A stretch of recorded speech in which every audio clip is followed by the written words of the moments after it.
We are live. Welcome, fa la la la, ladies in the virtual room. Welcome, welcome.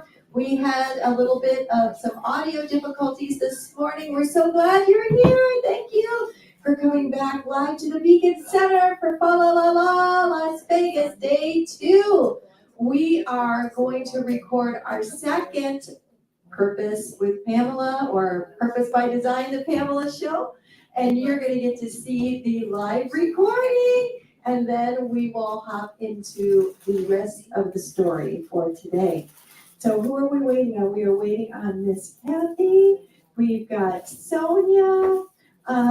We've got Kathy, and we've got Dr. Lisa. Oh, Jasmine, everybody wants you up here. Hi. No, this is an interview. No, I will. She's just on the spot. She's Yes. just right on the spot. Yeah, I just, I'm Yeah, asking promote to yourself. talk about I'm just gonna ask you to talk about your journals. Okay. That's all you need to do. Okay. Yeah. So why don't we get, and then, so bring those up and show them off. Yes. And then we can do that, we can do a drawing on it later, and then we can, so she is going to do a drawing on 3 of her journals that she's gonna promote here. And then we can do that later. All right, come on up, Justine. Yay! Come on up. And we are going to get started as soon as Miss Kathy arrives back from where she went. Do you have to, Jasmine does? All right. Oh yeah, I brought my cowboy hat. This is not good. Do you want to wear it? Okay, you're welcome to wear it. I heard it's great. All right, so Jasmine, what I shared with everybody else is I will introduce you like I normally do, and then you'll just tell who you are, introduce. I will welcome you, you introduce yourself, and then I'll ask you to highlight your journals. So it'll be very easy, and you just need to take a couple of minutes. You don't have to take a whole lot of time. Just say who you are, where you're from, what you do, talk about your journals, and why you are inspired to do them, and how did you come up with the artwork ideas and all of that. Okay? Yep. All right. Are we ready? I think we're ready. Are we ready? Ready for All me. right. Are we ready for me to say? Okay, we're ready to You just go jump in? whenever you're Okay. ready. We good? I was like I'm wearing Auntie's sweater, but we're both wearing the same color sweater. Oh, you are? Oh my gosh. We're sparkling. Well, that's it. Auntie, I got the memo. Yeah, I got the memo, but it's the wrong color, sorry. We are the same memo, we're sparkle. So you guys got the blazer memo. Right. Yeah, they got the blazer and the white. Right, we got our own memos happening here. All right, hello and welcome back to the Pamela Show. I am Dr. Pamela, and I'm so excited that we are live from the Beacon Center, woo! In Viva Las Vegas, baby, at Fa La La La Las Vegas, and I am getting my holly dazzle on with these amazing ladies here, and I'm so excited to share this panel with you and to hear what's happening in your world. We all have a world that we're reaching, and if we're all busy reaching our world, the world's going to change. And it's going to get better, and lives are going to be saved and changed, and people are going to get on their purpose by design. And so that's what you're all doing here. And I am excited to hear from each one of you. Thank you for being here. And Dr. Lisa, Dr. Lisa, oh my goodness, you have earned that. You have a story beyond stories. You, in my book, have been Dr. Lisa for a very long time. Because to me, that is something we earn. No matter where or how that degree is graced upon our lives, you earn that, honey. You earned that, and you're transforming lives. And I have had the joy of being in your orbit and watching you shine. But I've also been so blessed by your encouragement in my life. And you just always recognize things. There have been times when I've had to step in when John Talarico has not been able to be at a Tuesday TIR, whether it was planned or not planned, or all of a sudden his internet goes out because he's in the airport and I gotta jump in as his helper and take care of it. And you know, this woman, I'm saying goodbye to everybody. Thanks for being here. It's been a wonderful session. And up you jump to say, to tell me something good about what I did. And I'm like, girl, that's just you. Yeah, well, you know what? Thank you, but you are a cut above. You are a cut above, and that's why these doors just keep opening for you, because you take that cut above with you. And like you just said to me, you are worthy to me. And I'm sitting there going, but you know what? You are worthy. You are so worthy of this because you see the worthiness in others. So Dr. Lisa, will you tell us a little bit about you, what you are doing right now, and how people can get involved or get in touch with you?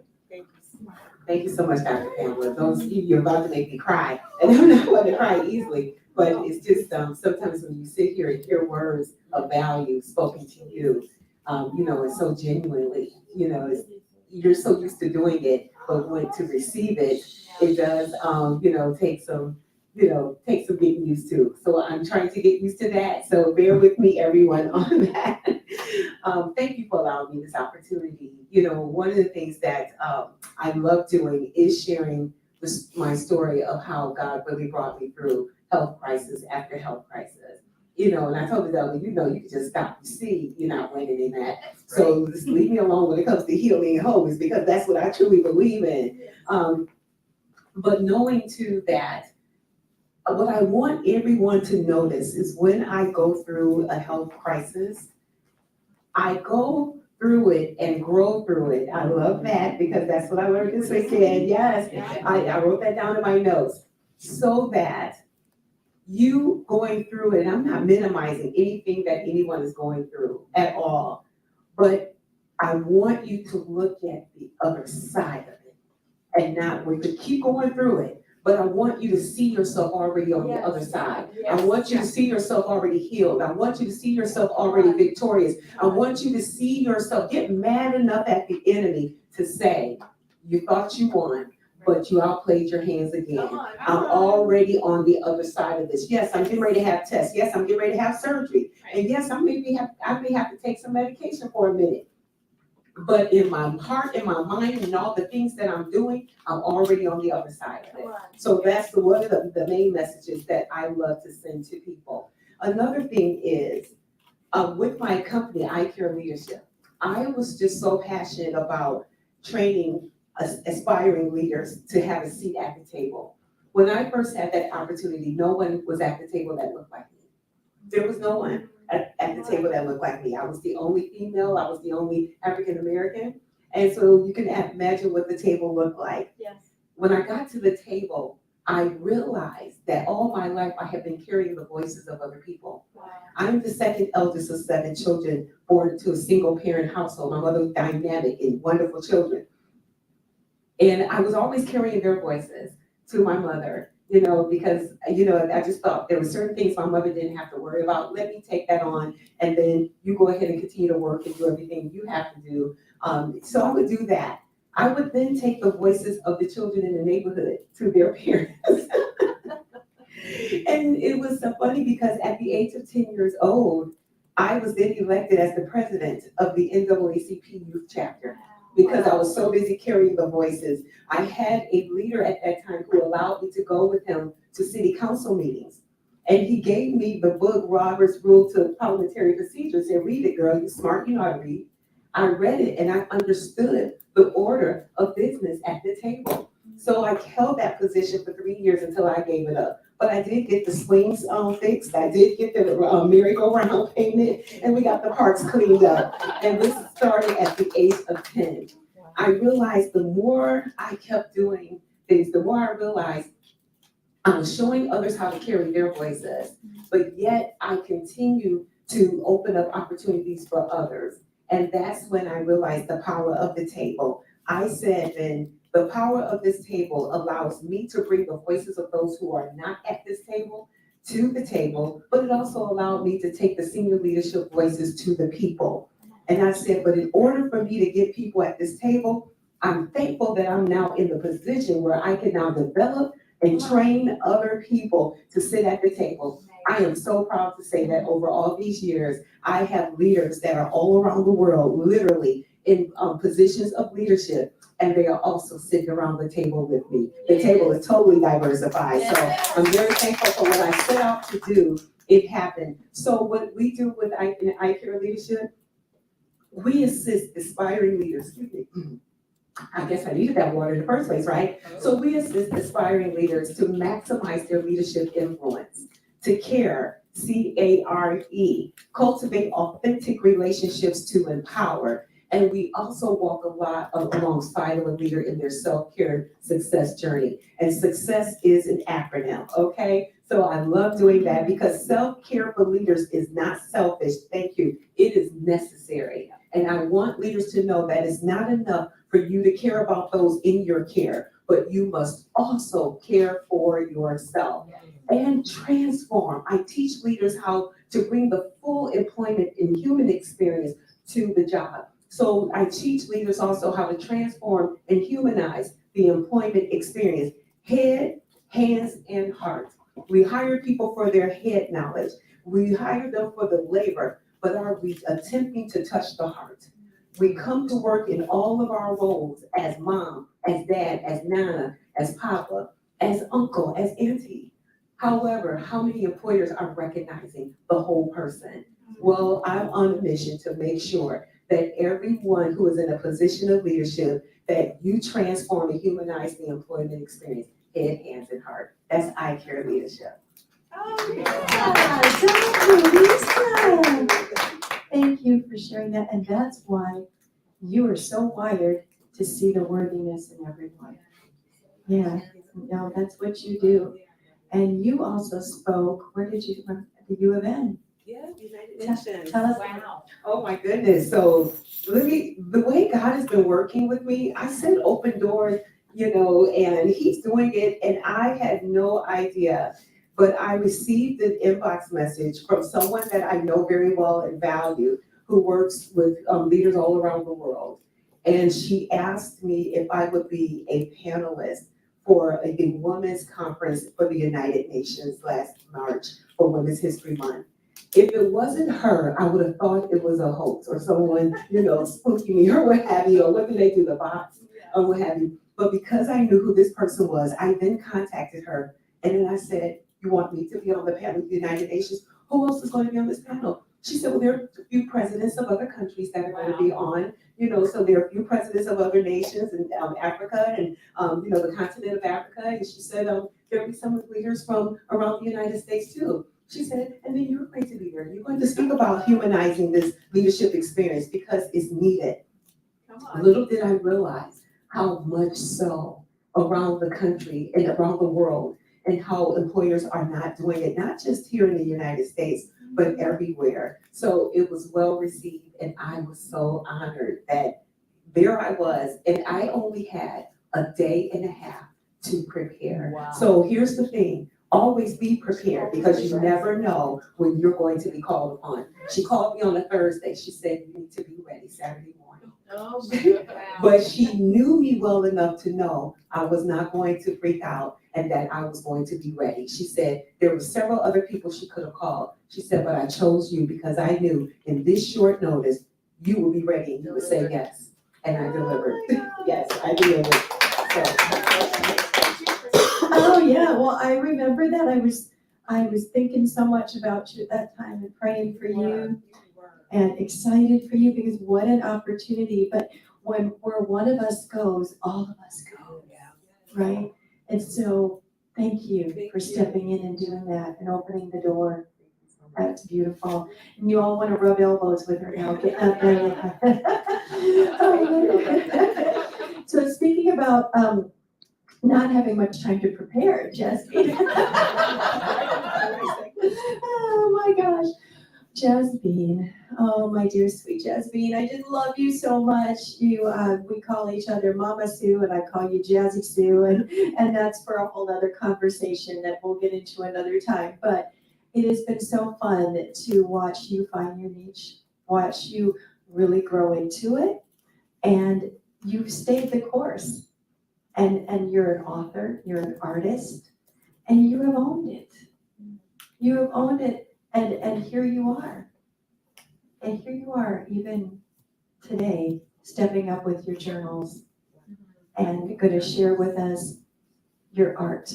And I will say this also, that your art is in the hands of Mr. Les Brown, and he loves the squirrel. Oh, of course. But of course. And so tell us, yes, Tyrone, tell us a little bit about you and what you're doing. Yes, absolutely. Well, thank you very much for allowing me to be in the presence of these wonderful leaders, and I aspire to be just like you all and do good things and speak in the United Nations. I definitely want to make an impact around the world, and one thing that I've learned is self-care is so important. And still growing in that, in self-care, but I've come leaps and bounds from where I was. I mean, just like Mr. Les Brown says, you need, binoculars to see where you've been, or Mr. Bob Proctor too, from where you were and where you are now, just the distance I've traveled in my journey. And so, when we're talking about acronyms, I have one too. The times that I felt that, or doubted myself, I thought, well, what kind of image, what does that look like, that inspiration that would pick me up and hold me up, or what does that look like? And obviously God is number one in my life, and the image, the sense, the glow that would emit towards me would make me feel like I'm beautiful. And so bask is what I'm going to share with you is to bask in the light of the sun. So be for feeling beautiful, like you are beautiful, and then I for awe inspiring. I want to be awe-inspiring and model the same for others, and have others to feel like they can be awe-inspiring. S for strong, for strength, and K for kindness. So if I can model, feeling beautiful inside and out, feel like I am just being is awe-inspiring, and people are drawn to me to get that inspiration. They feel empowered and they're lifting higher than me. That's great, and I want to see that. And then strength, in the times that you can doubt yourself, don't, just like, our teachings have shared with us, just let those clouds drift away, because you're bigger than that, you're stronger than that, and kind. Despite whatever comes your way, just being kind to others, and that, that in itself will come around tenfold, So I've just basked with God, and I've just blossomed that. So I'm venturing into writing.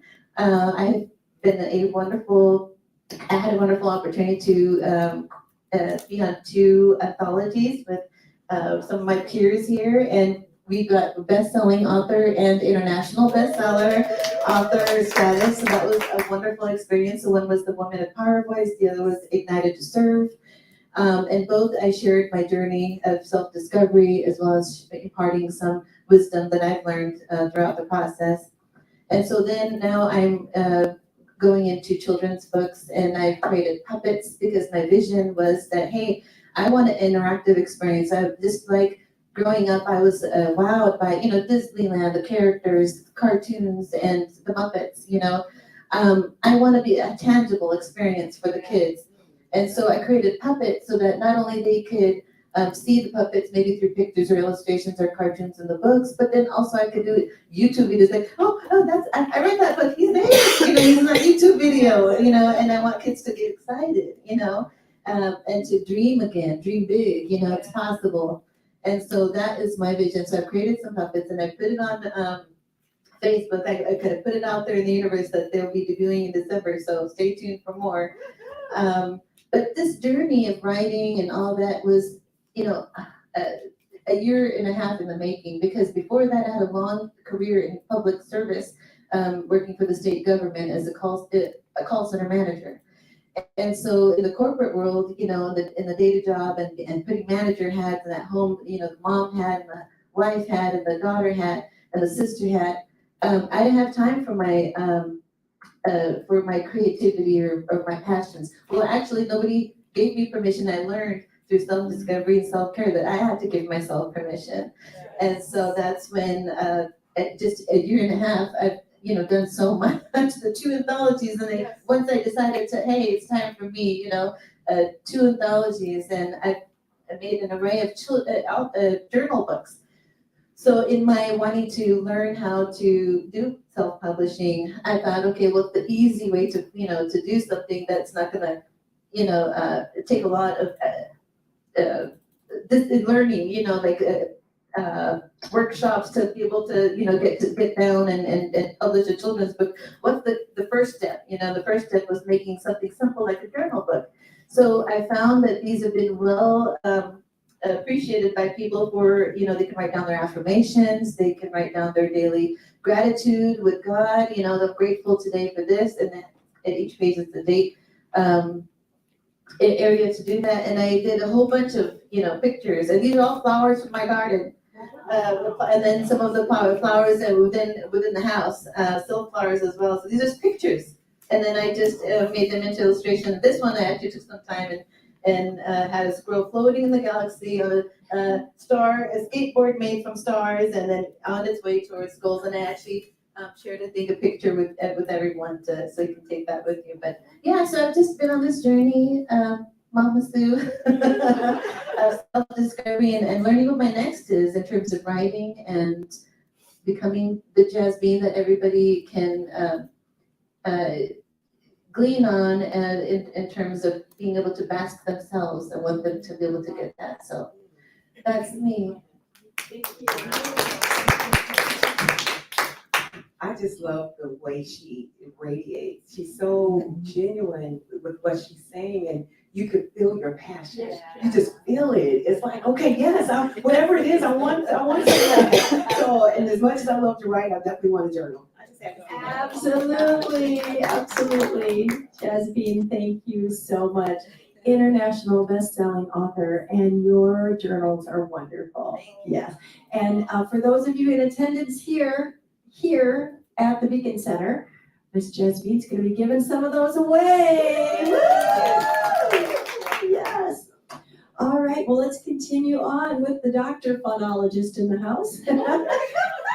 Kathy, I'm so glad that you're here, and we have such a beautiful history together, and so many things that we have that are absolutely similar, and it's a joy to have you here and to have you come on this panel and share a little bit about you, because you're so awesome, and what's on your heart. What is Kathy up to? What is she doing as a coach, as a leader, as a speaker who speaks, right? What is she doing, and how can we get involved with you? Thank you. The best thing that we have in common is Pamela knew Prince, and I loved Prince. So, but awesome. So my name is Kathy White. I'm a leadership coach and an author. Yes, and a speaker. I'm getting out on more stages. Yes, you are. The one thing that you don't know about me is I have been actually asked to be the chair for the Women in Business for our local Chamber of Commerce. So that is where I've been spending a lot of my time, is at the Chamber of Commerce, which I'm so grateful for, because I do understand that there's a shift with women going to be in leadership positions within corporations, within business. And right now they've been taught to be, they're trying to be male, to have the male traits of leadership. And that's not what they need. We all have compassion. We all need to bring the traits that we are as females to the table. That's right.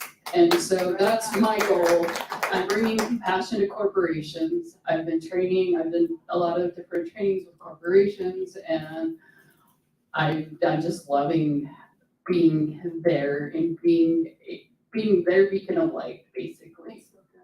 And so that is what I've been up to. I'm a phonologist, like Pamela said. I 100% believe adults forget to have fun.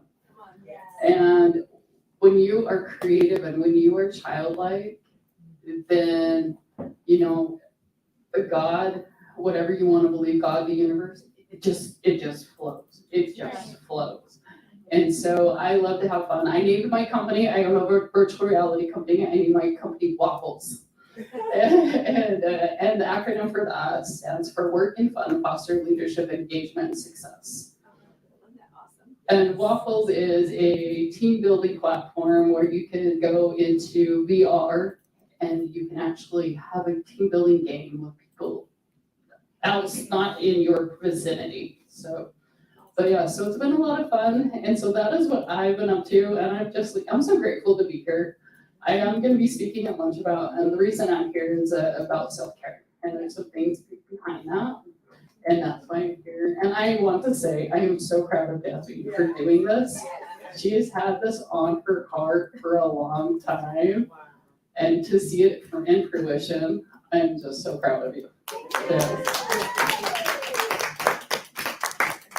Sounds like I have to get to know her. That's That's right. I was thinking there's some collaboration, Dr. Nora. Here we go.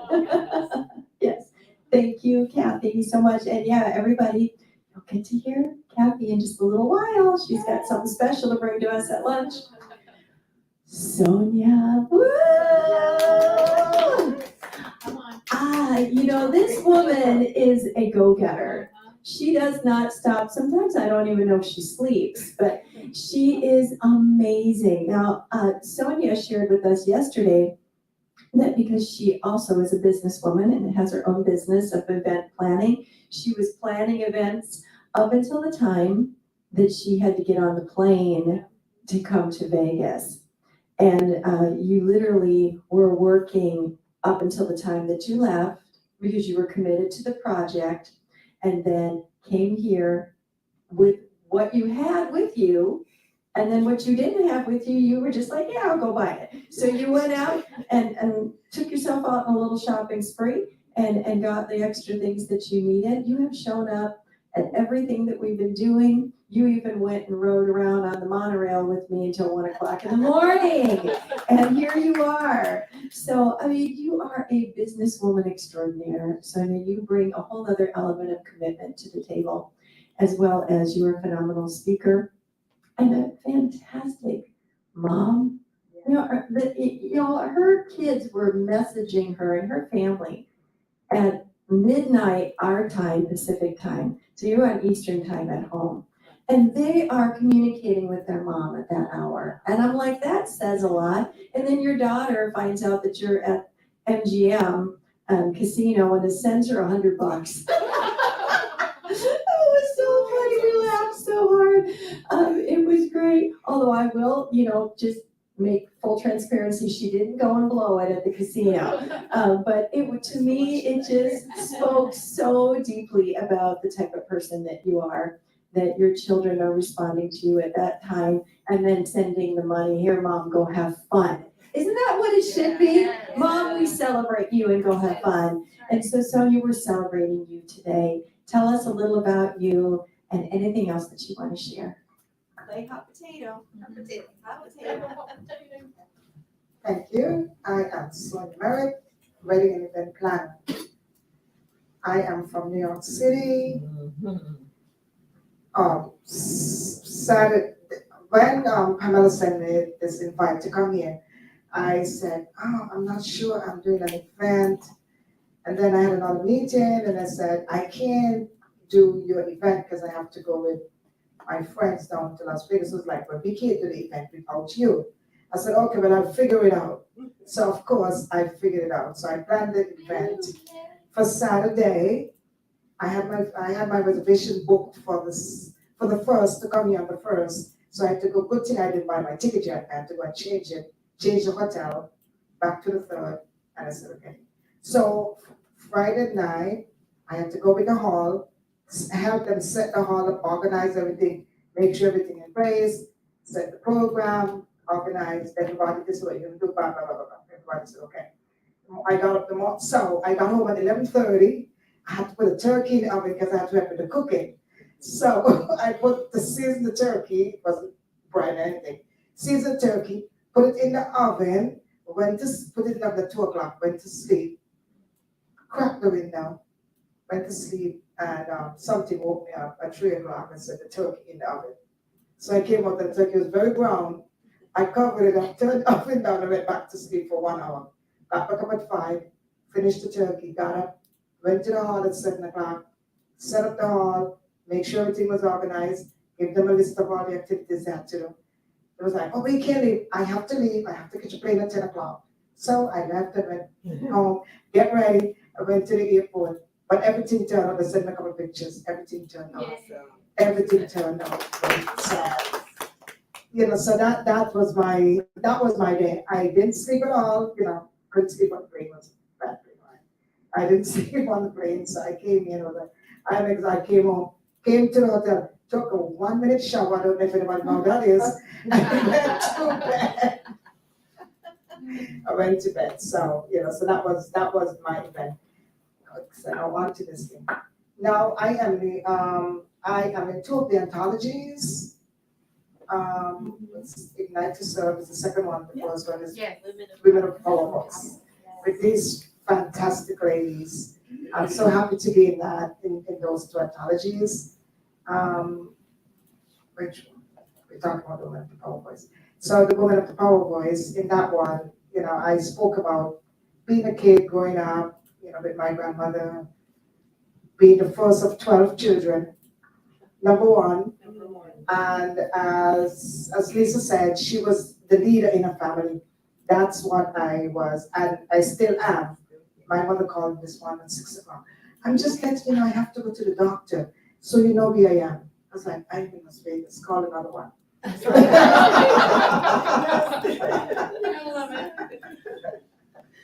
She said, oh, I'm sorry, I forget where you were.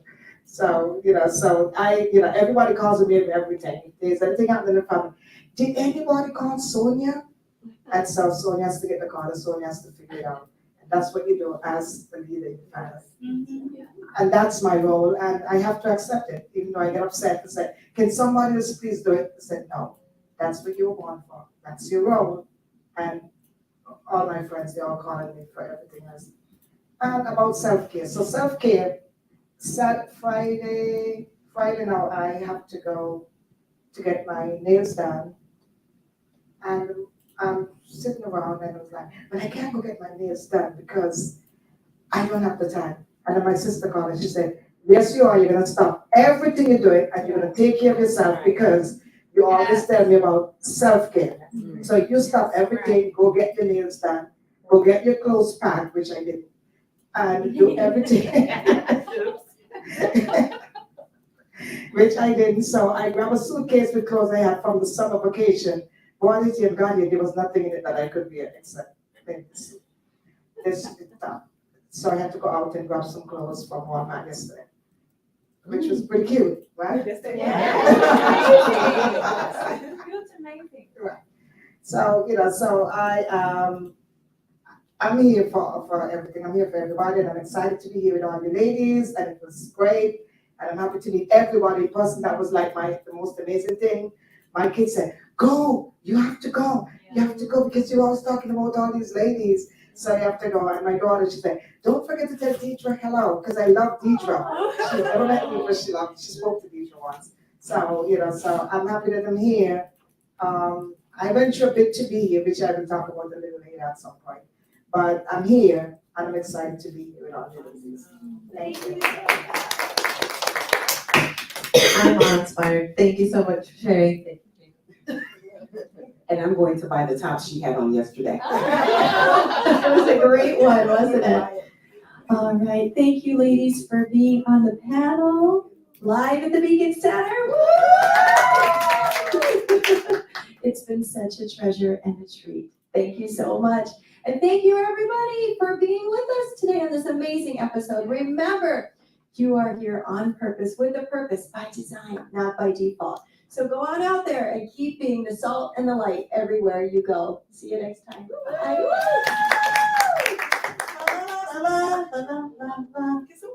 Snap a picture. Do-do-do. Oh, wow.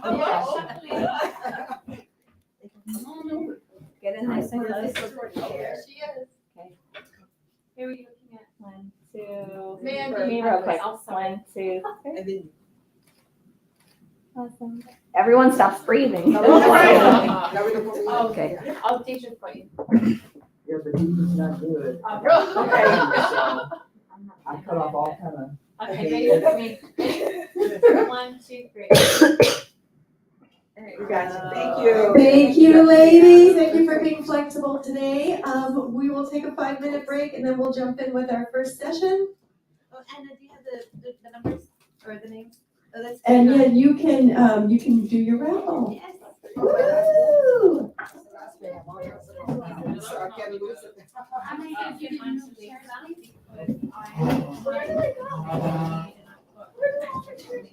You can just put them in the back. Send to Lisa. I put it where. No, she's using this one. So all those should come back. Nice to meet you. $6.99 for the paperback. They're all on Amazon. And then the hardcover is $13 because that they just charge for the, you know, the state. But the paperback is. I'm gonna give away. I'm about 6 to give away. Got it.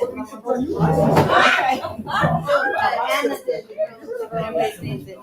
Yeah. So I'm gonna give this. No, this one is a silk plant. It's inside the house. Like 3 or 4 of them are from my garden.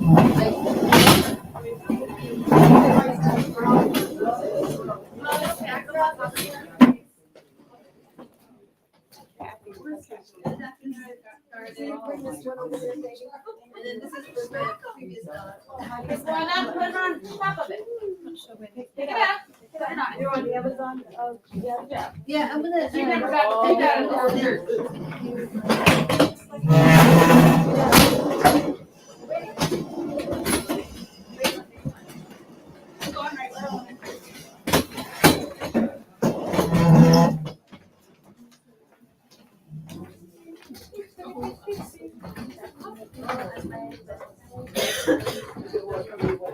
Yeah, you go straight to the website, it's a link to my Amazon.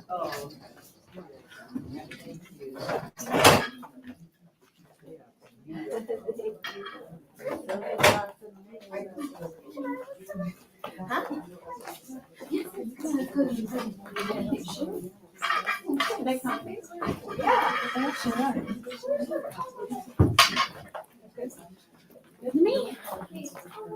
Great. So you're gonna do this. Ta-da. Quick turn. I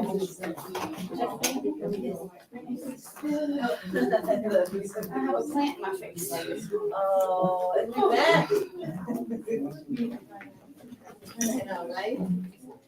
Testing, testing. Testing. Ooh. I think I'm made for this day. I need to, like, just like you said, we have to be prepared. That's right. Got it. I had to practice, start getting ready for my speaking engagement. All right, so, oh, should we wait? Do we come back? No, go ahead. Oh. All right, so we have 3 here, and there's 3 other things that serve another purpose, but we'll give them 3 of our journal books. That way you have bigger space to write. I know those little ones are pretty small that just came out unexpected, but hopefully this will be a service. So, go ahead. Drum roll. First person on here, Dr. Nora. Dr. Nora, so you get actually your pick. Which one you would like? You. No, that's so funny. There you go. Congrats. Wait, let's take a picture, let's take a picture.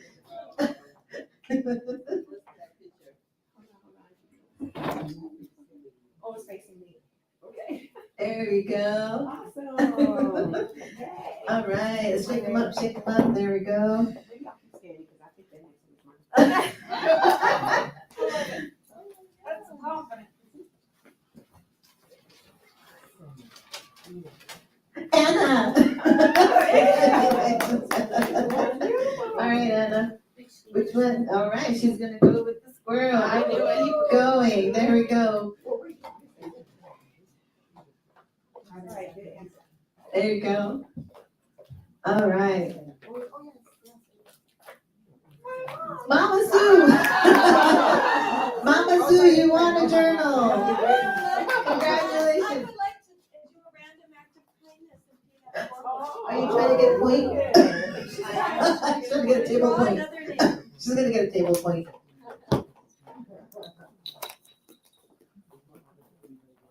But I have two of them at home of hers, by the way, so I'm Thank not trying to pass it off. I got two. Yay! Here you go.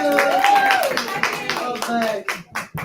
May you flower and blossom, continue with your journey, just like green, leafy plants. Oh, flower, photos. Maybe not me. I wasn't ready. There you go.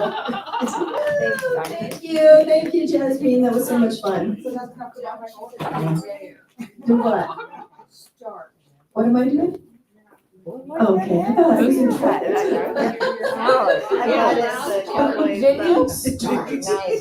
All right, we are gonna spend the remainder of time before lunch, we're gonna be talking, continuing with our series or our theme for the whole weekend, which is really developing who we are and knowing a little bit more about us. So last night, we spent a lot of time understanding how we're wired on the inside. We talked about our brains and the neurons and the soil of our heart. And so today, what we're gonna talk about at this point is the power of our personality. No, not.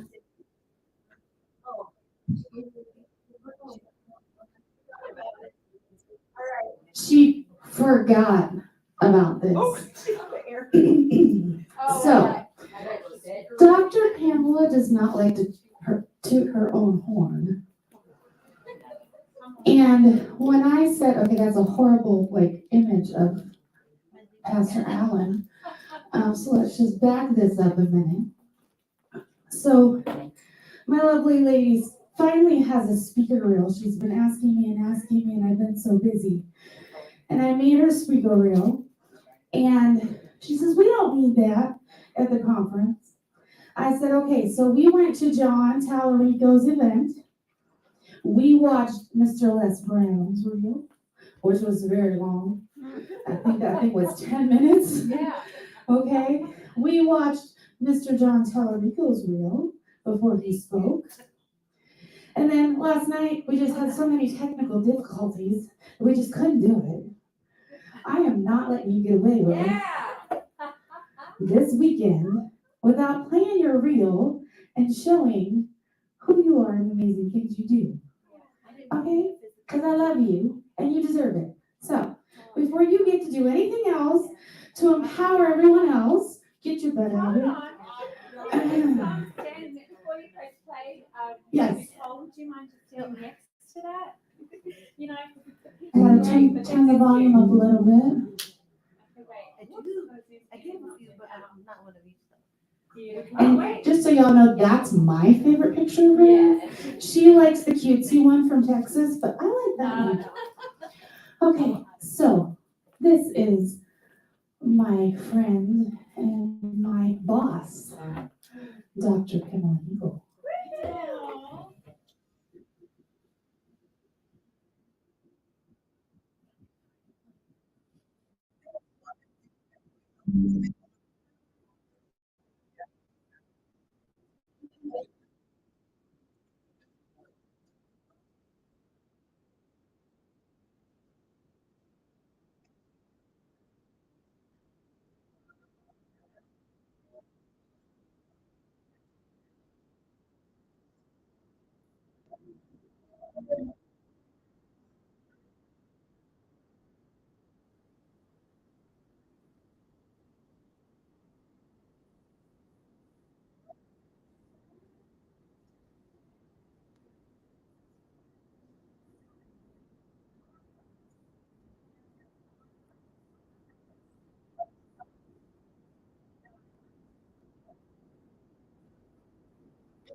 So,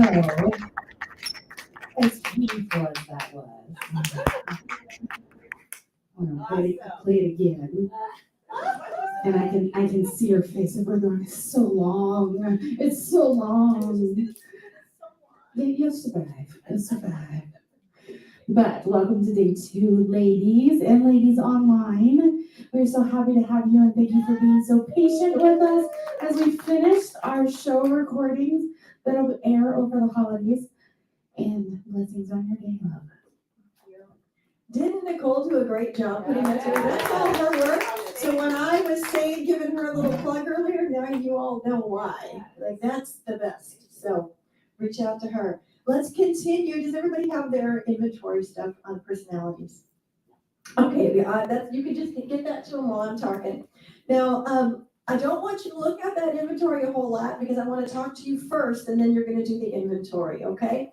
Who am I? That's a great question. The power of personality is really huge. When you unlock your personality, you unlock a lot of life secrets, okay? You unlock ingredients that make up your divine purpose or your purpose by design. What does a fish and a bird have in common? They're different. I like that. Any other thoughts? I know it's a bird and a fish. What is she talking about? Listen, what do they have in common? They both know where they function. They both know where their highest potential will be made manifest. For the fish, of course, that's in the water, and for the bird, of course, that's in the air. And it is determined by each creature's independent makeup. The fish cannot be a bird, and the bird cannot be a fish, at least not very successful at it. It is the same with you and me. We function at our highest level and our highest potential when we know the elements that create us. When we know where we belong, our purpose by design will come into great and fast manifestation. Having our understanding of our personality is the rudder of our life and will begin to take us into the right direction. Also, understanding personality, connecting that with our vision, this is what it does. It also shows us like where we might be out of balance a little bit. It might show us where, okay, maybe I need to work on this area or I need to strengthen this area. So today when we work on personality profiles, we are going to learn areas we need to raise up in and some areas we need to surrender in, okay? We build then upon the foundation that is laid. All right. When a person finds out or discovers how they're wired, they are better able to access what motivates them, what gets them moving. Now, I'm going to share with you in a minute one of my favorites, my favorite profiles on personality. And we use animals, and I'm an animal lover, so I love this one. But I will tell you this, I found out that I'm a teacher. And I found out that I'm a cheerleader, and here, what blends together is I teach best when I'm cheering you on. So don't ask me to teach you math, okay?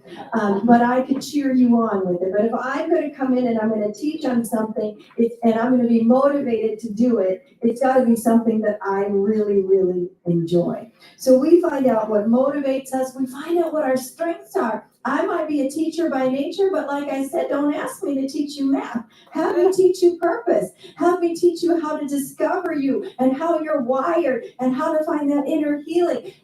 Ask me to help you bring women together and pull them up and put them in their positions and collaborate together, as Dr. Nora said to us earlier today. That's where I thrive. I learned so much of this, became so real to me as I took that deep dive into who am I? All right? We will be propelled forward into our destiny when we take the time to figure out just who in the world am I and how am I wired the way that I am wired. All right, so before I ever, like I said, mounted a stage, stood up here, did any of the things that Nicole put together in that speaker reel. I was sitting there going, wow, I forgot about that. Wow, I forgot about that. Well, that looks so cool. Look at all those books. Wow, yeah, there's been a lot that has happened. Before any of that happened for me, I went through a process of self-mastery, and I'm still in it. Because we don't ever achieve. When we achieve that, I call it graduation, and you're out of here, right? So we are on this process of having self-discovery. I had to own my own personality. All the good, all the stuff that maybe I wasn't so, maybe need to work on that. But I had to learn how to own it and make it my own. Having a natural affinity that I have to personal development, to helping others, it wasn't hard for me to do. I enjoyed studying it. I'm not a big book reader other than self-help books. My Kindle is full of hundreds and hundreds of how to do this, grow that, be all that. And, I've read them all multiple times because I love it. So making that decision to dive in on it and to take it to a level of what I consider to be mastery was easy for me to do because it was my motivator. And so today I'm in my vein as I'm speaking to you about these things. When you learn about your personality, you learn your traits about yourself. I want to tell you that this is a fun thing to do. And so the inventory I'm going to have you do eventually, I encourage you to make copies of it. If you need an extra copy or something, let Nicole know. We'll email one to you because I want you to do this with your friends. I want you to do this with your family and sit around. I will do this from time to time with my family because we all morph and change. And we'll sit down. We have so much fun. We'll take these inventories as a family. And then we'll share them, we'll give our results, and we're laughing, going, that's why you do that. That's why you say, oh yeah, I see that in you. Oh, that's absolutely you. And we have so much fun doing that. Now, when I was pastoring, I would do this with my leadership. I would have them take these inventories, and then we would talk about them. And it helped us know how each other is wired, because you know what? A lot of times we're judging one another because we don't understand one another, okay? If we will not judge, but we will learn to understand where somebody else is coming from and what they're dealing with and how they're seeing the world, we can appreciate their gifting. And so I would have my leadership do this so that I could see the world through their eyes. But then I could also, I could say to the person, well, that would have been Nicole, who was in charge of music. Can you imagine why? She would have been in charge of the music and the worship. So, and she still is, I'm just not the senior pastor there anymore. So I could say to her when she was dealing with people, because you know what, in ministry, you still deal with people. Anybody ever deal with people? And people come with baggage, they come with complexities, they come with their idiosyncrasies, and I would come to Nicole, there would be a situation, maybe a personality thing, it happens even in the church, come on, and I would say, well, you know what, let's pull out their personality profile. And, okay, so the reason these two are clashing is this person's this way and this person's this way, so we need to get them to see each other through each other's eyes and ultimately through God's eyes. But then there's also where we can start to bend and change and realize that I need to do as the Apostle Paul said, when in Rome, do as the Romans, right? Which means you can't be all things to all people, but you need to learn how to move and bend and even ebb and flow with all people, okay? And so this is going to help you a whole lot. I found that while I was exploring these different activities that I was doing, I was streamlining my path to purpose. I find that a lot of people feel the same way. So today I am excited to go through this quiz, inventory, whatever you want to call it. So you can go to the next page, and I'm going to be flipping back and forth like this with you. I have my book here, my workbook, which you can order, woo, if you're interested in it. But Purpose by Design, and I'm opening it up because I have all of these wonderful animals in here, and so I can read a lot of the stuff to you right out of here. So we have the lion. Everybody say, oh, you can go back one more. I'm gonna just touch on all of them real quick. Nicole, I'm sorry. Oh no, sorry, darling. All right, so the lion, everybody say roar. Our lions are our leaders.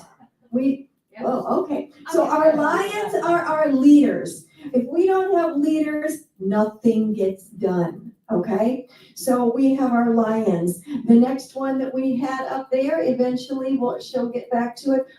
We're gonna go with the otter. The otter is the party. This is the phonologists, okay? These are the life of the party, all right? They are playful and fun. And then we have the beavers. The beavers are the organizers. Sometimes the otters and the beavers, they bump heads because the beavers want to organize everything and the otters want to play. Okay, so the beavers. And then we have the golden retrievers. These are the folks that stick with it. This is the person that's been with the company for 25 years. You know what I mean? So we have all of these personalities. Now you have all these personalities in you already, but 1 to 2 will be more dominant. And out of those 2, 1 will be even more dominant. And as you're taking these inventories, if you're like, I'm tied as a lion otter, ask yourself, which one do you really think is in the lead? And if you don't know, ask somebody else in the room, okay? And they'll let you know right away. So with that, lions are leaders. And you can go to the lion. I'm so sorry for messing you up, Nicole. So our lions, they are decisive. They are goal-oriented and achievement-driven. The lions get results. That's just it. They're in it to win it. If there's no results to be had, they're going to move on to the next thing. They are independent. They don't mind being alone. In fact, they kind of like it. They kind of like being able to, be here and then go off by themselves. And they are the risk takers, which can make the Goldens and the Beavers very uncomfortable. Okay. So they take charge. If there's nobody that will take charge, they will take charge. And they can't handle it. Now, I was at an event a couple of months ago where the event was supposed to start at a certain time, and it wasn't starting at a certain time, and you could see the lions in the room that were going, and one of them was going, not my job. And I'm like, lion's ready to roar over there. So whereas the otters, this was their time to play, okay? So, and the beaverifics were trying to figure out how they could help everybody, and the Goldens were just chilling, having coffee. So the literal lion takes charge. And so if you're with somebody and they take charge, don't get offended, just know they're being a lion. That's what lions do, okay? They take charge. They're self-starters. They are competitive. My husband is a lion, and I refuse to play Monopoly with him. I'm like, this is not, we're not playing to the death here, okay? So they enjoy challenges. They're not afraid of them. Variety doesn't scare them. Hey, let's go on a road trip. Right on, but they're going to want to be the boss. So you can't tell them where you're going. They're going to tell you where the road trip is. And they love change. Change doesn't scare them. Change means another opportunity. So the lion is ready. They are driven to complete projects quickly. On to the next. Roar. The beaver is freaking out because the beaver is detailed. Beaver, lion, right here. And we blend beautifully, but I'm like, come on. And she's like, whoa. I have had many beavers as my, she's been my personal assistant. We've had many beavers throughout the ministry beavers end up in my office, and they end up running the office, and I annoy them because I'm like, and then let's do this, and then let's do that, and then let's do this. And you know what? They have annoyed me because I'm like, can't you just make the flyer already.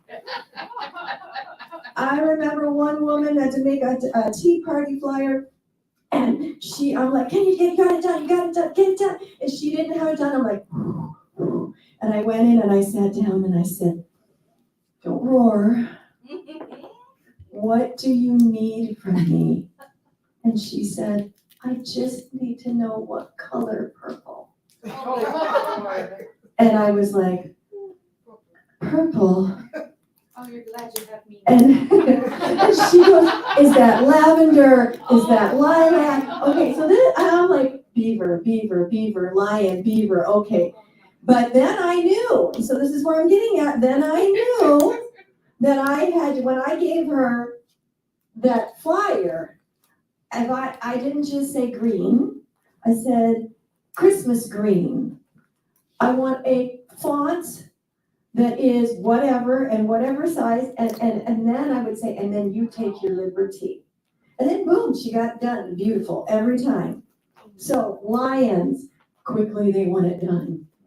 Areas for growth, because we all need to grow, because this is where I call surrender. This is where we surrender and say, these are the areas I need to grow on, because when the lion is roaring, that freaks everybody out. You don't want to be the roar that's like, I don't even want to be around her.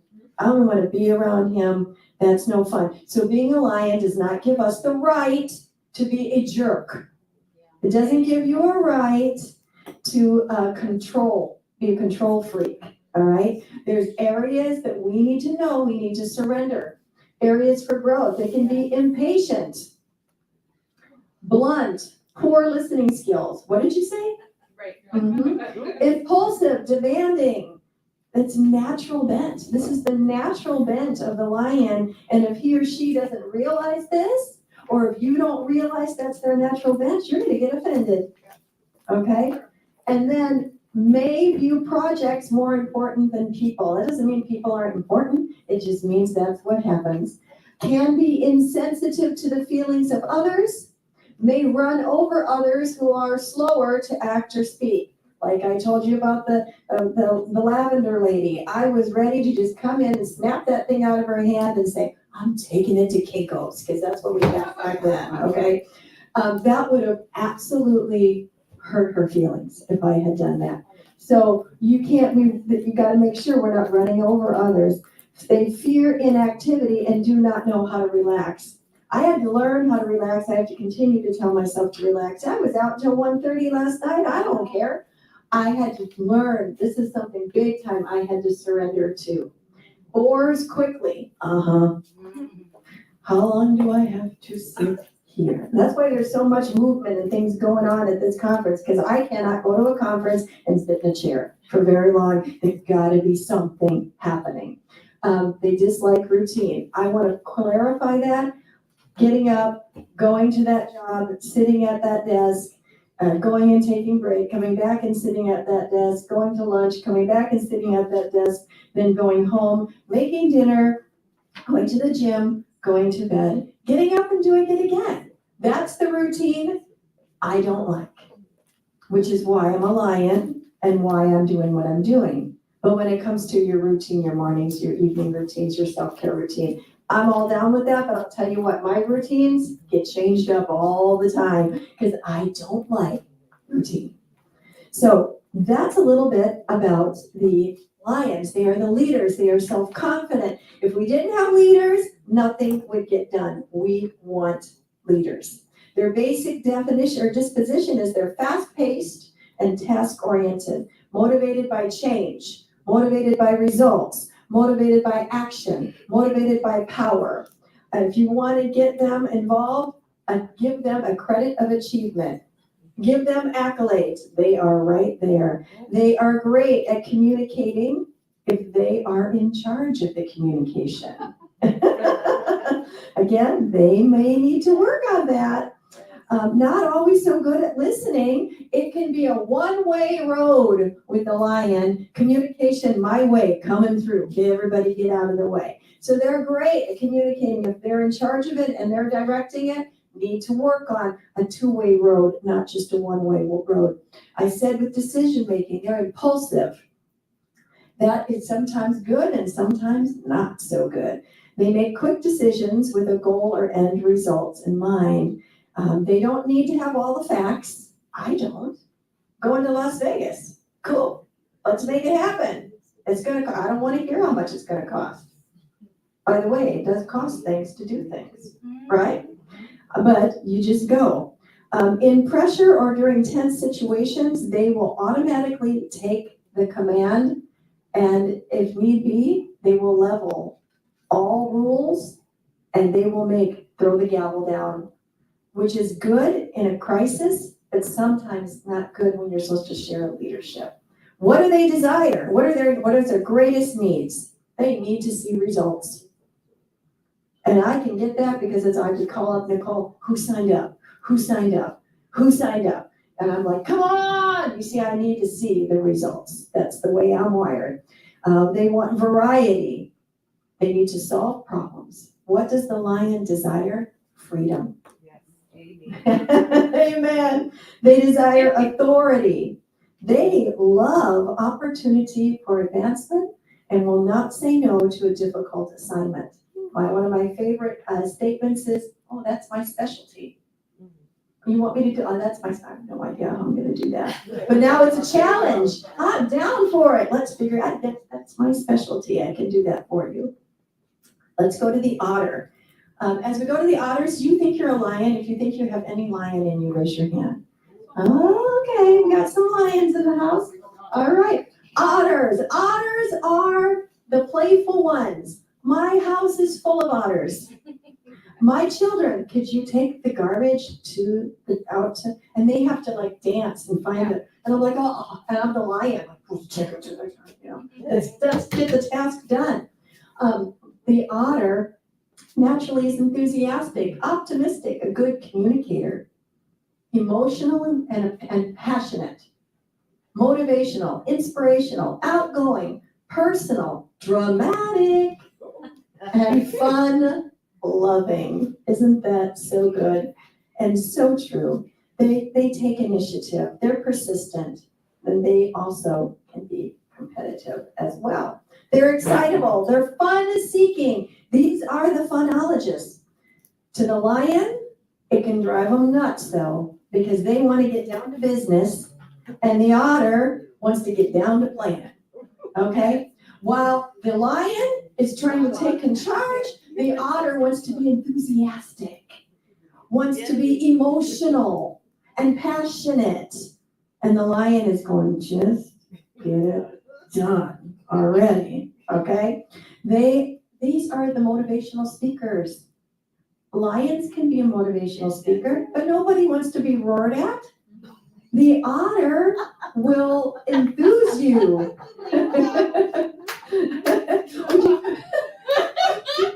Dr. Lisa wants to be yelled at? What? No, you wouldn't. So the otter is dramatic, as I said, fun-loving.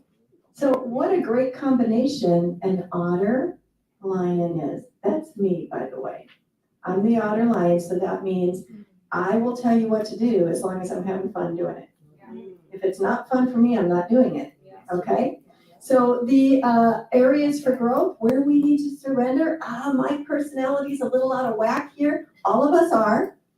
God up in heaven, he owns all personalities. He is all personalities, and he divvied them out. But how many of us know life has happened, things have happened, situations have happened, and our personalities adapt. And so now, if we want to become the best version of ourselves, we need to deal with the areas for growth. So the otter can be unrealistic. What do you mean you want this all done in an hour? Okay, they can be not detailed. Oh gosh, I'm not detailed. I surround myself with detailed people. They make me look good.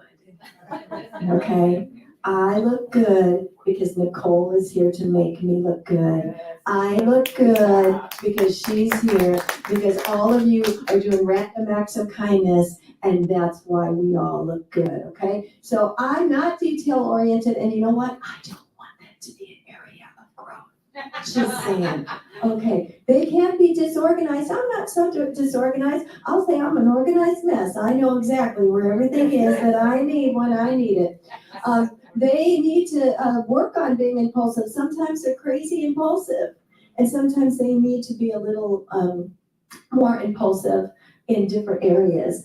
They need to listen to feelings above logic because they're so busy going, "Whoa, let's go," being a cheerleader. Like, let the person's tears dry first, please. So, okay, listen to feelings, not just logic. Don't be so reactive.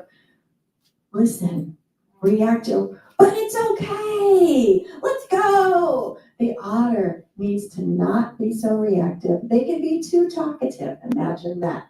And they can be too excitable, all the time, and you just want to say, exhale, calm down, please. Okay. Now, the otter's decision-making is fast, and they do not care about facts. These are folks that completely lean on their intuition, or what they think is their intuition. You know what it normally is? They're normally spot on with it because they have become very in touch with it. They make lots of right calls. They also make lots of wrong calls. But they're growing their intuition, so they're learning how to make more right calls than wrong ones, okay? They can be in a pressure situation, the otter will attack. Otters are good at using their words to hurt others because when they feel attacked, they attack. They can be more concerned about looking good than being good.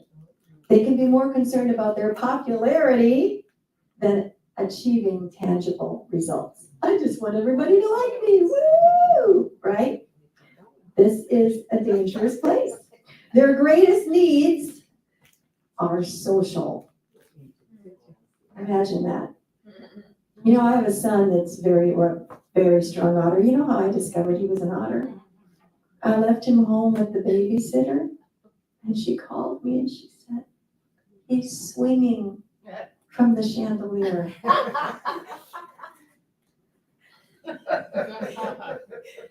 What? I can't get him to stop.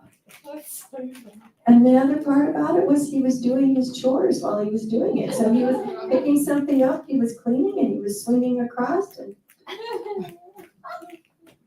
that same brother thought it would be fun to make a swing for his baby sister in the garage. So he threw a rope up over where the garage door goes up and down, tied a knot, really strong knot, and then tied it around her, and then put up the garage door.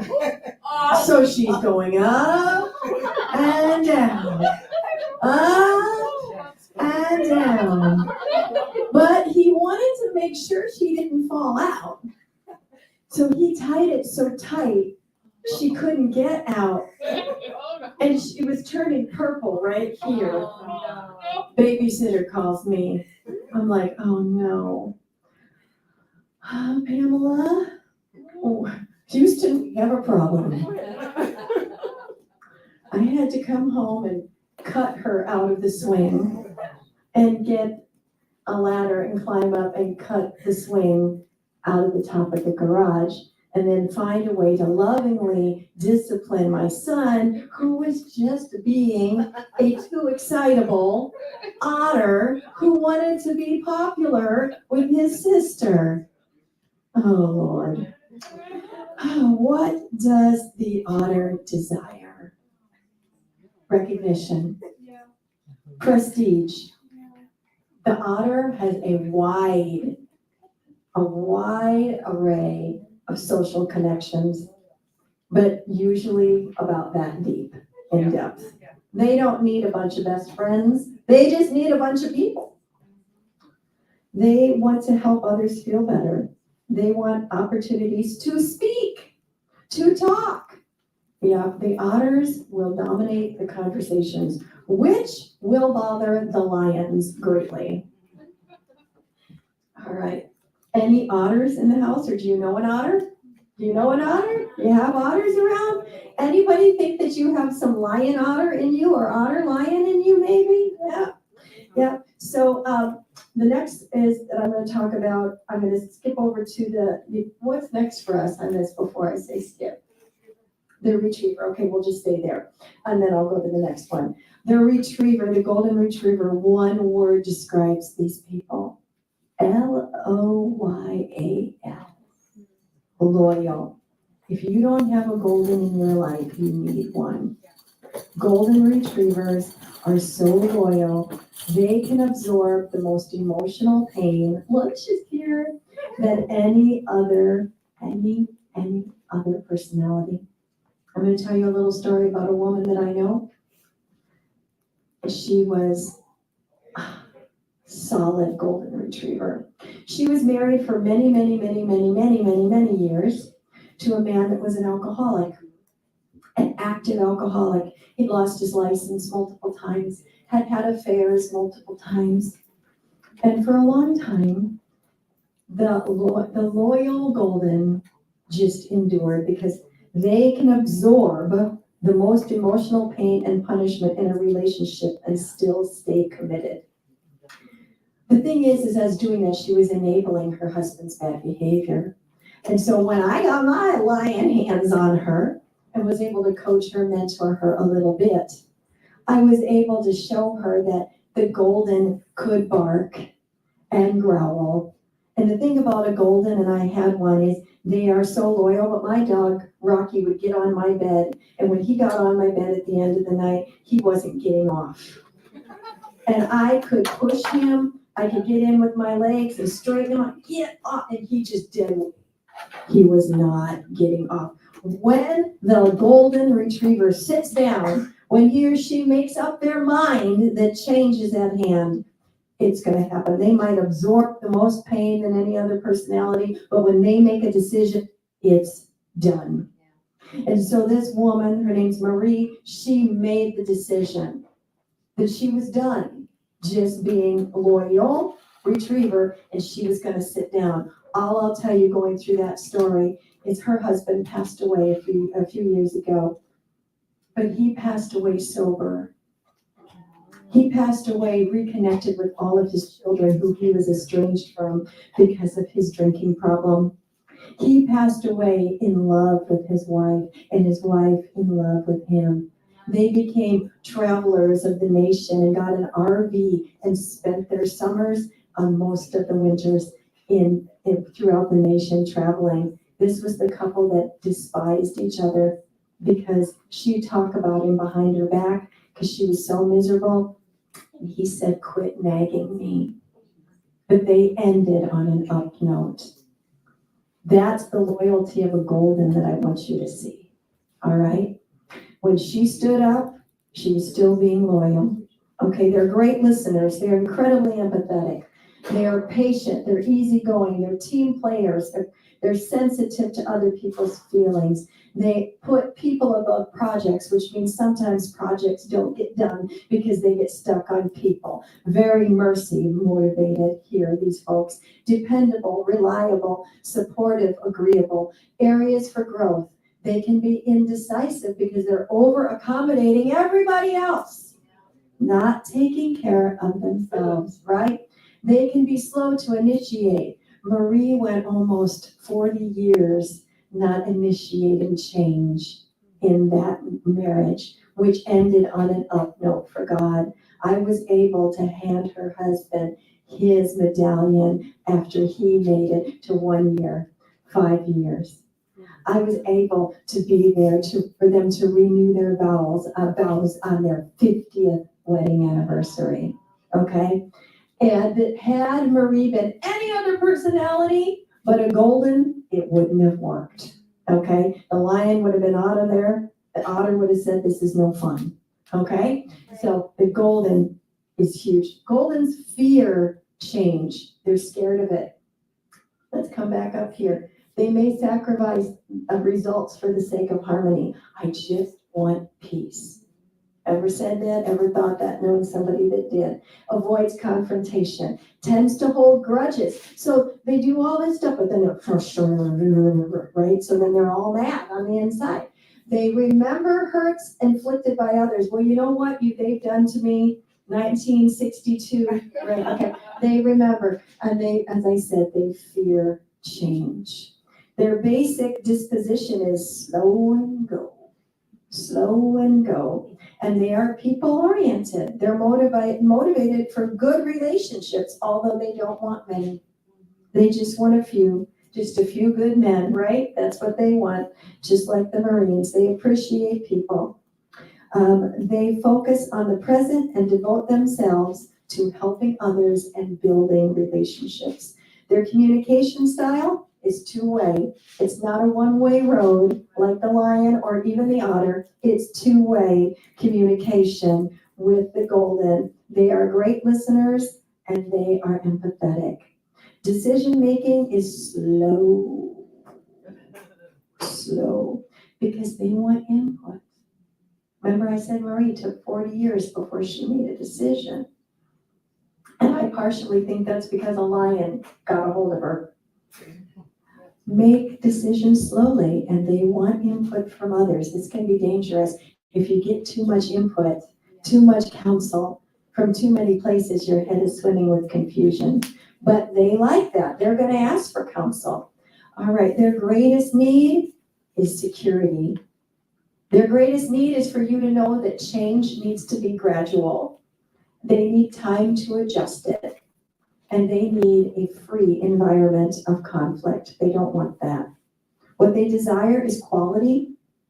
What they desire is consistency.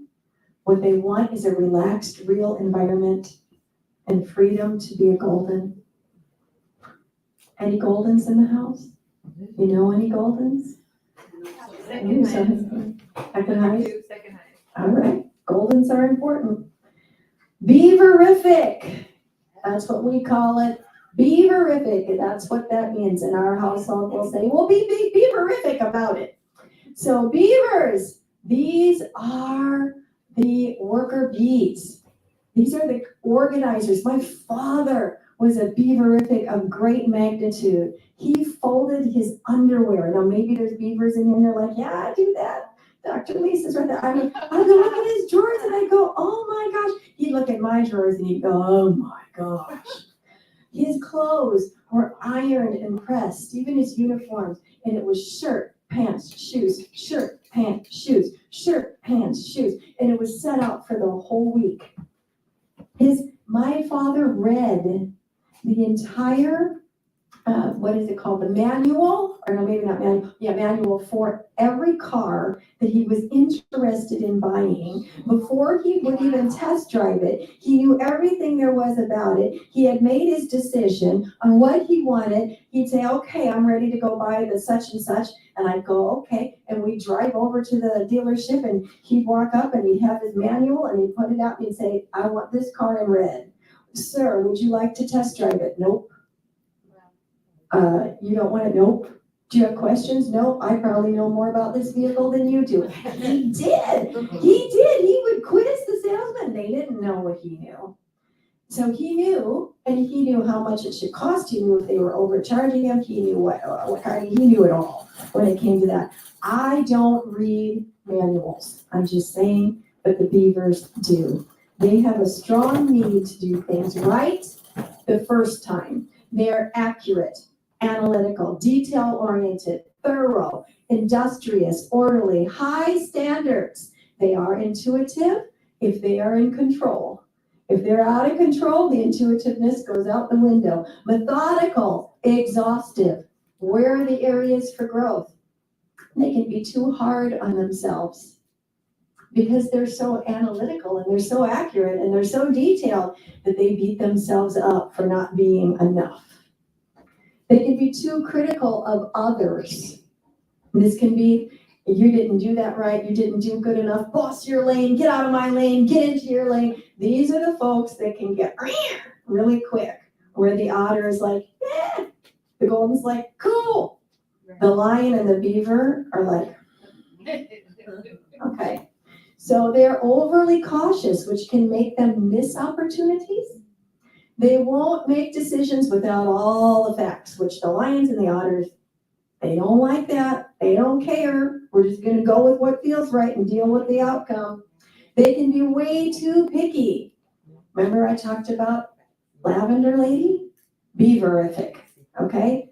Is that lavender? Is it lilac? Is it light purple? Is it royal purple? And they can be overly sensitive. These are the areas that they need to yield to God or surrender. The other thing I want to say about beavers before we complete this is my dear prayer partner for so many years, Lisa, back there. She would rather I didn't point her out, but I'm pointing her out. She's beaverific. And the thing about the beavers is that doesn't mean they don't have fun. In fact, they come up with some really creative, crazy ideas, but then they get the otters to carry it out and they live vicariously through you. Over the years, this woman has come up with such ideas of things to do that are crazy. And I'm that otter lion. I'll just do, yeah, that sounds crazy and fun. And I go running out and do it. And I look back and she's just back there going, So the beavers are awesome fun, but I also know she's not gonna tell me to go do something too crazy that's gonna end up getting me in trouble, because she's already thought all that process through and knows what the worst thing that could possibly happen and whether or not she's gonna have to charge to my rescue. But beavers are amazing, just about finished here. They are slow paced, they are task oriented. Lisa's a great example of that. I'm on vacation, don't call me before 9.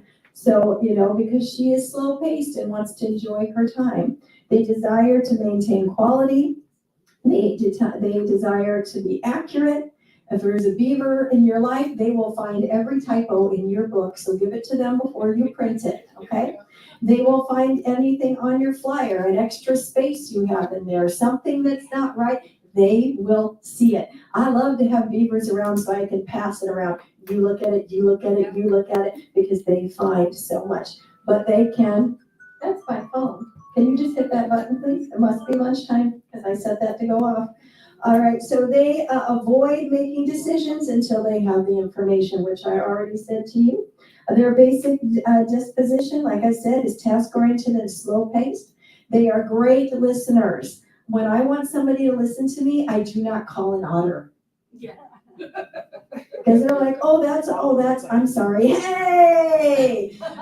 No, you don't call the lion, because the lion goes, okay, so what are you gonna do about it? Right. What are you gonna do about it? Let's fix this, And the golden is just gonna go.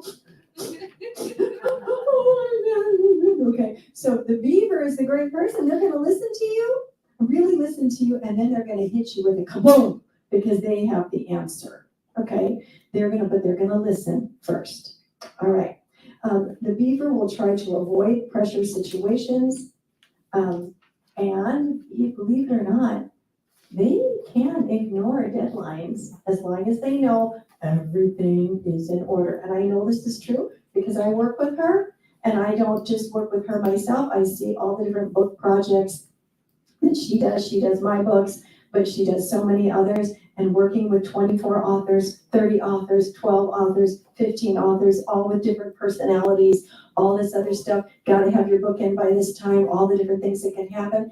And she has to learn to go with the flow, because we're all people and we're not all beaverific, right?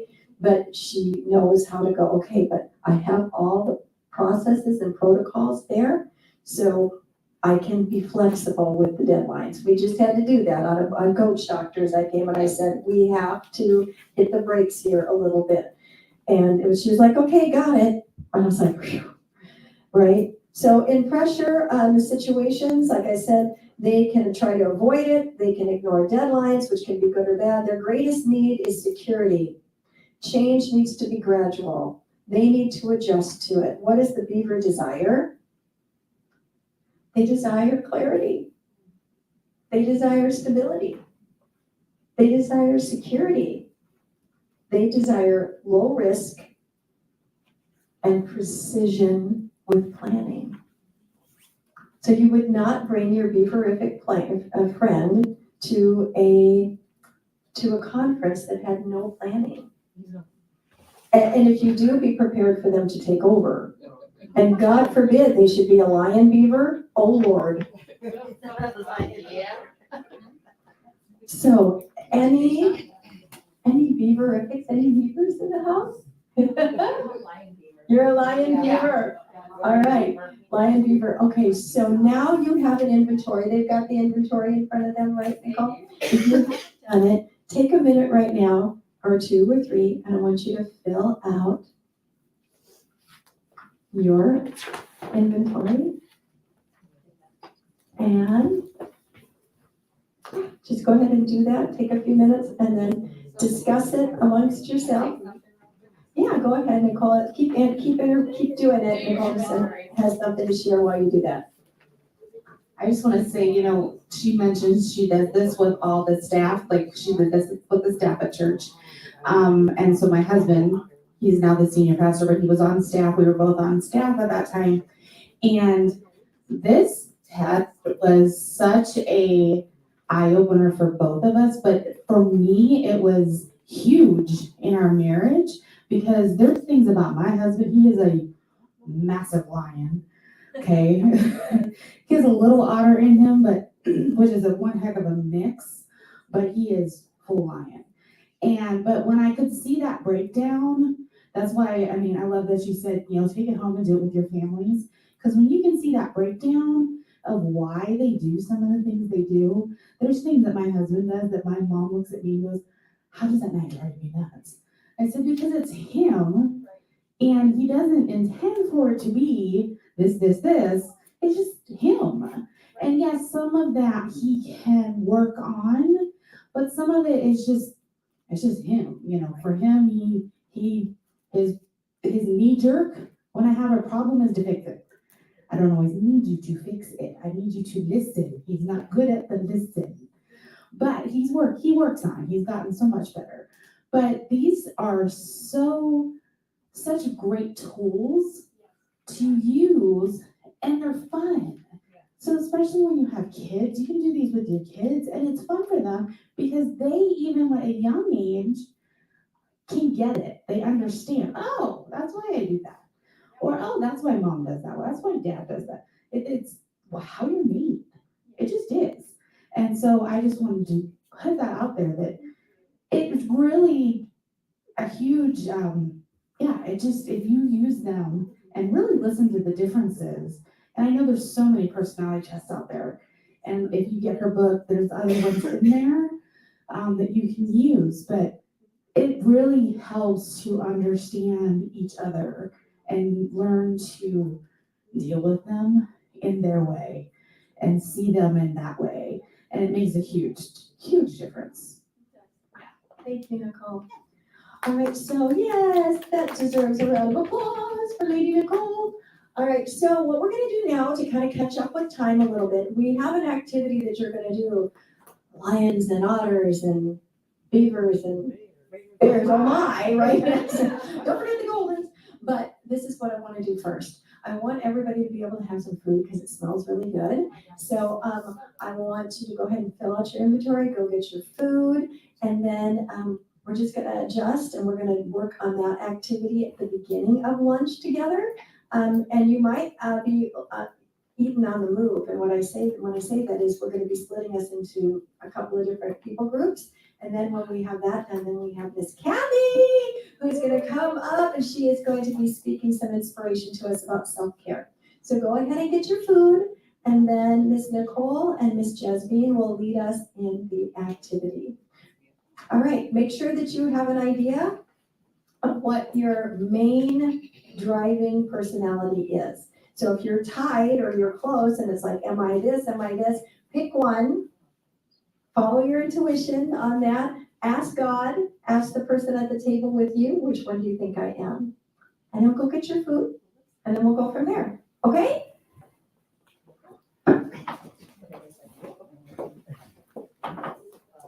Jasmine, did you hear what I shared?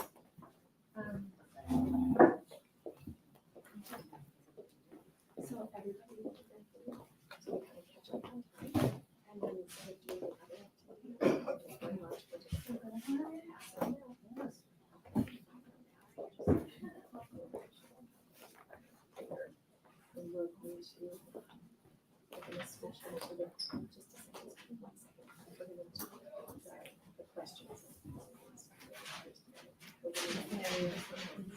I would like to try to get those down about 20 minutes or so, so the 20-ish minutes, so that we can get a calculation.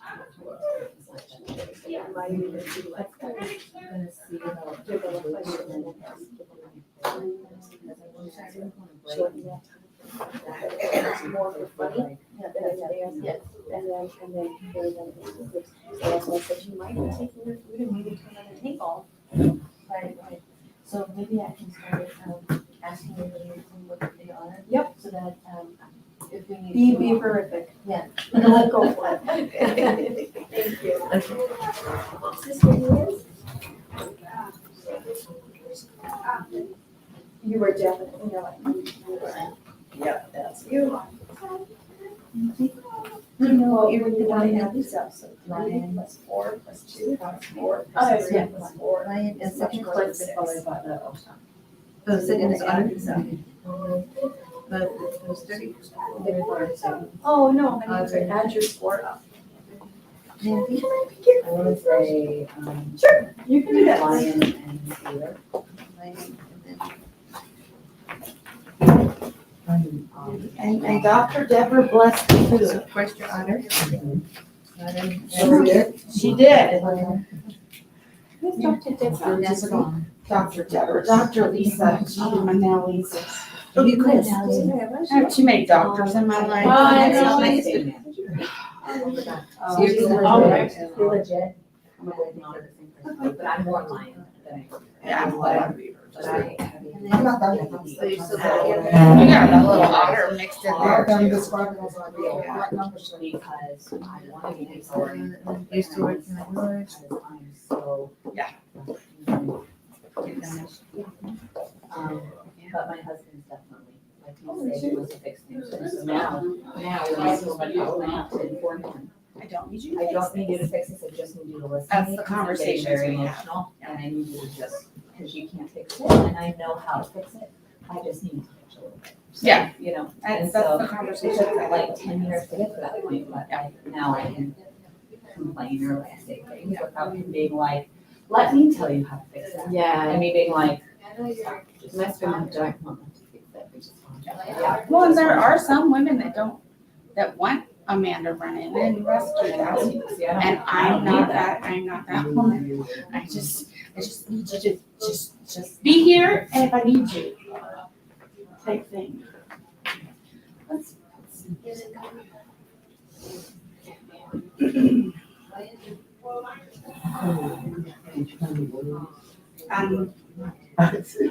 No, because I was dealing with drama when I got here. I met with Pro. Yeah. Yesterday. Nice. Oh, excuse me. By the way, ladies, I did bless the food, if anybody's Oh, like, and so did, Lisa did too. Oh, Lisa Dr. did, Lisa's okay. good out there and did it. Oh, good, thank you. I didn't want anybody to think their food wasn't blessed.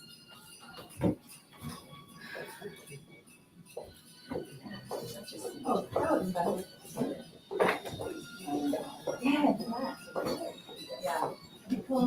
What I said? I'm not doing it. I'm just curious. Oh, I'm a beaver with a little bit of lion.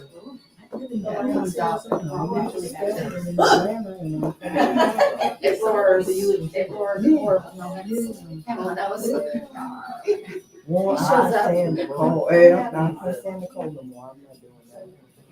My girlfriend was in the Yeah, it's an interesting mix. Girl, it took me so long. I'm like, I ain't even talking to you about that. But, yeah, I know. Wow. Okay, help me, Deidre. SIA, Yeah, I got that. unstoppable. Thank you. My brain just went, nope.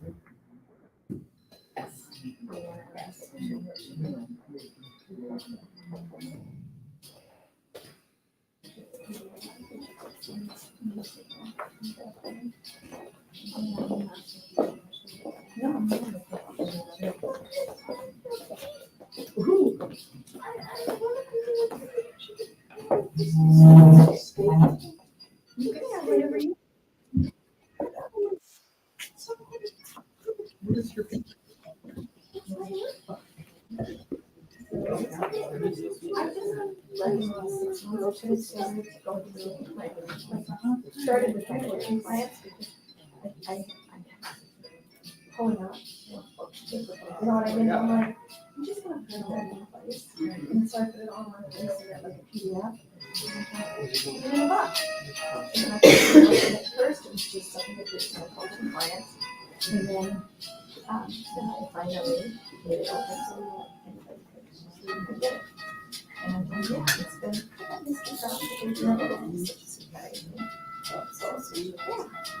so that's, so it goes through, chapter 1 is emergence, and I split it into 5 parts, so I could, you know, actually have 5 sessions. So do you have an evergreen as well? Is that what the one with it?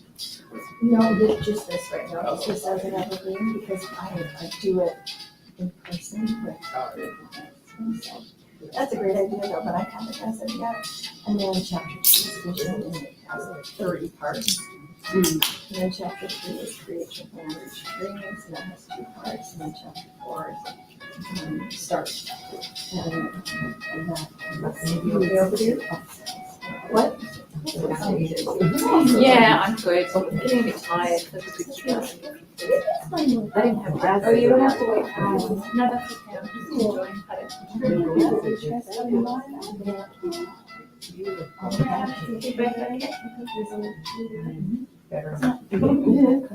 Better now because you have faith. Have a little part. I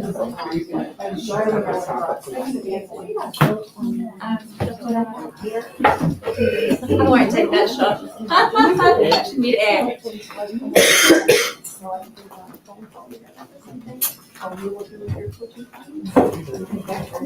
Nicole? I don't know the breakfast, but I have to have a protein shake. But I was going to do that. Yes. Ladies, while you're eating, when you're done eating, whenever, Mandy can do your headshots. Everybody gets a headshot with this event. So Mandy will be back there whenever you would like to get your headshot done. And if you got it done yesterday and you want to look at them, I have them. Oh, great.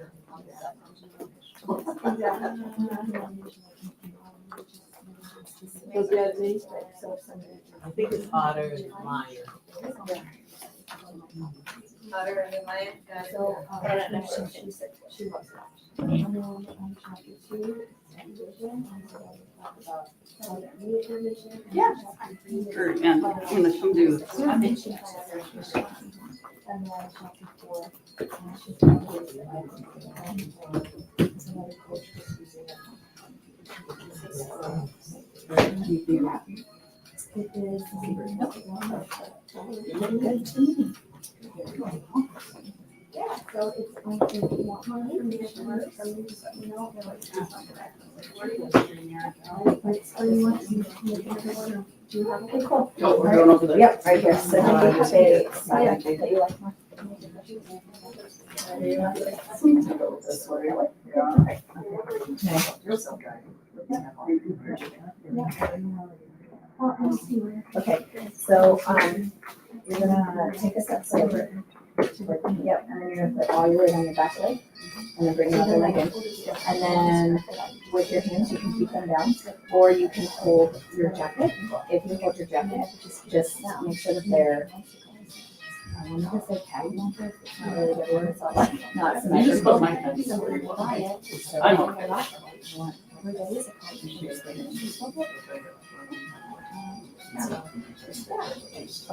Or it can help. So did you sew it? There we go, okay. And then I'll make this come over and you give me a real smile, it's an actually smile. There we go. We'll bring your chin up just a little bit. Not that much. There we go.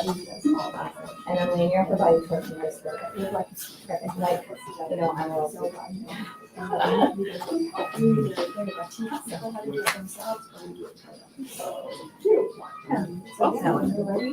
Yeah, and I'll demo them and then you can see, if you want. Okay. Awesome. Thank you. Nice and easy. Oh, that was nice. I tried. Yeah, we have, the activities that we're gonna do, it's gonna, the initial, They're not, activity was looking at, one group for animals. But it was so many, golden beavers need a place.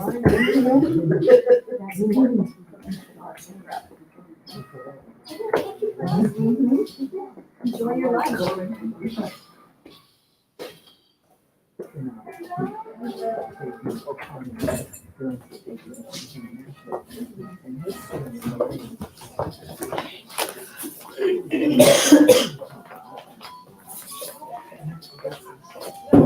one do you like best? They're not edited yet, so you'll get them edited. You'll get it edited when you. I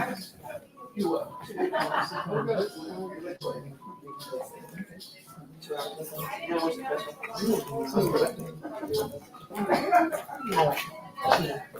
Yeah, are you good with that? I don't know, what do you think? Oh, yeah, I did, yeah. You good with that one? Okay, cool.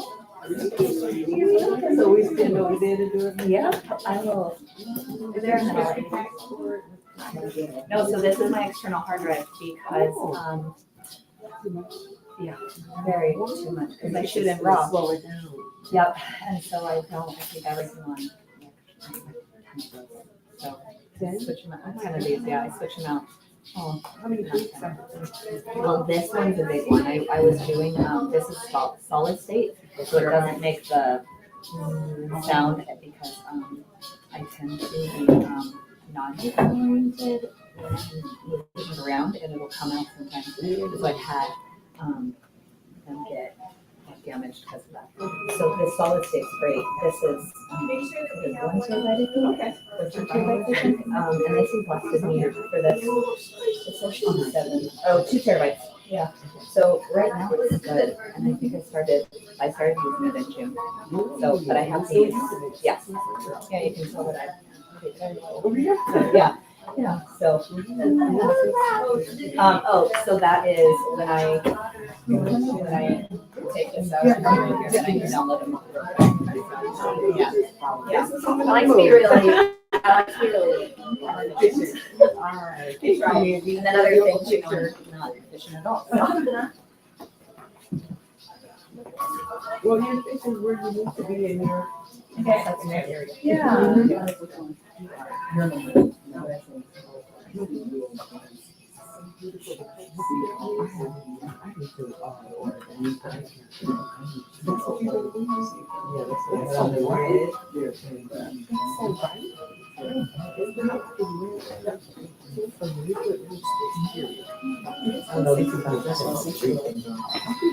Oh, I have yours.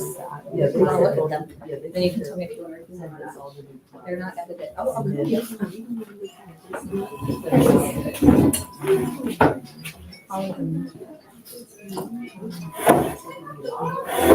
These are not edited, so I can just. How's your sister today? Good, you know, I was resting a little bit.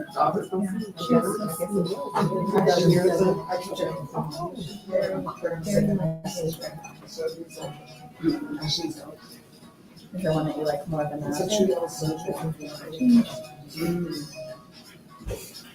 Just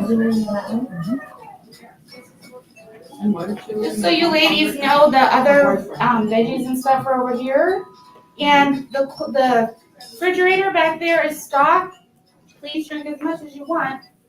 We paid for it. Go for it. Take a few with you. We paid for stuff. Take it all.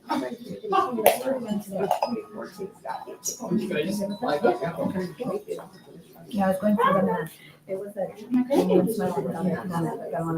downloaded them, like it's such a smile. That one looks kind of. That one's a little closer. But with mom and dad, I'll have some more. I wonder if I was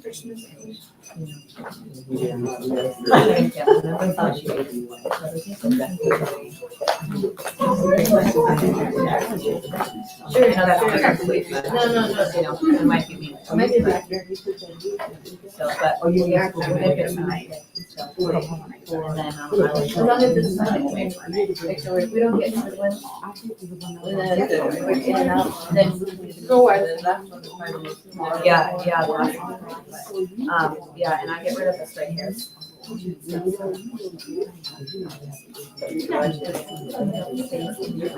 that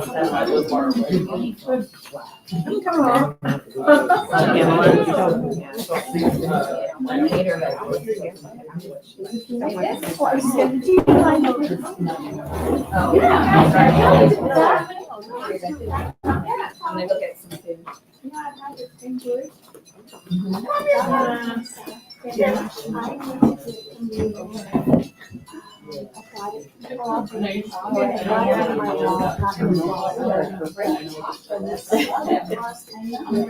Okay.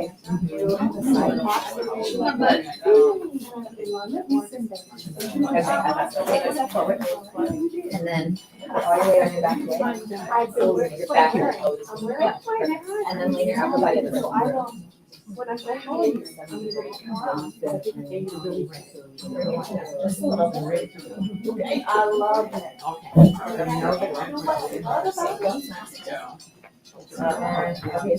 But it's not so much. I'm gonna make Dr. Lisa come over and laugh, like a real laugh. There we go. There you go. There we go. Yeah, I just need her. The color. The colors are gorgeous. Color, that's so pretty. Pass them all down one and then I'll call it. You know what your revelation reminded me of? There's you have, in our networking, in our circle, you know, that there's this, I don't know her name, but she helped with, some anthology, I think she took some photos and she did. My husband can't even. Really? You don't have more on the ruffles. Yeah.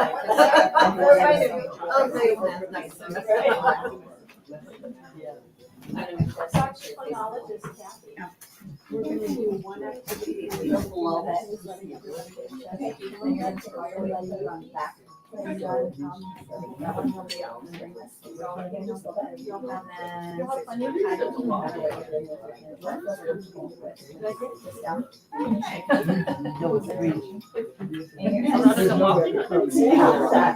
That's the most relaxed I've ever saw. I know, right? Shake it. We're gonna just make her shake it up. Yeah. Feels all the. You eat it. If you don't know what it is, you eat it. Beautiful, Nicole. Yes, look at Lady Nicole. Let's do paparazzi on her. No way. Yes. Right. I'm gonna turn on my flash and everything. Uh-huh. Make her stay there, please. Make her stay there, Mandy. Make her stay there. And take some more pictures of her, Okay. Can you? because she's always the one doing this for me. And then can you? See, you know, I got the. I do have big boobs. I'm gonna show you. Ginormous. I wish I had that. Oh, that's pretty. Okay, lean your upper body toward you a little bit. We're just gonna have just a photo shoot of just Nicole. Bring your chin down a little bit. Yeah. I mean. Just me. And just the red. Yeah. And I mean, you're on. Are you? What we'll do is we'll go through and we'll pick, all down the line and then. You're welcome. Hold on. Oh, I know. Right. You know, from all the, what, you know, the websites and the networking, you hear about all the work you do. This is the first time. So where did we get that line? One of the things that my sister was saying, she was even saying, you know, so, she was looking at the, you know, I was like, oh, A little bit different. but you are Beaver and the Golden, okay, thank you. Oh my God, my daughter. This one was something that I love olives, but I have to remind myself how lucky I you don't am. like me. Because we, yes. No, No, I'll California, fourth grade. No, she was in California, she was in South Bay Area. I like I mean, this, a letter. the fact that it's. It's new Sacramento. Yeah. Okay, cucumber, carrots, like celery, green peppers, will do. That's about it. Like this one better. Yes, if they're done right, if they're mushy, I dropped this on the floor, but. So with this net kind of network, when is the next time we're gonna be able to do something? Yeah, I don't eat Chinese. No, I like that. that. I can't do. I'm leading to that. Look at you, it's just like. In September. Oh, you don't? You live in Atlanta, Georgia? No. She's giving her conference. Oh, Yeah. Oh my Don't eat God. Okay. The I cares, no, that's you. This is one of America's. Women on the move, I'm okay. gonna call you because I'm thinking about doing something. Oh, okay. That's really about it. Nothing. That's great. Okay. So now like I'll smell like that. Poor thing, she was so. So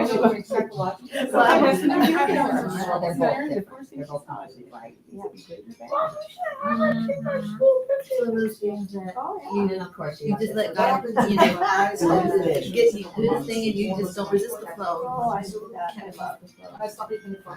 So, I love Yes. that.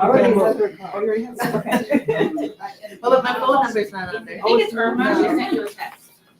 I think it's Irma. Yes, so I'll reach out to you. I was just telling you, because I was told to tell you.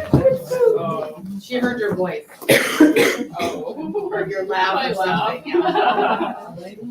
I have a pretty. You do have a distinctive laugh. Food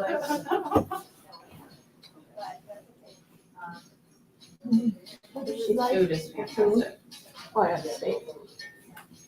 Really, y'all were so like jumping on. You really do. Well, no, my lion's coming out, but my neighbor. For many years. Yeah, so this side. It was a church admin. And then I was a painter. And then when I transitioned out of being a pastor, I work have at two the missionaries that are very, she still does that very much. I'm so grateful.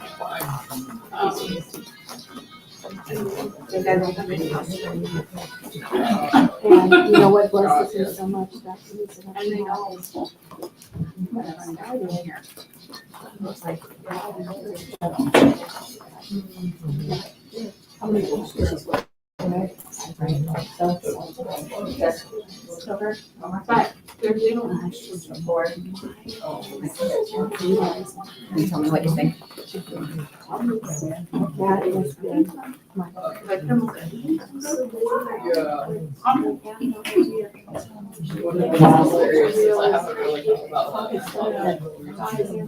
I show that to everybody, because I love it. I think I showed it to you. And I don't know if I showed back you. when she was. I show you the office from the horse that pops out. Me? It was missing. Oh, okay. I don't remember if I showed you that or not. I showed it to somebody recently. Right? Pulled up on my And so as I started. Did it? About, Oh my gosh, has it been a year? About it, and I'll just. Well, I don't I'll think so. find her, you know what I mean? I'll just. Oh. I had it pulled up. I was I'm like, very that's blessed. weird. I'm really grateful. I can do it a year. Just to be. I think I was selling the next one out in the cold. Too excitable. Too excitable. Yeah. She's like, And what? you're still. Too excitable. That's One of the they know too excitable. She just saying her. And which one's it in? Her thing? In her thing? I can believe it's. Yeah. I'll have to look at it. It's probably from like, the Oh, that was. Yeah, she's. Huh? This one. All the different people. I just caught, or I didn't even. I love it. See, very excitable. And so where's it too excitable. You don't think about I honestly, I think I looked at spacing and that was it, because I was literally doing that the other night last night.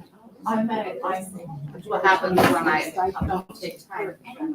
I call it forward. Stop with you. You made it three That's the times. thing, I did see a space that I forgot to delete, so I that's, missed that one. no, She's like, a name. it's just irritating me when I see it. That is so good. Thank you, Jasmine. Oh, yeah. Happy meeting. Yep, yep.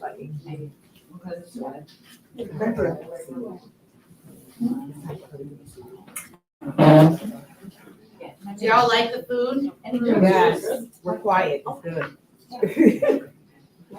She is.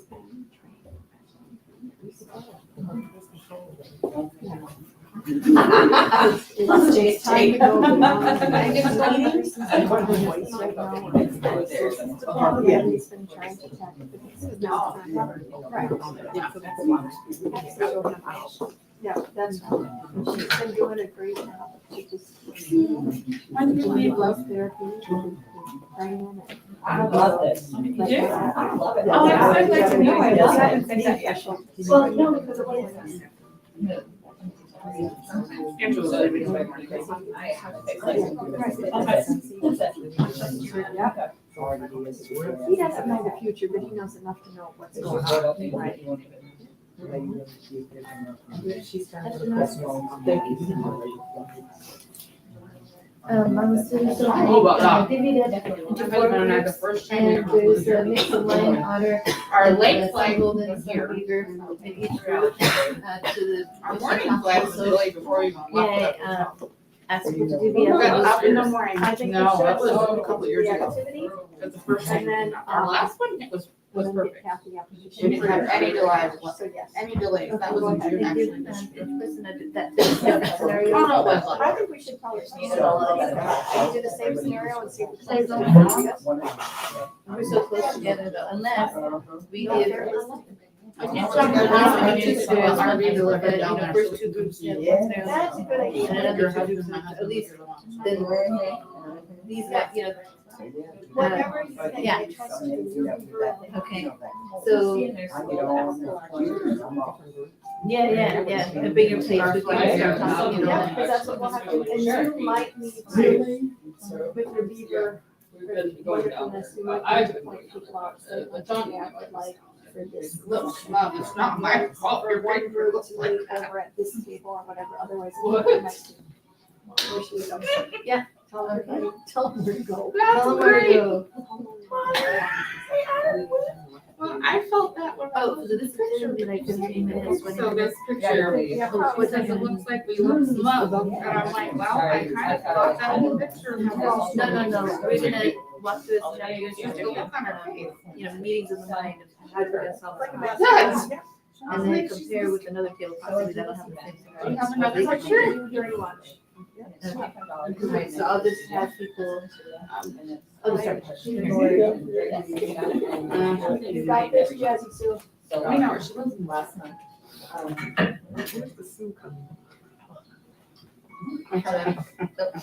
Well, at least she likes. Are you on? Is it on? It is. It's red, I think was on. What was it when it was laying there? Now it's on. Hello. Okay, wait, before you start. All right, so we have, now I'm gonna ask for some participation. Do we have sticky notes at every table? Yeah. Raise your hands if you need sticky notes. We need sticky notes at our table? And I think they have a pad, so here we go. All right. So along the lines with Dr. Pamela's, activity on the personalities, we're gonna do an activity, lunchtime activity. And it might involve some moving around, so you might have to take your plate with you, but it'll be fun. And so we have a couple scenarios that we're gonna run through and see how the different personalities work together to solve this problem. So there'll be two scenarios, but two groups will have the same scenario, so we can compare notes and see which group can have the, some unique ideas to solve the problem. So, to make this easy and quick and efficient, I'm going to just delegate and say, the Kathy's group is gonna be group number 1. Well, actually Kathy's right there, so I'm just gonna say, where's Kathy? Oh, group number 3. Anna's group, Anna, 4. So your group is gonna be number 4. Anna, raise your hand. Okay, so there's Anna. Anna, there's Anna. So that's group number 4, table number 4. And then, this group will be table number, is it 3, 4, 1. That back table's gonna be 1 and your group number 2. Sweet. Okay, so which makes it perfect. So in group, table number 2, we're gonna have Angie, Deidre, and Dr. Nora. So Dr. Nora, you may have to bring your plate, in your pen or paper, here. And then, so that's group number 2. Table number 2, table number 1, it's gonna be Sonia, Dr. Pamela, and Lisa Church. Where's Lisa Church? I didn't know Lisa's last name. Lisa Church. So Lisa Church, table number 4 is Anna, Chris, and Mandy. And does anybody need to know what table they need to go to? This is table 1. This is table 2, 1, 2, 3, 4. Okay, coming down to your table. So table number 1 at the back left is Sonia, Dr. Pamela, and Lisa Church. That's me. That's right there.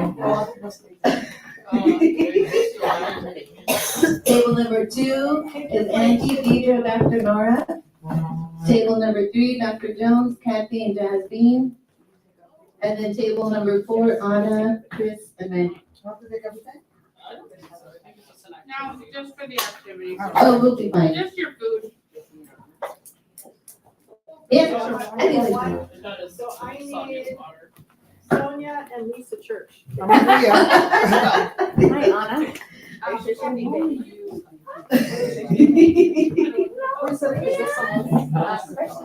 Sonia, you're right over there. Yeah, she's gonna be a little bit. You wanna come join our group?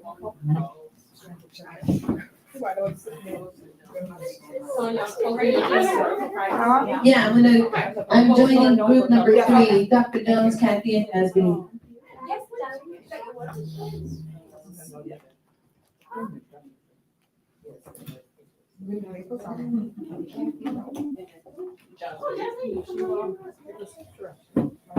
I'll come back here with them. We are here and I'm coming here. I'll come back here with you guys. So I'm going to give out a couple scenarios, so now that you're together, the problem you're gonna need to solve, and need to start kind of talking it through, use your little scribble pad to put in your notes, because then at the end, we'll just read out loud what you came up with as your solution. And then we'll compare. So 2 tables will have the same scenario, another 2 tables will have a different scenario with the same one. So table 1 and table 4, your scenario, yes. I'm table 2. Yes, your table 2, so the back. I thought you pointed at me. Oh, no. Behind you. Just back, Sonia and Pamela. Okay, so table 1, table 4, your scenario is, you don't have money to pay for dinner and are sent to wash dishes in the kitchen. The workers just then decide to walk out on strike when they see you. Talk about timing. And dishes are piled to the ceiling. So there's your problem solved. Wow. What's gonna happen, what you do. So work between your groups. Try not to eavesdrop on each other. All right, so table 3 and table 2, your scenario is, and that's the real fun one, so let's read it out loud, a little bit of a longer one. You are a scrap wood store owner and proud of the unique pieces of variety of wood you have to offer. Wood shavings, plywood, and other odds, ends, and pieces. Friends and family even donate stuff throughout the week, so there's junk everywhere, but you don't really have time to clean up because, you're a store owner. So a representative for the King of England calls your store as they have heard you have a special crown that you have made of fine wood, and they want to buy it. And they'll be headed out shortly in a few hours to check out your crown. Needless to say, they got wrong information. But all you have is scrap wood, but you're not about to pass out an opportunity to make money and possibly make your store famous, so what are you gonna do? And they'll be here in a couple hours. Your store's a mess, and all you have is, scrap wood, whatever. What are you gonna do? All right, there you go. So start thinking in about 10 minutes. In 10 minutes, I'm going to check in and round up, and then we'll collect your information. Oh, each table designate a speaker. Thank you. After we watch our session, first idea was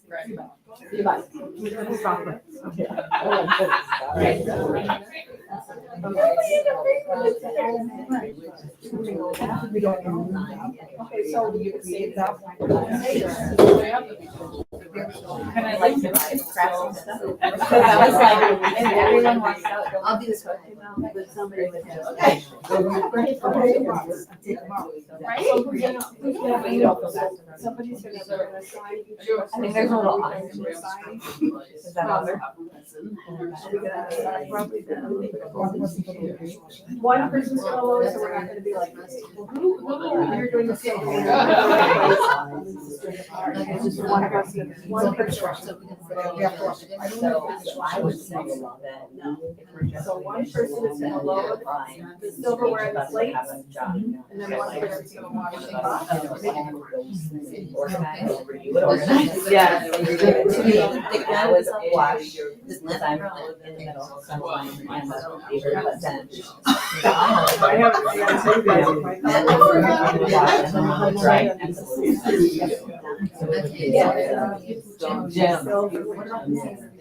Stones, diamonds, rubies, and all kinds of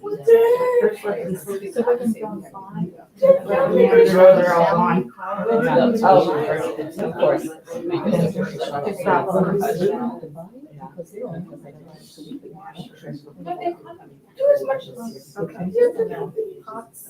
Yeah.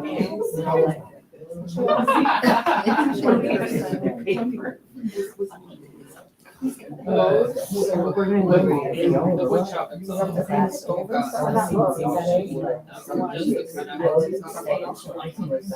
I know.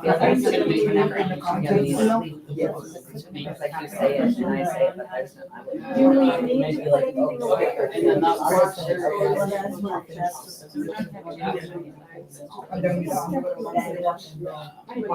So are we assuming that there's? Oh, by the way. So one person's gonna load, one person's gonna wash. Yes, right, we fix it. Right, we'll get recognition for fixing. One person. Yeah, right? My hands what we ate. So she's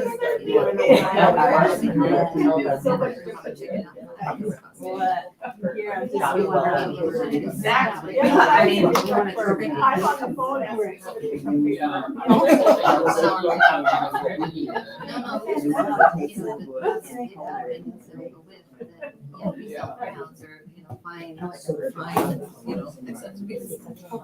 Absolutely. It's my So that we, it wasn't a mistake that you want.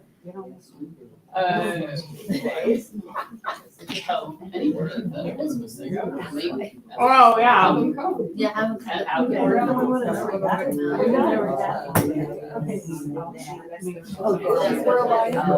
Yep. Fever, what else? roll out the red carpet. England. But fevers make, you wanna make decisions. Okay, so yes, you're done. We were done first. Yeah, we were done way Could have longer. been really done first, because our original thought would have been Best, but. original thought was all. We thought we'd come up with a real. We have two options. Oh.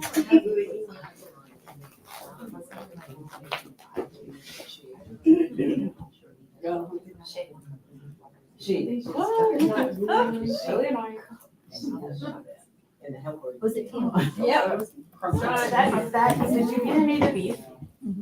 Really good. I love that. That's crazy. Nicole. Yeah, oh, sorry. No, go ahead. No, you're fine.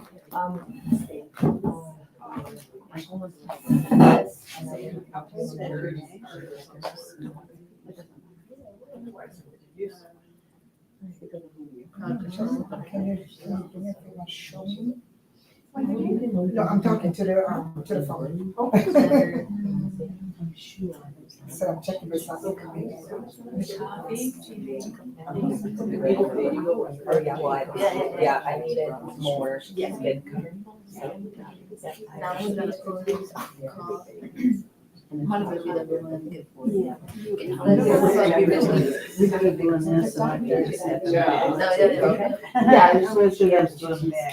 Yes. You would have brought up back for leaving on Thursday. I know.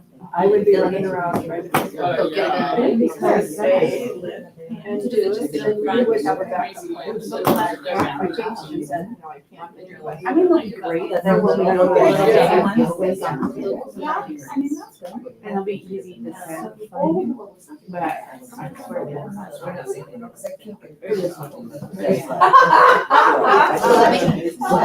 I'm just making up with stuff.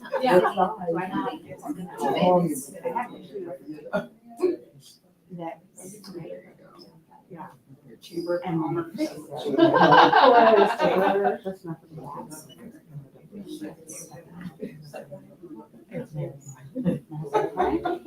gonna look too far.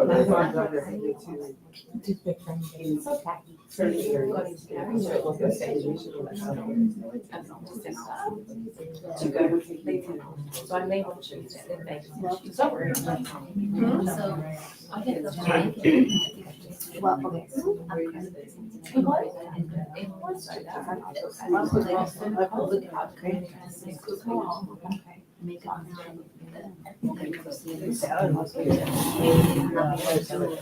And then business change would, make it look like it's right, some way.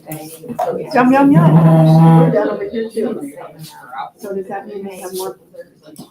Something. Maybe there's just it's a very pretty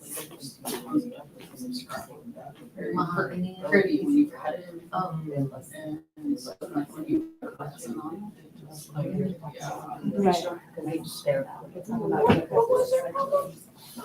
I don't know, what was their problem?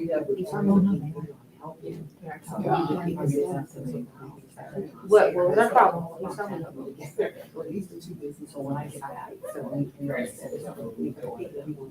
Think, really hard, complete opposite.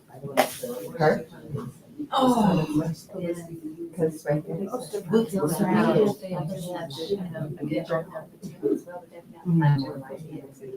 She doesn't. Are you more people? Half people won't believe it. So I am.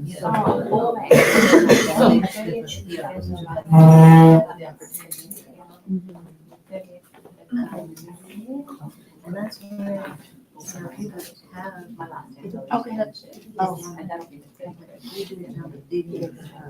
You know, and you feel people step up for you. So having, so we've already established of Right. local business partners, you know, and charity work. And so when push came to shove, they all came. They are beautiful. So that's. I was very happy. In the box? There's no box in that? Oh, I'm sorry, I put them on the desk, so nobody peeked. I'm sorry. Yeah.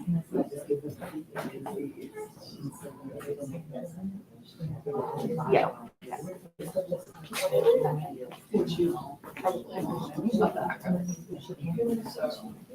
Oh, yeah.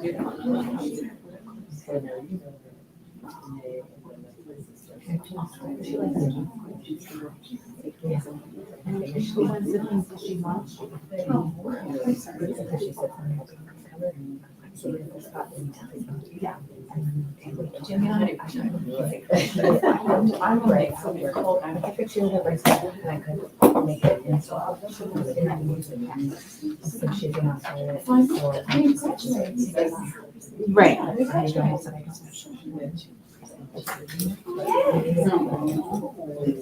Yeah. I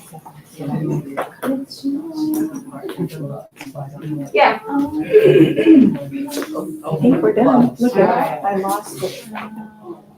You lost it. I lost it. She went to the bathroom. Yeah. Yeah. And you feel good then? You're giving extra tissue, you're gonna. Oh, she's amazing, isn't she? Which one? Oh, okay. I took it and then I did a bunch of stuff.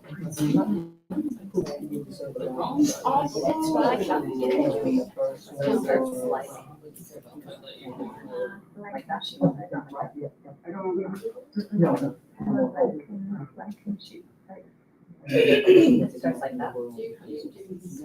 And then when I do all my stuff, then oh, wow. And then I go in and I change the size. Like that's kind of like a bubble, but so. I have two kids. These aren't my kids. My kids are.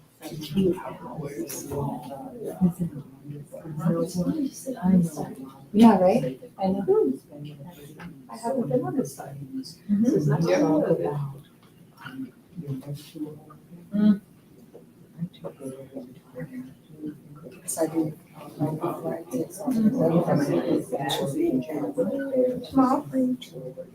They're not. Yeah. 3 and 2. A wood shop was 3 and 2.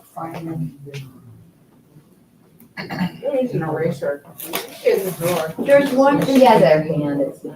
there's an eraser in the podium. In the podium. Testing, testing. Oh, I love my drink. Try again.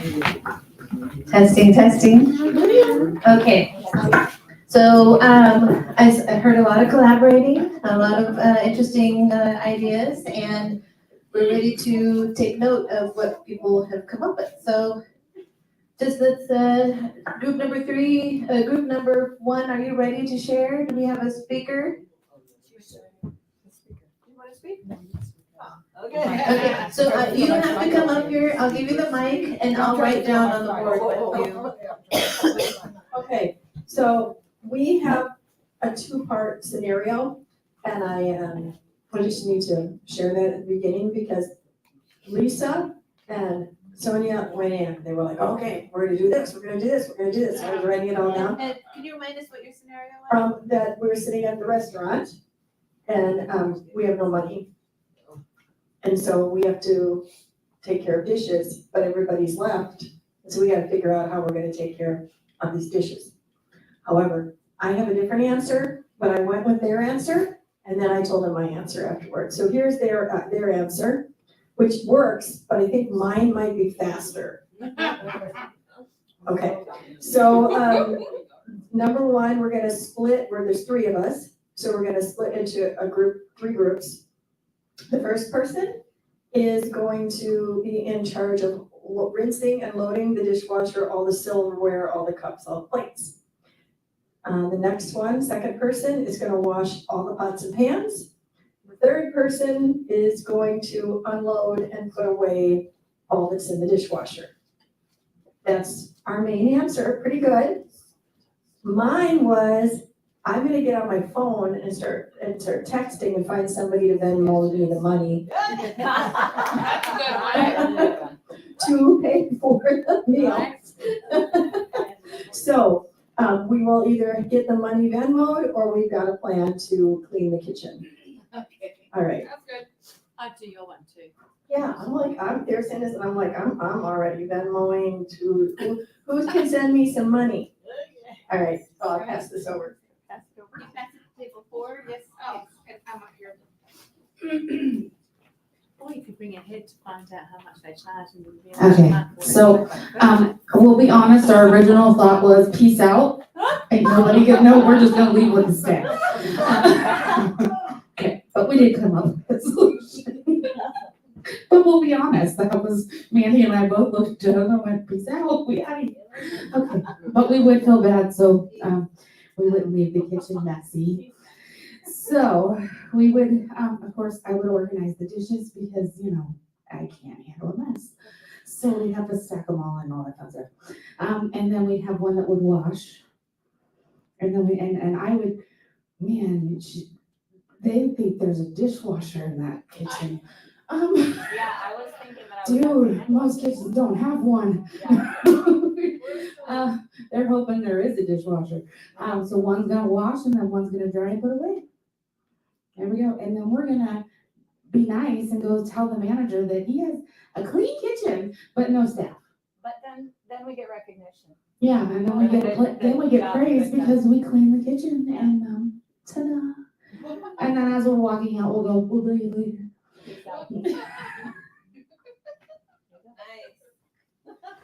Nice. A bonus would be nice if they would recognize and pay you for your services. Exactly. All right, so I had the privilege to be table number 3, so we'll go with table 2 first to see what you have come up with. So who is the speaker? And Deidre, please remind the tables in the back what your scenario was, just briefly. I know it's a lot. Just briefly, we own a wood shop and we have all kinds of different woods and our family is supportive of us and brings us things. And now King from another country has asked, a queen, that's right. A queen from another country has heard. The queen would be looking for too much data. Well, this other country person said that they had heard that we had made a crown and they wanted to see it and they were coming over in 2 hours. So we worked around this and first we're going to print a template. And once we get this, this is gonna be one of a kind, right? Yeah. So that's the wonderful thing about it. And so we know they're gonna want it. That's just, and so we print a template and then we delegate to our family any needs that we have. So if they have gems or other things at their home or they can get for us that we may need, bling bling. And so we take the wood and we make the crown. And what we know about wood is with the crown, it could be different kinds of wood. We would carve the wood and we would just make this the most beautiful thing they have ever seen. We would make different colors. It would just be fast. Only 2 hours. And in 2 hours, we get it done. Because we wouldn't stop till it's done, that's right. All right. Mhm. May I ask what characteristics were in the table mostly? You were a lion. A lion and otter. I'm a Lion, lion otter. and lion. I'm an otter lion, I'm sorry. I'm an otter lion. So otter, lion, a I lot can't of believe lion. that I'm an otter lion. I think What we do made a you mistake. think? I don't know if that counted right. Yeah, I think we have it wrong. Mhm. At least I counted wrong. Okay. All right, so I am going to give, Here are my notes. Here for our speaker. Who's our speaker? We get your notes, and then I'll try to capture it for you. All right. So we have the same scenario as the wood shop. Yeah, first of all, we're gonna call in all of our friends and family to come help us. We are my husband owns a wood shop, so it was a little convenient for us. Oh, man.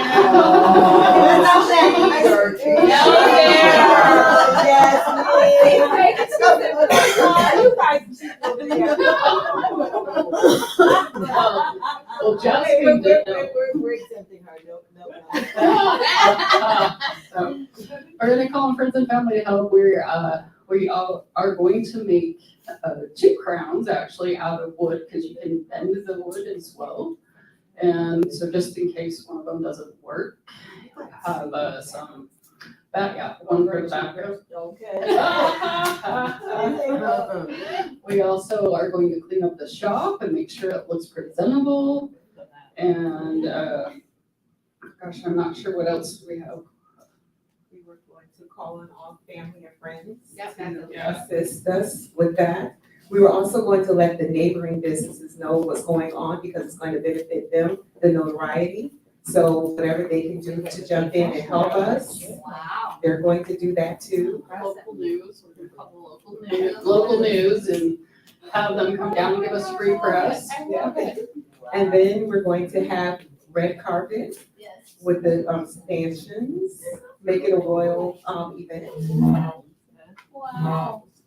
We will also have tea and crumpets. Yes. Oh, yes. Oh Sweet my press. goodness. Wow. Okay, y'all win. Oh, security for crowd control, Yes. filtration for clean air.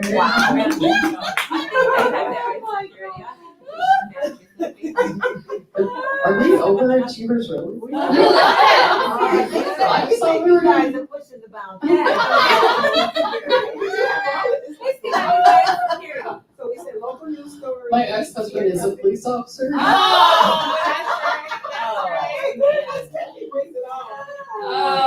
And then we said, you know, we were talking about publicity and we were saying about marketing, but we wanted to let the royal family know that, you know, of course this was last minute, so we just said, we actually, you know, just take this by, request, so we don't have to market because we get our business through word of mouth. We get our business through word of mouth, so we don't have to market. Get paid. I can't. Wow.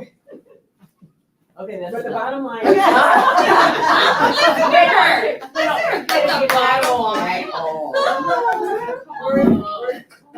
Word service. Okay. Okay, we won't tell the rest of it. We have a lot more, but that's enough. So did you write a book? I know you're authors, so goodness. I love it. But the first decision we made, we said, well, we're making the crown, 2 hours, it doesn't matter, we're making the crown. Come on. There you go. I'm gonna pass the mic to Dr. Pamela to kind of comment on this activity and Yeah. what she's observed as the outcomes. All right, so on Okay, this first of table all, we don't here, want you to take it aside. I want to know over here, personalities, dominant personality. Lion, otter, and who else was? Otter golden. Okay, who came up with, crowd control? Okay, Was it, I think it was you. and the bottom line, was that, we're gonna get it done, okay? We both came up with that. That was We're gonna do it. so detailed. So you see what happens, you know, you got these lions, otters, goldens here together doing it. Look at what they came up with. Yeah. Okay, now in comparison with that, is that you guys? Okay. Yeah. So let's look at what you guys had. Number 2, Print the Wow. template. print the template, you have all the, delegate to family members, okay? Come, what is that? Tell the family to bring bling. To bring bling, okay, the more fabulous, the more good, I love it. Okay, so personality types here, Dr. Angela, Lion, I'll say. Lion, Otter, okay. Dr. Nora, I think it said otter lot, but I'm very surprised. you must be a little playful in there. Look, you are, look, I Well, mean, look at her outfit. look at your outfit, right? It's Yeah, an otter outfit. and you are down. Okay, so, well, no, yeah, yes, it absolutely is. Okay, so now over here we have a golden. Look at the difference in the detail. So that just means the importance of having both sides of the fence, so to say, in your decision making. This doesn't mean this isn't any good. It's very good, but I want you to literally see the difference when you add that golden or that beaver into the mix there. Okay. We were the servants. Yes, that's right. All right, and so now back to tables 1 and 4. Tables 4, personalities there. Anna, what were you? You got your mouth full, honey, I'm sorry. Mandy, what were you? I'm a lion beaver. A lion beaver. And And Lisa, Nicole is a I'm beaver a lion. beaver lion. beaver lion, okay, so we have details. Yeah, happening. detail covered. Lion otter. Lion otter, and Lisa is definitely beaver, so we had, No, Lisa Lisa was in your team. oh, that's right, she was on my team, never mind that. So, okay, so you guys have lots of beavers happening here, you got lots of lion happening here. And yes, of course. And so, wow, Organizing the dishes. they are gonna organize the dishes. You gotta do the glasses for, you can't do the glasses after. you've Okay, done the so I dishes. want you to just notice this, they're gonna organize them, dry them, put them away, and I'm like, Venmo me the money, somebody. And then we have a backup plan. Now, Lisa said to me, this is what would happen. You would be on your phone trying to find somebody to send the money, and she said, I would be making a backup plan, that backup plan, so that if you couldn't find somebody to send the money, we knew what to do. And like, that's exactly what would happen. So what a great way to experience the different personalities and how we all work together. But I'll tell you what, number 3, I am impressed, hands down impressed. We got security, we got air purifiers. Yeah. All right, Team 2, you can come up with those air purifiers here. Oh my gosh. Red carpet. I don't think it was explained to us very Just saying. Neighboring businesses, notoriety. Oh my gosh. And you're not even gonna have one crowd, you're gonna have a backup crowd. Yeah, there's so much. Oh my gosh. Okay. All right. I hope you have seen the value of each other's personalities and how much better it is when we work together. Yes. Collaborating. Dr. Nora, she hits strike again. All right. Collaboration continues. Miss Kathy, come on up, come on up, come on up. Okay, she's gonna No potty break. take a potty break. All right, so we're gonna have her share, and then when she's done, we'll take a moment to spiff up our areas, if you have any garbage or anything or any rubbish that needs to be thrown. And then we will continue marching on. Everybody having a grand time? Yay! Did you eat lots? Are you full? Good. If you're not, go get more. There's plenty there. Yeah, you can move back to your original spots. Yeah. You can move back to your original spots if you would like to. If you'd like to stay where you're at. Lisa, what was your personality dominance? Was it beaver? Yeah. Complete beaver. I just made suggestions. Oh, aren't those beautiful? Oh my God. That's my favorite one. Yeah, that's number 2. Oh, the one that we didn't. Oh yeah, thank you. That worked out so good. That was so fun.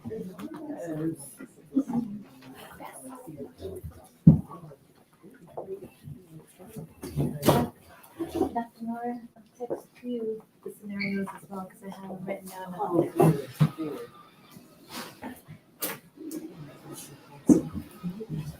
La la la la la la la. We can hear you. The speakers. You guys are hilarious.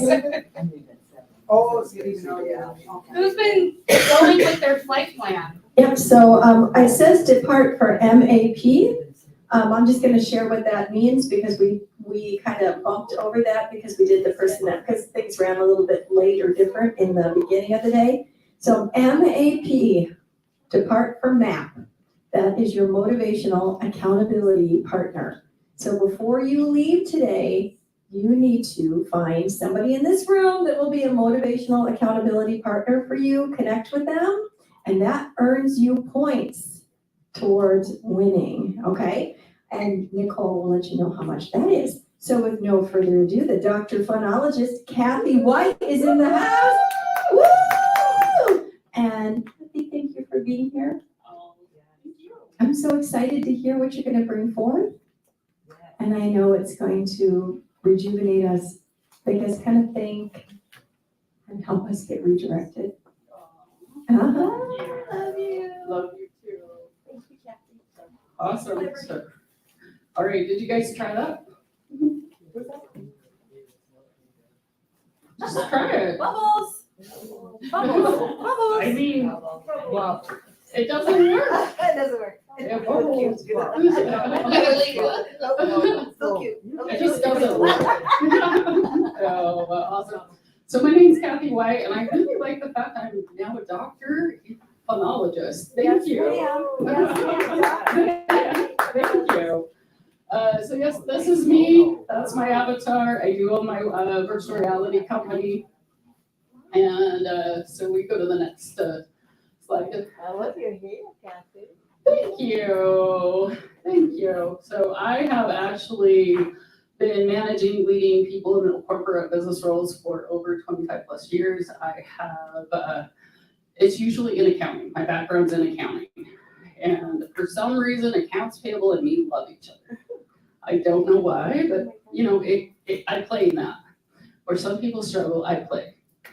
And so, yeah, so I worked at JCPenney's, Ultradent, Overstock, and as I said earlier, I am the Women in Business Chair for my local city. And so if you can keep going. And then education, I have my bachelor's, I have my associates. I've been mentored by John Astraff and Ayurka, and then also with John Tallarico and Bob Proctor. And so, yeah, there's me, some of my books that I've done. I'm super excited. I did do my own book as well, and it's called Unleash the Warrior Within. It is about my issues with anxiety and depression and the things I have done to overcome them, because I 100% believe that there is an epidemic going on right now, and people need help. People absolutely need help. So what I'm going to, will you go to the next slide? I'm going to talk about my Kauai trip. And Jeff is my husband. We do not have the same last names.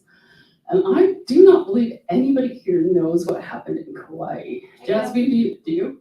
I do. Cookie dough. So, yeah, so never trust a Hawaiian Mayo. That is, my husband said that. And it was the most profound thing during our hike. So you can go to the next one. And I know I'm talking about self-care, and self-care looks different for everyone. And for example, I mean, Dr. Lisa wants her eyelashes. That is not something that I would ever think in a million years to do, ever. And my self-care is actually coming here. And when I was talking to Pamela, so the last 3 months have been an absolute roller coaster. I'm a caretaker for my 82-year-old dad. He ended up getting admitted to the hospital. They think he has esophageal cancer, and so I've been taking care of him, and then at the same time, Jeff had surgery on both of his feet at the same time. So I've been caretaking for him. My daughter and her husband just got out of the military. They moved back in. So it's been just a roller coaster. And so I was talking to Pamela, and she's like, you need to come. And I was like, at first I was like, nope, I'm not going. I've got too much on my plate at home. I just cannot do it. And then I called her like a week and a half. I'm like, I'm coming. And so here I am. But anyways, my self-care is actually traveling. I love to travel. I love to hike. I love to have adventure. And so can you keep proof? I get outside of my comfort zone, and you will see that in a minute. I have a fear of heights. I have an absolutely fear of heights, and you will see part of it. I do love to spend time with friends, and if you've read my book, I have my best friend, I call her Crackers. And we've been dance moms together, and you come in, Chris. So we're dance moms, and oh gosh, who knows a song called Dolly Parton, You Could Eat Crackers in My Bed? I've heard it. My mom used to play that all the time. And one time we were at a dance competition, and I started singing that to her. And because she had crackers all over our bed. And so from there, her name has been Crackers ever since that. And so her real name's Angie. But anyway, she wanted to do That's a good name. Angie, right? It is, huh? So anyways, her bucket list items, we both turned 50 this past year. She wanted to hike the Kalalau Trail in Kauai. And if anybody knows anything about hiking, backpacking, the Kalalau Trail is one of the top 10 hardest hikes in the entire world. And that's what she wanted to do. And so we planned it. We had 8 of us that were going, and go ahead. And it's beautiful. It's absolutely gorgeous, and you can't that is the Nepali coast right there. So this is the Kalalau Trail, and you start here and you end up here, but you have to go through all of these little. You go up 800 elevation feet, and then you go down, and then you have to go in all of these little inlets. But I live in Utah, and I live up. The elevation's super high. So in our minds, we would have no problem doing this. No problem whatsoever. It's at sea level. And so go ahead. And so we got ready. We got ready for our trip. Anybody hike or backpack? So, no. Chris? I've never done the backpack. So a normal thing is a backpack about 25 pounds. When you're hiking for 3 days, that's about a normal hike backpacking weight. And so so each of our backpacks weighs 25 pounds. And go ahead. There is actually Chris is Angie's husband. So we get our backpacks ready on Thursday night. We're leaving Friday. You have to have permits to go onto this hike. And there's only 60 people allowed on this trail every day. And so we have our backpacks ready. Chris questions us about the weight, and we tell him we need every single little thing in that backpack down to the coffee creamer. Because you need coffee creamer in the jungle. Come on now. And so yeah. This is Friday. This is 7:30 a.m. This is us, and look at how excited we're so excited to go. And Jeff's got a smile, I've got a smile, Angie, that's fine. This is our plan. We backpack in 11 miles on Friday, spend a day on Saturday, and backpack out on the Sunday. That's our plan. And then we have no cell service. Angie has a Garmin. And anybody know what a Garmin is? Yeah. Okay, so it's an SOS activator. And he's gonna pick us up at 7:30 p.m. on Sunday evening. Where'd you sleep? In a hammock. We packed our hammocks. So so go ahead. So this is the initial start of our trail. Oh my goodness. And so you gotta imagine that got our 25-pound backpacks and we're going up this. And I have my knee brace on because I've had ACL surgery. And look at your face. Sure, let's go. I had my knee brace. I got cleared to go. And then this is actually not how dangerous it was. It was after this, you're bouldering. You're like maneuvering over boulders and whatnot. So you keep going. And I fell in the river right before this. And so this is Ranger Ron. And so we're still excited, it's not that hard quite yet. But it was hard, it was difficult. And so, I fell in the water and I changed my socks and whatnot, because you have to have numerous pairs of socks when you hike. So go ahead. And so again, that was our plan. But we had a change of plans. And guess what? It wasn't because of me. It was not because of me. My husband, Jeff, is a walking mailman. He walks 10 to 15 miles a day. And he ended up getting sick. And so he got heat exhaustion. And he ended up not holding anything down, violently puking. And he ended up violently puking on this trip. So we're 3 miles into this trip and we have to make a decision. He's like, Jeff, what are we gonna do? He's like, I want to be there to support my best friend to get to the beach. We're getting to the beach. It's her 50th birthday wish. And Jeff's like, I'll just press on. I'll just go really slow. And so that's what we do. We have taking breaks and whatnot. You have to filter all your water. So initially we thought it was heat exhaustion. And so we ended up, instead of getting to the beach that night, we ended up getting to the mile marker 6 campground. And mind you, there are helipads all along this trail. And I'm not thinking anything about it, not at all. And this is mile marker 6. We camped that night at mile marker 6. That is actually my hammock. That's where I was sleeping. And I met a guy from Utah. His best friend actually got flown out by Life Flight that morning. And I was like, and of all places he lives was in Utah. And he was a professor at the local college. But anyway, so he got Life Flighted out that morning. And so, the idea of how dangerous this trail is starting to hit me. And I knew what was coming up. I knew it was coming up the next day, and I was scared. Jeff started feeling better in the morning, and so he says, we're gonna keep going. And so this is us the next day. And this was right before what I'm gonna show in just a second. Mind you, I've got a backpack, 25-pound backpack on, and we're going down this slick rock with nothing to hold on to.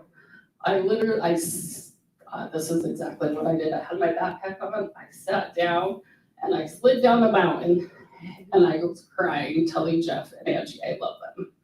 I thought I was gonna fall off the mountain. And so, I'm terrified, and I finally get to the bottom of that part, and this is what comes, my biggest fear, and it's Crawler's Ledge. So this is 600 feet down just to the water, to the ocean. And so for me, this is my biggest fear because this is, I'm afraid of heights. I'm afraid of heights. I've gone skydiving and whatnot. Part of it is to get rid of my fear of heights, but they just keep coming back. And so, but one of my self-care items is actually to overcome things like that, to do risk-taking like that, provided it's safe. I have actually free swam with sharks as well. And I just, I get terrified, but then I'm so grateful I've done it. And so, so this is Crawler's Ledge, and just still doing good. So if you go to the next slide, and then he starts getting sick again. So I do like that little Hardy thing. He didn't have a shirt on, so I put a little Hardy thing on it. So if you can go ahead, and so the next day, he's feeling good. And we get to the river. This is the river right before the beach. Prior to that, I sent Angie ahead of us because she wanted to reach the beach, and I felt like I was holding her back. And I'm sure a lot of us feel sometimes that we're holding other people back. And so I sent her ahead. I stayed with Jeff. This is the last river before the beach. And it was actually kind of hilarious. We sit down, we're taking a rest, and Jeff's like, look upstream. And so I look upstream, and there is a naked man taking a bath. I was like, what? I was like, and I was like, oh my gosh, Jeff, I can't get this vision out of my head now. I've got this. And I call them the barefoot people. There's a community of squatters that live on the Kalalau Trail, and they hike without shoes on. Some of them beg for food and whatnot. And so this guy comes, and he sees, most people saw that I had a brace on my leg, and so they always were asking if I was okay. And so this guy comes, and he introduces himself as the North Star. That is his name, is the North Star. And we have a conversation. He wants to know if he has a little small child backpack, and I have my big 25-pound backpack, and he wants to know if we could trade backpacks. Oh my God. And I was like, no. But you ever have those people you just got the EBGBs from? Yeah, that was him. That was 100% him. We have a conversation, and then he gets sidetracked because some people upstream were knocking coconuts off the tree, and he wanted to make sure that Mother Earth was okay. And so he went up the stream, and told Jeff, I'm like, Jeff, we need to go now because he's just bugging me too bad. So we go, and the North Star did tell us it's the beach was closed, but yet so far. So if you can go to the next slide. That's me and Ann, that's Crackers and me. We actually had a great time as far on the beach. We didn't get to experience it as much as we could have. She does have lashes. Yeah, and it's kind of like the edge of the world. It's so pretty. So yeah, so these are my photos that I've taken. I didn't take that one because I was in it. But so that was, and this is my self-care. I love the nature. I love to be with people. I love connecting and I love to hike and backpack. Even if it's dangerous, I love it. So go ahead to the next one. And so then in the middle of the night, I decide I'm going to give the North Star one of our backpacks. I was like, I don't think physically that Jeff and I can hold backpack out with both backpacks. And so I decided that. And in the morning, I told Jeff my decision. And he is not on board. He's not on board at all because you know what? Each one of our backpacks is, probably $1,500 worth of stuff. And so he was not initially on board. And then finally I convinced him and he finally agrees with me. Yeah. So what I decided, I thought, well, I'm talking to one of the guys that was with us about my decision. And all of a sudden the North Star comes out of the trees. He was like, I don't know if he was listening in the trees or what. He just came right out of the trees. And I was like, I'm going to give you one of our backpacks with all this stuff in it. And initially he's all thinking he didn't want it. And I was like, what? I'm like, yesterday you just asked me for it. And so he left and he came back like 5 or 6 times. And the last time he came back, I said, I'm going to count to 10 like a little child. And I counted to 10. And he decided he was going to take Jeff's backpack because it gave him good vibes. But after that, he actually had to go through each item in our backpack to see what gave him good or bad vibes. And so he only took the things that gave him good vibes, including leaving some of the food with us. And whatever you pack in, you have to pack back out. And so he ended up taking Jeff's backpack with a lot of the stuff in it. Oh, mind you, it's probably $1,500, $2,000 worth of stuff. So then Jeff and I actually take my backpack, we split the weight, and we're gonna go back up, we're gonna hit the trail. And he feels good at this time. Not like spectacular good, but he feels good. And we start hiking up. Has anybody ever been to Utah, like southern Utah? It's got like the red desert, and that's what that side of Kauai looks like. And so we start hiking up that side of Kauai to get up to the trail, and Jeff takes 10 steps. And he's like, I look at him and I'm like, he's not gonna make it. He's not gonna make it. And mind you, we got to actually get to the helipad. We got to cross Crawler's Ledge to get back. And so I make the call. I said, Andy, will you go ahead of us and we activate the SOS?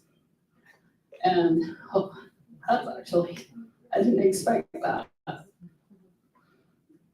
And it was a hard call to make because he didn't want to say he failed. But I wanted to make sure it was okay. And make sure, because when you saw Crawler's Ledge, he was not going to make it. He was like, with a 25-pound backpack, it like makes you lean. And so I make the call, and Andy goes up. This is the helicopter that came to rescue us. And guess what they told me? I have to leave my backpack. So they have to do 2 rescues. They have to take Jeff first to the emergency, not to the emergency room, but to the ambulance.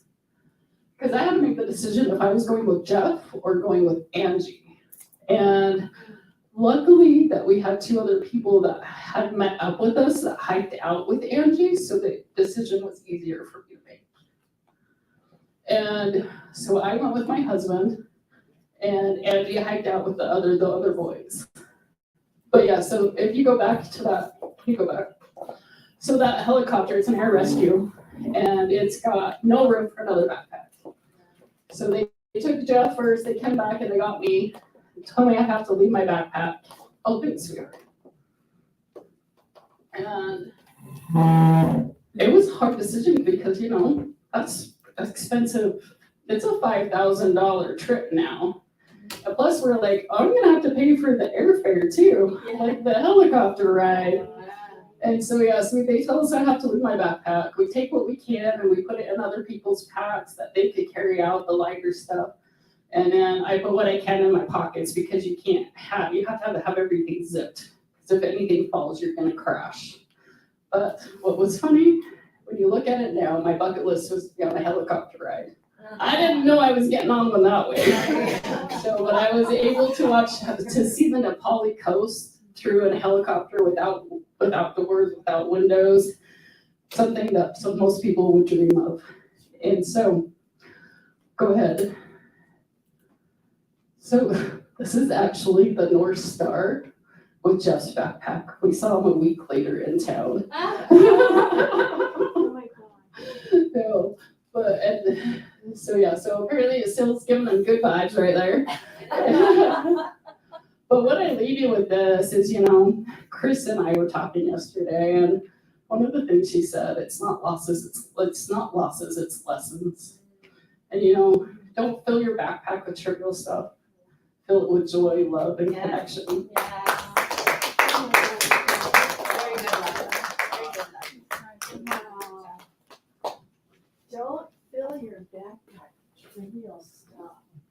Oh, that is so good. Wasn't that good? Wasn't that good? Yeah. Take a little checkup from the neck up here. What's in your backpack? What do you need to unload so that you can get on the ride and go? I'm thinking about your view in the helicopter.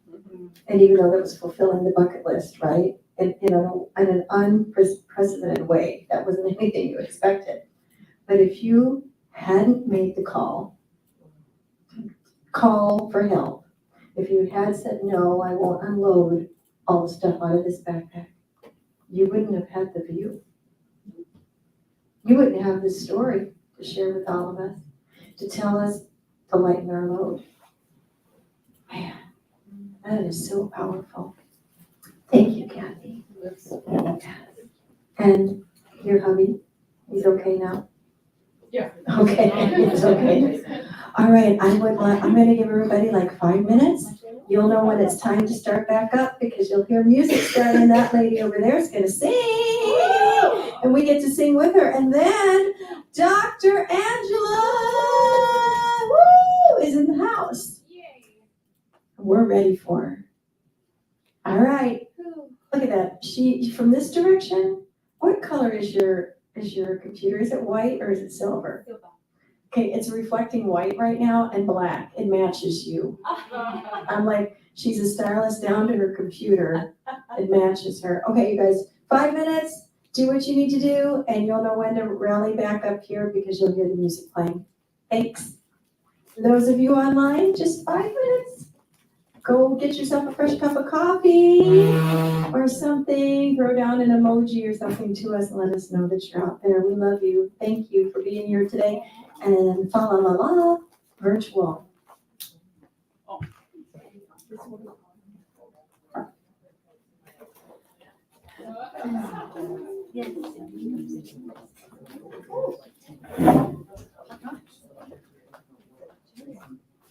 I can't even design another cover.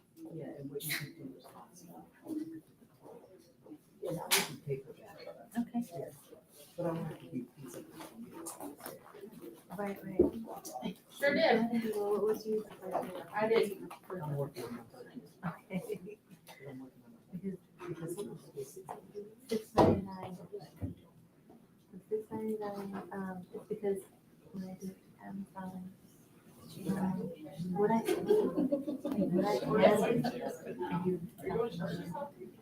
Is because I get 86 cents per sale, but that's the reason why it's after season I only get that much because we charge for printing costs, whatever. So like printing cost is about $3.50 or something. So I can charge like $5, and then just whatever the shipping cost, we need to send it to you. So I could order it wholesale and sell it to you for $5 or something like that. And then I could choose tell you my theme and then you can send it over. And I could send you some, I can come up with some design. Okay. Yeah, sure. I'm sending you a link to the influence VO10 scenario that I had. That's it. Yeah. Just so you know that. In case you want to do that with your team or whatever.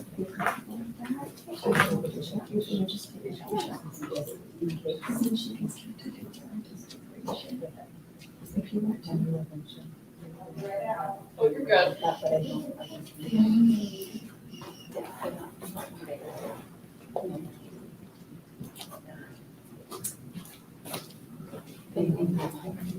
Great story, Doctor.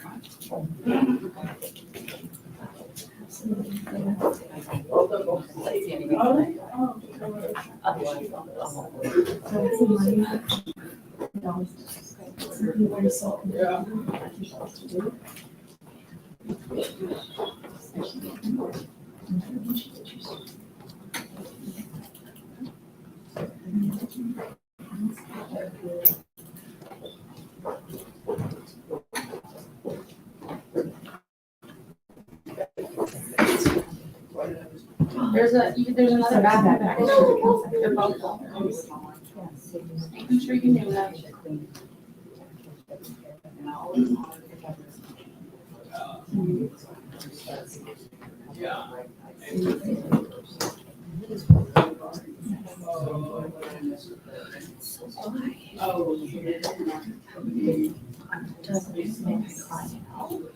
That's why I said, don't talk to anybody. This is great. Just ask to the camera who she is.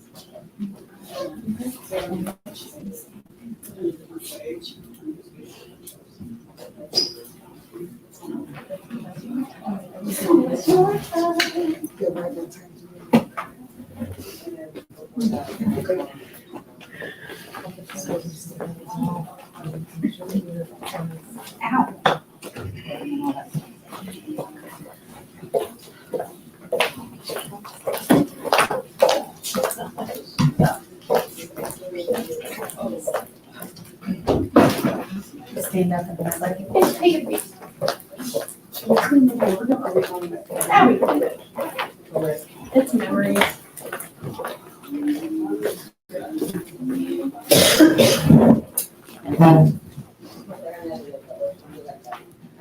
And then Deidre, we got a great spot. Dr. Angela. It's me. Oh.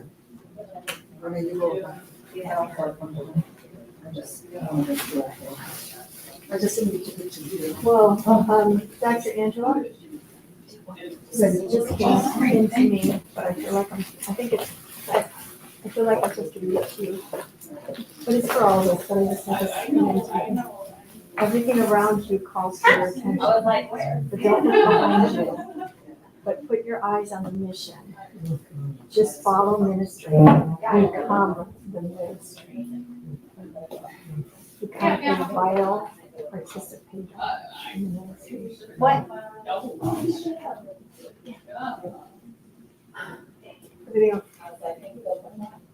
Everything around you calls for your attention. Just walk behind you, put your eyes grab.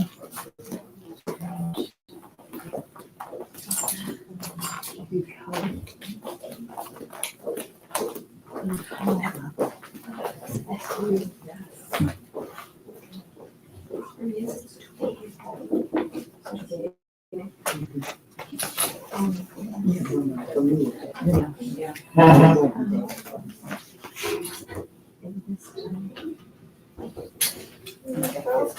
Question.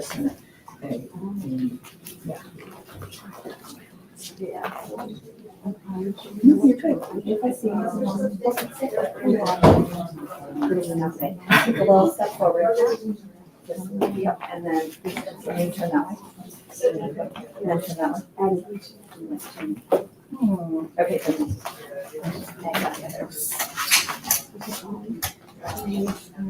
so then put all your weight on your right foot. Yep, perfect. And then come on. Head your hands like this. Yeah, put your shoulders back, and then I'm gonna just so I can see that. And then turn your body towards me just like that. I probably should. Just a little bit, just like that. Yeah, and then like that. Yep, but towards me this way. Like, kind of like a little teapot. That's good. Like, okay. Well, I'm gonna shake your hands on this thing, and then just and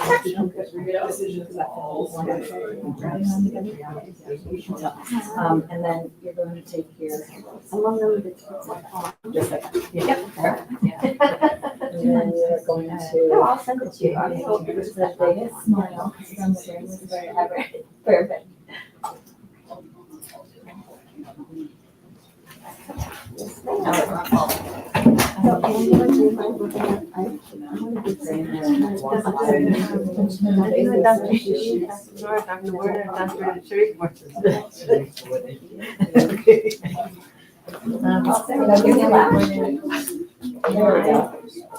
So I just had a question.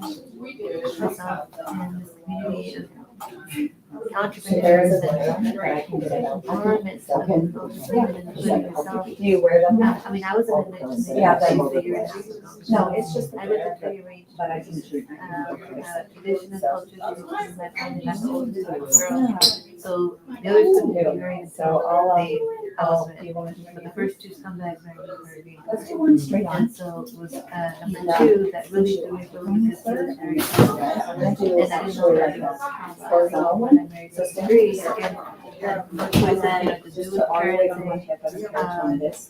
And It then, was one of those things I lost my energy. Didn't know what it was. It like my spark went away. Basically, so creative and Sagittarius, you know, who likes to have fun. yes, you're perfect. But that spark that I didn't went out the door. And a little bit of that summer was number two, but then also the Relax your shoulders. and then it just helped out. No. Predominantly so neighborhood I was bullied for being different, even my sister. But, Right, we were born in America, like we're one of you, you know, what are you saying? And so there we go. all this didn't work. No, come on. That was Oh, love it. Yes, so, So many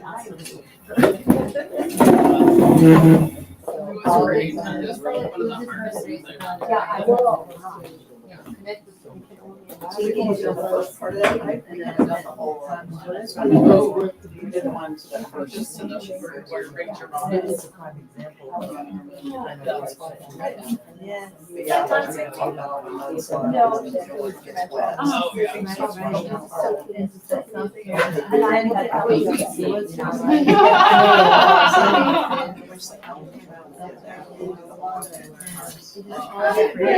It's really not look like. Yeah. All of those. No. 13 and 14. Did you grab one or not? Just for the thousand. That's what. Let's see, where is it? You're welcome.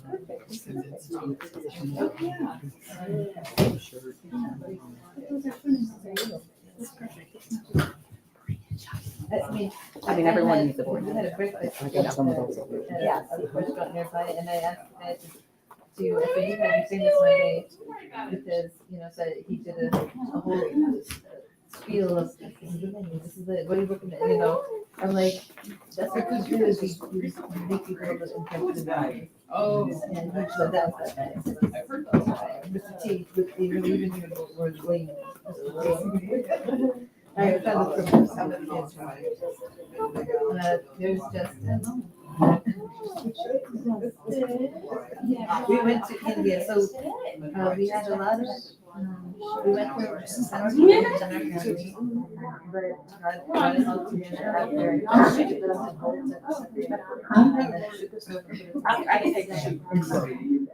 All right, before Dr. Angela takes the stage, Dr. Lisa, there's something we'd like to present you with. It's just a little something, but I know you have to go soon, so we want to make sure that you get this little blessing.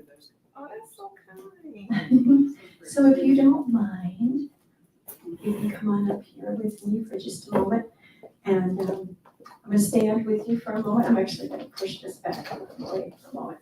And then we'll stand together. Oh, you are okay. She sees the camera too. She's like, yeah. Oh, yeah. I've never seen one I didn't like. All right, well, you know what? You are a queen in your own right. And you have represented the title.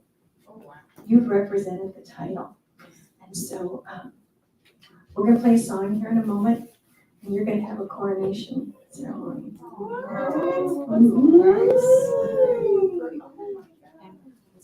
Yes. Oh, that's right. Thank you.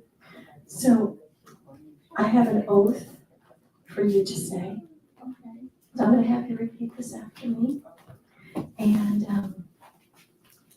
you're already doing all of this, but are you ready to wear your crown? You're going to say your names. You're going to say, I, Dr. Lisa. You sure can. I, Dr. Lisa, Swear to be loyal swear to be loyal and devoted and devoted as an advocate as an advocate for myself for myself and my purpose and my purpose by design. by design. I promise I promise to be a servant leader to be a servant leader and a vessel of honor and a vessel of honor and a vessel of integrity. and a vessel of integrity. I will live my life I will live my life adding value adding value to others, to others, being the salt and the light being the salt and the light everywhere I go. everywhere I go. So help me God. So help me God. All right. Face, yes, that's yours. Face these ladies, please. You can go ahead with the music. You go from see?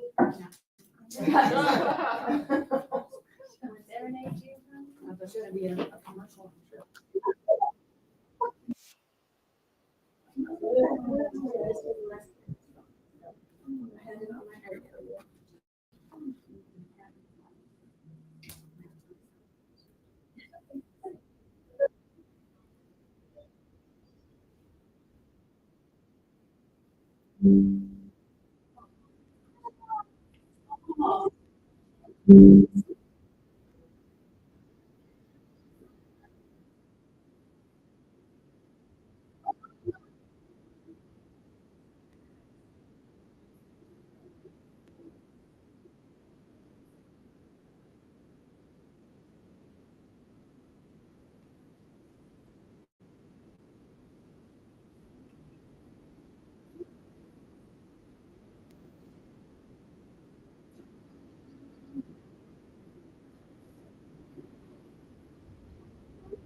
Queen Dr. Lisa.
Yes. And I have a feeling that your mama wants to make an entrance. She wanted to make an entrance. Yeah, okay. So she has made an entrance right there. She's up there directing, thank you, have to say, I'm gonna, my daughter gets the crown right now, but it will mean so much to them. All right, bless the Lord. Thank you, Dr. Lisa. Oh, Dr. Lisa, are these your little glasses? Are these yours, darling? The crowns for our eyeballs as well? Dr. Angela! Woo! Are you ready, Dr. Angela? Oh my goodness, this is so exciting. Flown across the pond, became a doctor, got some awesome shoes, and she's now gonna come and bring forth some real solid rockin' stuff, some gold nuggets all the way from Australia. Ready to rock your world, ladies? Here she is, Dr. Angela. Dr. Angela Bennett. Oh, I love you too. And you know what I just love about that song we just played? That was Darlene Chick from Australia. That was Hillsong. That got me so excited. I thought there, up the back, like, yes. Woo! I needed that. Thank you. You know what? I'm just going to pray. Yeah. Father God, wow. What a weekend. What a month. What a year. Now, as we come to the end of the year, to the end of the weekend, to the end of the year, you've revealed so much to so many of us. This conference, this weekend of graduations and accomplishments and networking and collaborating and coming alongside each other has just been all for your glory. Yes. As I spoke to my mentor, Dr. Pamela, we sat in that room in our apartment, in our suite, overlooking Sin City. That was the place that would have served me well all those years ago, because I would have made a lot of money there, God. I would have sold my body, I would have done what I did, and yet here we are in this room, in that room, overlooking Sin City, glorifying your name, doing your work, representing you, all for the glory, all for your glory. This is not about me. This is not about Pamela. It's not about anyone in this room. It is all about you, and whatever it is that you want to say, Holy Spirit, let your fragrance fall on your daughters. Let your fragrance fall fill this space that we stand in, that we see. In the name of Jesus. We love you. You smile on us. We stand in your smile. You see us in your eyes. You see you in our eyes. We are radiant to you. We are your daughters. You are our King. And I just thank you that there will be no anxiety, no nerves, no fear, no doubt, and none of me, all of you. None of me, all of you. In your mighty name. Oh, amen. Oh, you check me out, I'm shaking. I got this, we got this. Okay, wow. Thank you for having me here. Dr. Pamela, she's gone. Thank you for the honor. Thank you for the honor for inviting me to speak here. Like Dr. Lisa, it's my first speaking gig as Dr. Angela Bennett. It's actually my first public speaking gig in years, in person, because it's all been online for so long. And so my nerves they're there, but God's going to calm them. And you know, this is just such a unique place and a unique opportunity for me to have come from across the other side of the world, down under, to be here with you. And I want to talk to you about pain, purpose, preparation, and power. Because I don't know about any of you, but I've experienced pain. I've experienced anguish in my bones that makes me ache. I've experienced fear. I've experienced doubt, and it's held me back. But I don't experience that anymore. Yeah, I do. There are moments I experience pain. Like, we'll get into that. But anyway, am I on my own with pain, fear, and doubt in this life? I'm not. I get a show of hands. Anyone? Yeah, cool, sweet. Guess we're in the right room. But if we had time, I'd ask you what your rock bottom was. I don't know if any of you have hit rock bottom. I've been there a few times. My bottom hit my rock big time. In fact, even just before, as I have mentioned, when I was at the airport, the day before we left for Vegas, I said to Nicole, "You enjoy being here? Do you feel like you're fit?" She's like, "Yeah, I love it. I'm happy." I'm like, "Huh." And in my heart, I was like, "God, I'm done. I'm tired. I'm tired of trying. I'm tired of not getting anywhere. I'm ready for you to take me home." And obviously didn't. I'm still here. Thank you, Lord, I'm still here, because actually I really still want to be here. It's just a moment. But my goal here today is to be a hand to reach out and lift up those who need help, who need inspiration, who need motivation, who find themselves in situations that I've been in.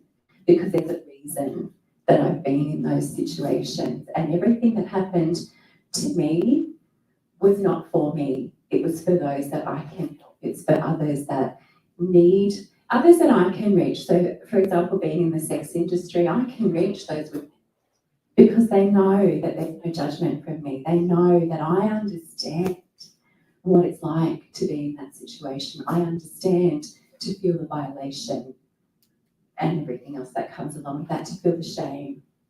But what I love is the sun is brighter on this side of the journey.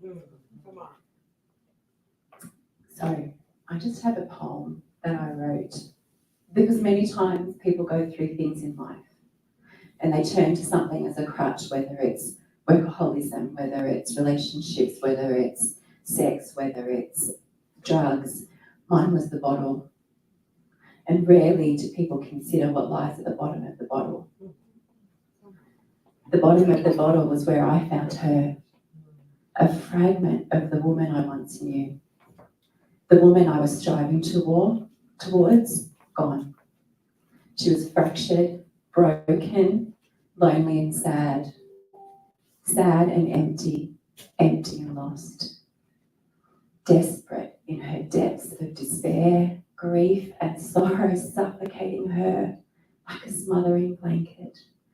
Paralysed and motionless, tired of the fight, tired of the tyranny of life. Her inner beauty desperate to remain radiant and afloat. In a losing battle, drowning instead, despondent and devastated. Wanting so much more for her life and struggling to find its meaning. Desperate to make it, straining to fake it, longing to be loved by herself, by her king, and by her God.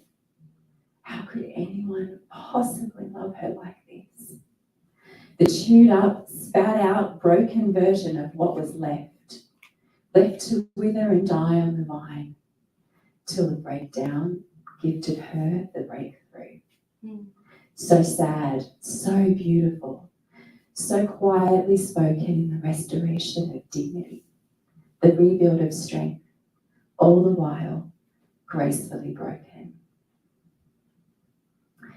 No little girl puts on lipstick for the first time and thinks it'll stain her forever the way it did me. No little girl imagines her smiling compliments will one day convert into a trade for hard cash like it did me. I lived a life of overwhelming shame, disappointment and guilt, and no matter how hard I tried, I felt it was never enough. Does anyone agree with me that there are miracles in our mess? That there's a message in our mess? And what I love with what God does with our pain is He prepares and He positions us for our purpose, and through His broken body we receive healing, and through His blood that was poured out for us we receive forgiveness, and He positions us in His power.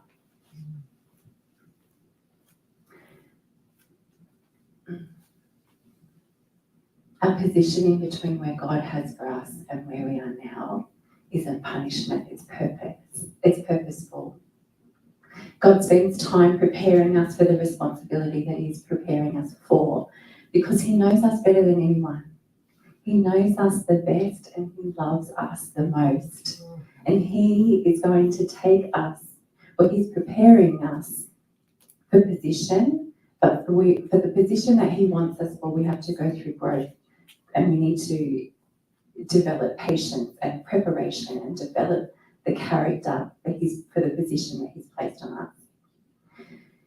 If the enemy can't disrupt your belief in God, he will disrupt your belief in you. I've been looking for this trip for some time, and it was such a big deal. And there's been so much clarification, but like I said, the enemy came in and he wanted to destroy me. He took an opportunity that was on the cusp of stepping into the beginning of my absolute greatness and the plan that God's given for me, and he wanted to take me out. And for a second, I listened. I was like, God, take me, I'm done. But who knows that Satan is the father of lies. It's not that he might lie to you, it's not that he might tell a lie, it's that there is no truth in him. He has no option but to lie. Every time he opens his mouth, he's lying to you. So anytime he tells you that you aren't enough, know that you are more than enough. Anytime he tells you to give up, know that you're about to win, so keep going. When he says that you're going down, baby, you are going up. And when he says you've got nothing to offer, you've got so much to offer. Don't ever listen to a word that he says, but you need to know what the word of God says about you. And there's a reason that God continually affirms to us who we are over and over and over again in his word. We are redeemed. We are highly favored. We are salt and light. We are loved. We are chosen. We are blameless in his sight. You are his beloved. You are pleasing to God. You have unmerited favor. You are appointed. You are forgiven. You are the head, not the tail. And he sings over you. You're allowed to get excited about that. Like Dr. Pamela mentioned last night, most of us had huge mountains to overcome to be here this weekend. Excuse me. that miracles happen when he moves. Yep. For the best fertilization and growth process to happen, the dirt has to be stirred up, and it has to be dug up, and it has to be messy. And so he brings out all that stuff, he stirs it all up because it releases us, it fertilizes us, it brings out all of our stuff because we've got to deal with that.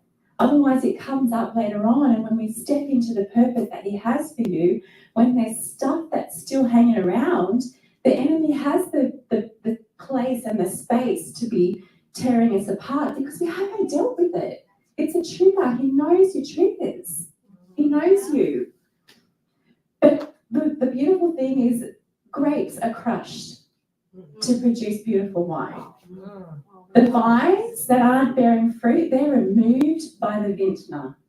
God is the vintner. Anything in you that is not producing and bringing forth fruit, he will remove it from your life. But then again, he also removed the vintner also cuts off the vines that are producing fruit and he goes and replants them so they can produce and bring forth more fruit. Coal is crushed under immense pressure and intense heat before it becomes a valuable diamond. Pearls are created by irritation. Everything that has so much value, you can bring that photo up, the kintsugi, please, Nicole. Everything about you goes through great refinement and purification and magnificence. Without enduring a crushing and refining process, we don't get to see the beauty. We do get to see the beauty, but it's not as magnified. So the Japanese tradition, there's a Japanese tradition called kintsugi, Kintsugi. And so what they do when a precious bowl or pottery of some sort, a vase, bowl, anything, when it smashes, I don't know about Americans, but Aussies, we chuck it in the bin. Right, done, finished, get rid of it. Your value is gone. Your usefulness is finished. We'll throw you in the bin. Right. But not in Japan. They bring them together and they put them together like this. And this is precious metals, so gold, silver, anything like that. They will bring the pottery back together and it magnifies its beauty. And that's what they believe. So it aggrandize, I love that word, I think that's how you pronounce it, I'm not sure. They aggrandize the damage by filling the cracks with gold. And they believe that when something suffered damage and has a history, it becomes more beautiful. I love that so much. That's beautiful. Our preparation and our pain, it's not punishment, it's to refine your character. God reveals our weaknesses, so we get to know and love ourselves deeply. And we get to know our strengths and we get to know our weaknesses because it's important to know our weaknesses as well as our strengths. And God will bring to light the areas that require his intervention. And he will never send you into your purpose ill-equipped for what he's called you for. Right, that's right. I feel like I'm preaching more than motivational speech. So don't succumb to inadequacy when it rears its lying head. Take it to our Father. He's the one who knows you the best and loves you the most. You can't hide from him. He knows the depths and the truth of your heart. Oh, that's the kintsugi thing. Cool. I do have a slideshow. I'm not sure if you got it. I sent it to you on Instagram. Oh. Yeah, okay. I don't know if it's going to work. I know it was last minute. Oh, okay. All right, that's okay. That's okay. Oh, I can say that later. Okay. So when it comes to power, everything that we've been through prepares us for the power that God has for us because there's so much power in our story. Everyone has a story. Doesn't matter what you've been through, everyone has something that can just be a light to someone else's life. But the enemy comes to steal, kill, and destroy, and he will steal your dreams, and he will assault your identity, and he will do his utmost to kill and destroy you and leave you feeling hopeless. But our God is so much more. I need to take a sip of water for this because this is good. I heard Priscilla Shira say it best. You ready? From the very beginning of Genesis, you will always see that he is the breath of life. In Exodus, he shows up as the Passover lamb. In Leviticus, he is our high priest. In Numbers, he's the fire by night. In Deuteronomy, he's Israel's guide. In Joshua, he is salvation's choice. In Judges, he is Israel's guard. In Ruth, he's the kinsman's redeemer. In 1st and 2nd Samuel, he's our trusted prophet. In Kings and Chronicles, we see him as sovereign. In Ezra, he's the true and faithful scribe. In Nehemiah, he's the one who rebuilds walls and rebuilds lives. In Esther, he is our courage. In Job, he's the timeless redeemer. In Psalms, he's our morning song. In Proverbs, he is our wisdom. In Ecclesiastes, he is a time in season. In the Song of Solomon, he is the lover's dream. In Isaiah, he's the Prince of Peace. In Jeremiah, he is the weeping prophet. In Lamentation, he's the cry for Israel. In Ezekiel, he's the call from sin. In Daniel, he's the stranger that will show up in your fire. In Hosea, he's the forever faithful. In Joel, he's the Spirit's power. In Amos, he's the strong arms that carry. In Obadiah, he's the Lord of our Savior. In Jonah, he's the great missionary. In Micah, he's the promise of peace. In Nahum, he's our strength and shield. In Habakkuk and Zephaniah, he is the one that brings revival. In Haggai, he restores anything that has been lost. In Zechariah, he is our fountain. In Malachi, at the end of the Old Testament, we see him as the Son of Righteousness, rising with healing in his wings, and that's just who he is in the Old Testament. Because if you give him a little time, wait about 400 years, and then in Matthew, Mark, Luke, and John, you'll find out he's not just God, now he's your Messiah. Right. And in the Spirit-filled book of Acts, he's the raining fire from heaven. In Romans, he's the grace of God. In Corinthians, he is the power of love. In Galatians, he's freedom from the curse of sin. In Ephesians, he's our glorious treasure. In Philippians, he's the servant's heart. In Colossians, he's God and the Trinity. In Thessalonians, he's our calling king. In Timothy, Titus, and Philemon, he's our mediator and our faithful pastor. In Hebrews, he's the everlasting courage. In James, he's the one who will heal you when you're sick. In 1st and 2nd Peter, he is our faithful shepherd. In June and Jude, he's the lover coming for his bride. And in the Revelation, he is the very end. He was and will always be the first, the beginning, and the end. He is always there woven throughout every story in the Bible and within our lives. He's our rescuer. And Corrie ten Boom says, it's darkest when he is the closest. We're sheltered under his mighty wings. So when you're going through those really dark times and it feels darker than ever, and it feels like he's further away than he ever could be, he's not. Know that he is closer than you know. He is covering you with his mighty wings. And though I walk through the shadow of the valley of death, I shall fear no evil. Whatever you have experienced in this life through your pain and your preparation, there is purpose and there is power. No one is unredeemable. No little girl puts on lipstick for the first time and thinks it will stain her forever the way it did me. No little girl imagines her smiling for compliments will one day convert into a trade for hard cash like it did for me. I certainly didn't. It never occurred to me that one day I would sell my body in an adult version of getting what I wanted in exchange, but what others wanted. But that's where that girl ended up, using what she knew to somehow make her way. I put red stilettos on my feet, red lipstick on my lips with little in between. But no one is unredeemable. No sin is unforgivable. There is no shame that cannot be removed. You are the author of your life. You hold the pen. You get to write the chapter that you want for your life. He knows your name. He knows your name. He delights in you. He sees you. And he's the finish line. Command your soul to sing when you hear the enemy in your ear attacking who you are. Command your soul to sing.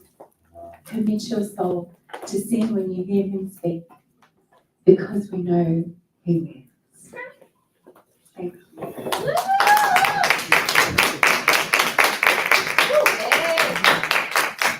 I have to say goodbye later. That was good timing. Perfect timing. That was about 10. Thank you, thank you. I love you, my dear friend. All right. Everybody say bye, Dr. Lisa. We love you. You look beautiful. Wear that crown to the airport, love. Come on. I better see all kinds of crowns. Everybody wants to say bye to Lisa. All right. I want to sing. I want to sing. I want to say bye to Lisa. All right. Wow, Dr. Angela. Isn't it good? Just so peaceful to know that it's not over until God says. It's not over. There's a divine plan and purpose. You know, I was thinking, Angela, that as you were sharing the lipstick and the red heels and the not much in between, that God already was planning your purpose by design. That he saw you standing here today. Yes. With so much in between. Nothing is ever done in vain. Nothing is ever done empty when we will allow our purpose by design to take shape. It all weaves together for a greater purpose. But it takes work.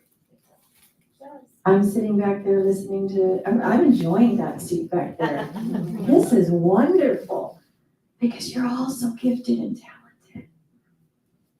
And it's such an honor to watch from the front row of the movie of your life and see you literally walk across the red carpet. Angela, a year ago, when I reached out to you and you were like, oh my gosh, and I was like, oh my gosh, okay. And we had our oh my gosh moment. I couldn't have imagined that we'd be standing here and you would be standing up here sounding more like Reverend Angela. Come on, Pastor Ange.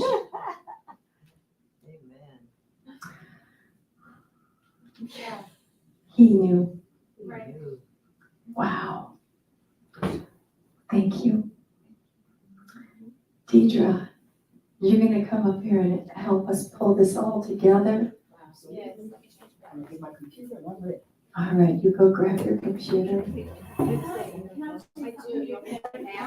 Yeah. That was fun. I think I'm doing you guys.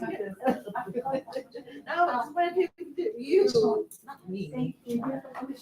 Okay, great. I forgot about my journal that's coming out. Nicole has a report that's coming up that we whisked up this morning. So it's called Stop Making Love to What's Destroying You. This is a journal that's coming out in Valentine's Day. Yeah, Valentine's Day. So Mandy just whipped that up with me. I'm like, what do you reckon about this? She goes, yeah, I'll do that. She's like, it's two women. Whatever you need, they got it. So yeah, Stop Making Love to What's Destroying You. It's a journal that will go for 30 days. Yes. Yeah. Still deciding that. Yeah. So it's coming out on the 14th of February, but please feel free to pre-order now. Yes. Thank you. We're going to change the batteries here. want to see the both next, if I had Photoshop. All right, y'all ready? Yes, we are. All right, let's go, let's go. 223, but Of course. So this is my little brain I found while I was here. I got here a couple of days early, so I'm gonna just talk about that a little bit. okay, well, you gotta wait for your microphone. Oh. Don't get too excited. Ready? Hold on. I know, you're not used to a mic. Nope. Guess what? All right. Are we on? Yeah. Are we on? All right. As I said yesterday, Deidre introduced me to the world of brain spotting, which revolutionized and changed my faith walk. Because things that, we carry things happen in our life, and I shared some of that with you last night. I won't go into it tonight or today, but life happens, and we need to find ways to surrender so that we can manifest the healing that has been given to us as a gift from heaven. And I called out to this woman and I said, "What's this brain spotting all about? I think I need it." And so she shared it with me. And for those of you that didn't hear last night, I had such a transformation of things that could have taken a lot longer. And so even though I sat in a place in your life for a good while as a mentor to you, when you got into this and I needed something, you brought me and mentored me through it. So much so that I thought, we have to have this here. Now, I was so excited about brain spotting and being able to add it to what I do, to be able to help those that I coach, those that I mentor, that I went and became a practitioner like you. And thanks for saying the practitioner word, because I'm like, what am I? What is I can't remember. Life-changing, life-altering, and it all God. Because nobody can do this for you except Him. Because like she said, it's without speech, unless you were in a one-on-one situation where you wanted to share something or you felt prompted or led to say something. So this means that the prostitute that doesn't want to talk because she's been ashamed. Somebody that's been in abuse and their sexual abuse, mental abuse, physical abuse, especially that which you can't see. But they've been through it, they are ashamed, they're scared, they don't want to talk about it. This type of therapy treats that. Also, that person, like you said, I don't know what to do next. God knows. Yeah. And He's planted it within you. There's this pastor in South Korea, Pastor Cho, he's got that little church of like 20,000. And he says that church was in me all the time. See, what we have is in us. Remember, we're talking about the soil. We need to take care of the soil. One of the ways we pluck out those weeds, those thorns, could be brain spotting. So I got so excited about it, I went and decided I wanted to do what you do. Not the way that you do it on the same level, because this is your niche. You are the brain whisperer. Can you show everybody that? Sure. What did Dr. Pamela do this way? Yeah, Wonder Woman pose. Wonder Woman pose. Yeah. So Wonder Woman, will you please take your liberty and take us on a brain spotting journey? I love you, thank you. Let me tell you, I gotta say something before I start, and that is, Dr. Pamela has done so much for me. I have a sister, we're adopted, and she's my baby sister, and I haven't seen her for 7 years. She has MS. And they found me, her boyfriend had hit her and had abused her for years. And when I found her, because they took her out of his home and she was in hospice, and he has the nerve to call me and tell me about it, that he did nothing wrong. So I'm trying to get myself together after that. Yeah. And I called Pamela. And I said, I can never forgive him. And she said to me, you already have. What you're asking for is justice to be done. 7 or 8 months later, my sister is feeding herself. She can't speak, she can't get up, but she lets me know every time I see her, don't mess with me, don't clean my face. And so that's my baby sister, and I just want to say thank you for what you poured into me, because I had to remember that for a very long time. I've forgiven him. I've forgiven him. And my sister still, she's going to be okay. She's going to live the quality of life that she can. She's just wonderful and beautiful. She's been through so much trauma, as all of us have. But before we get started, one of the things that brain spotting does is we look at inner brain. So I ask you all to stand up with me and move a little bit with this song. You might have heard it before. It's Unstoppable by Sia, but I don't know if that's the way you say her name. But I want you to see the words as we do this, because it's important. And move as much or as little as you want, because you're in control. Okay?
that song every morning.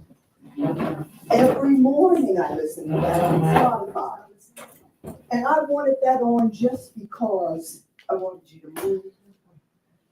But I also want you to know that these 2 days, that's what it's done for us, right? Yeah. We have come to a point, we're the Portia with no brakes. I love that. Can you imagine my voice, because I'm dancing?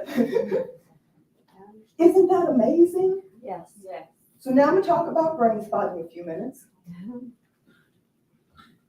But before I do that, I want to ask one other question. I would like each and every one of you to whatever you believe, whatever you pray, whatever you believe in, please guide yourself and me during this presentation that we will all get what we need to take out of here today. When you hear about brain spotting, you'll hear about trauma. But we're not going to the trauma today, okay? We're going to what we have learned and where we are going. So before I do that, this was founded in 2003 by Dr. David Grand, and he was doing what was called EMDR, okay? So he was working with this young lady, and she was an ice skater, and she could no longer do the triple flip, or triple, whatever that thing is, you know? Triple axel. Triple, yes. Wow. And what happened was, he had been working with her for over a year. And as he's doing EMDR, now he's seeing her eyes wobble. And he starts working with his other people, and he's like, what is this? He works with other therapists, and they found it brain spotting. And so what we say is, where you look affects how you feel, okay? That's not just negative, that's positive as well. So I have a question for each of you. What is the color of your front door? Brown.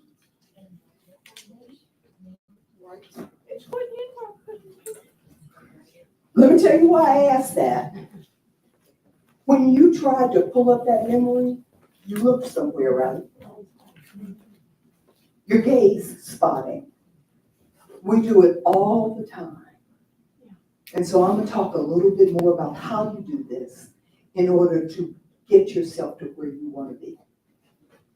Please don't think that if you have trauma that you should do this.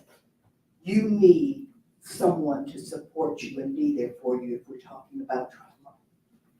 But if you're trying to decide today about when to leave, about a goal, about whatever it is, you can gaze spot. And so I'm going to tell you how to do that.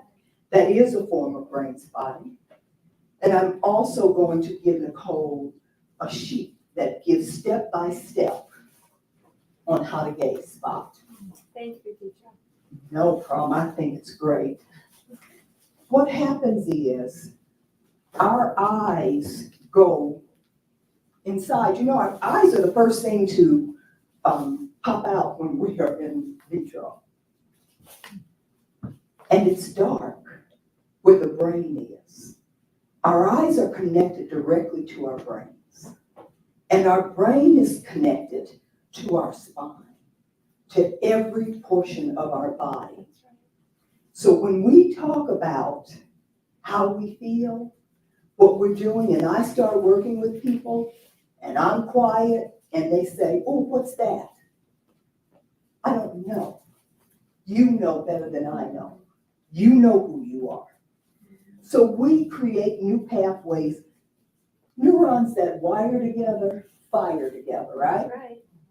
So if you keep thinking negative thoughts, you're going to stay there. Right. So we've got to think more positive. You were born with over 4 quadrillion synapses in your brain. And let me tell you what that means.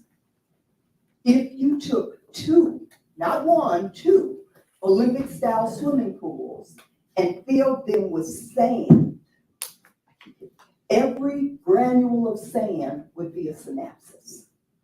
Wow. That's what you came here with. So a brain spotting, it assists in supporting healing and growth. And when I brain spot, I just want to show you a couple of things, and then I'll talk about the anatomy real quick, and then we'll go through our presentation. When I got into brain spotting, it was so exciting to me that I went all in. I took brain spotting 1. I took brain spotting 2. I took group brain spotting. I took soul spotting. So I have the tools to support and connect people to their God, to their higher power, to people who have gone to the other side. You know, Maya Angelou says when she steps in a room, she's not alone. She brings her whole family with her. Come on, auntie. Come on, uncle. Come on, grandma. Because they are with her. And some people feel comfort when they connect to their ancestors. And this supports that as well. So some people ask me, well, is this some kind of woo-woo stuff? No, ma'am. This is whatever you need it to be. This is not woo-woo. It was funny, I had a lady to come over to my house. I don't let everybody come, but I've been doing Zoom. This lady came over, and she wanted to brain spot because she had heard about it from somebody else.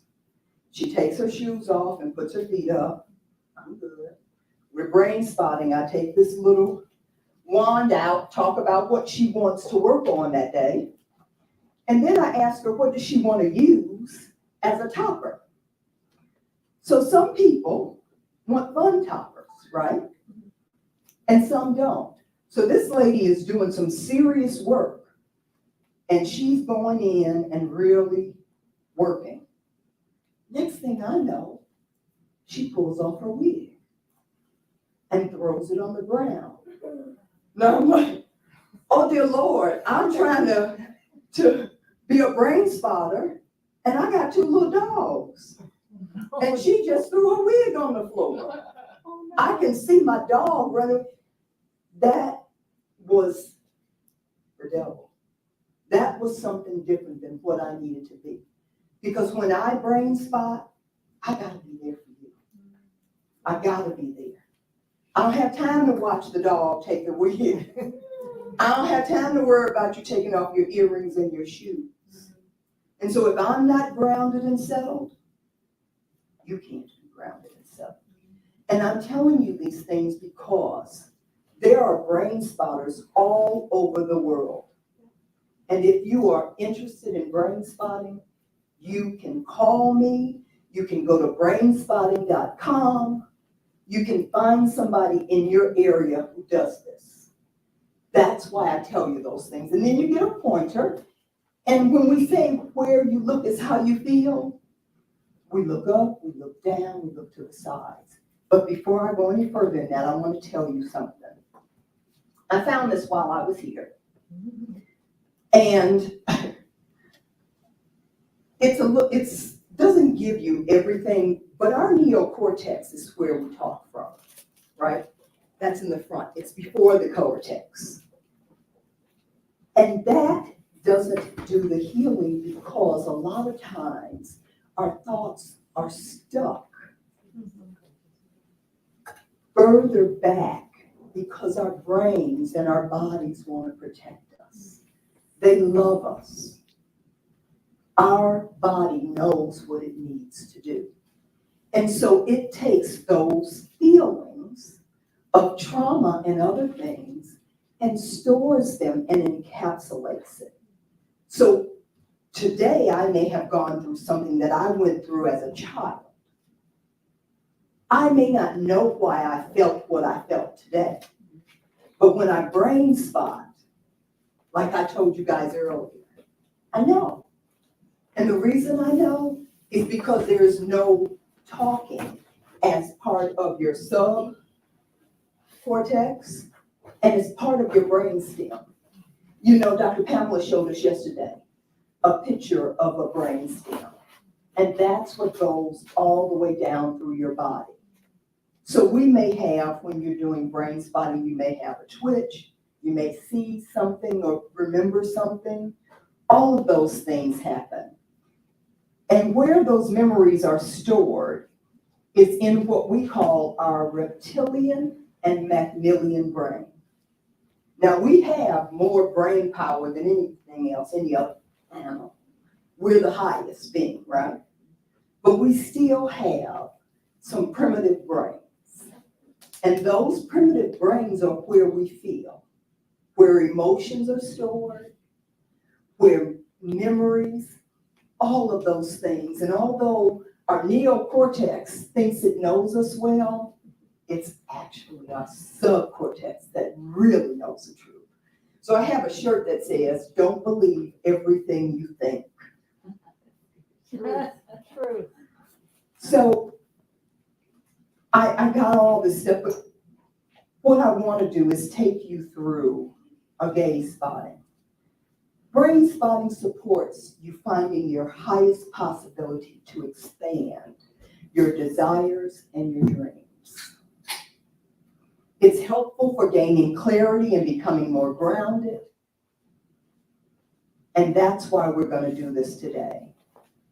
So please understand that we're going to look at where in your body. I want you to close your eyes if you feel comfortable. If not, if you would just lower your gaze. And what I want you to do is feel from the top of your head. You don't physically have to hold it. Just feel. Don't judge it. No judgment, okay?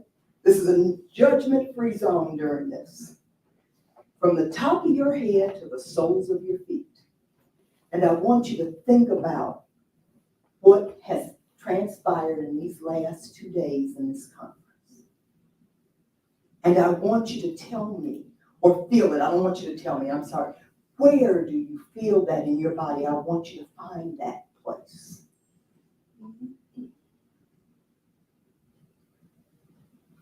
When you got it, if you would open your eyes just so I can see that you got it, and I don't want you to move your eyes. So when you open your eyes, continue to stare at where you're at.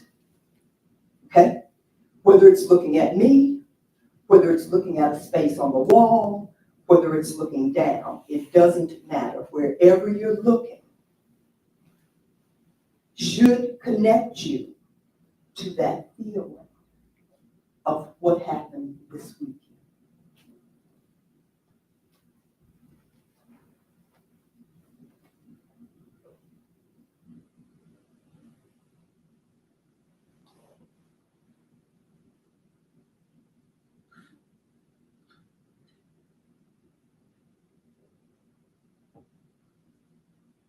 And so I think the majority of you have it. And when you do, I want to tell you again, we want to suspend judgment, right? Because that comes from the front of your brain. Don't judge it, just look and see what you see. Get comfortable, relax. Remember, relaxation can't be forced. You can't. You can't make yourself relax without doing something, right? Deep breaths, prayer, whatever it is. It doesn't come on a command, it comes naturally. And it puts us in a state where we are ready for expansion, where we are ready to move forward, where we are there to connect with our Father, where we are there to know why we are here. So I invite you to take a couple of deep breaths. And again, I'm going to say it 5 times, and y'all are going to say, "Don't say it no more, I heard you." Suspend all judgment, please. Not easy, but we can do it. Now, I want you to imagine a place, real or imaginary, where you feel only positive things.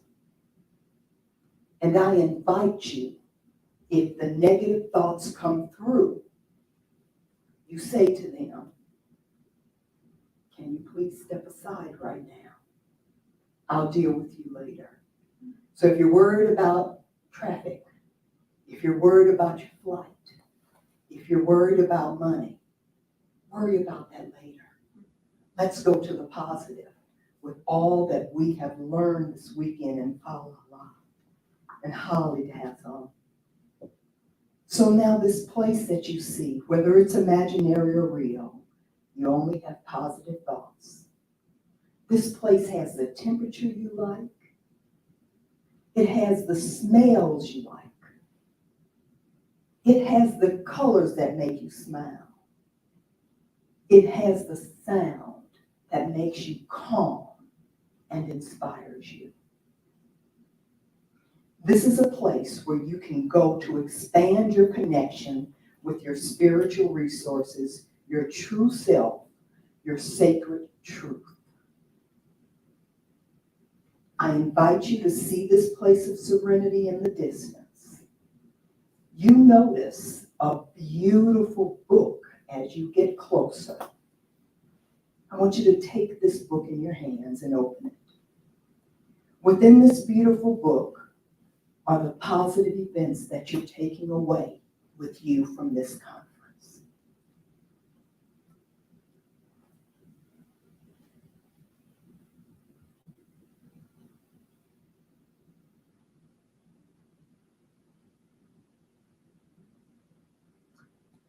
And now I want you to pick a picture out of that book, that photograph book, that's in your memory from this week. I'm saying that too. And I want you to take that back with you. Bring that back. Hold that picture. Hold that thought. And now I invite you to open your eyes again and look where you're looking. Don't gaze. Don't move your eyes up or down. I want you to gaze.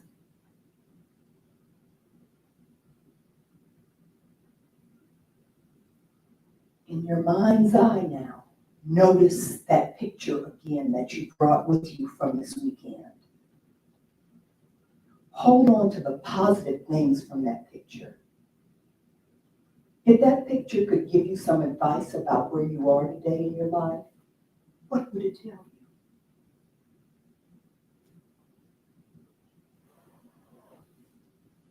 I'm going to give you a few minutes to think about that.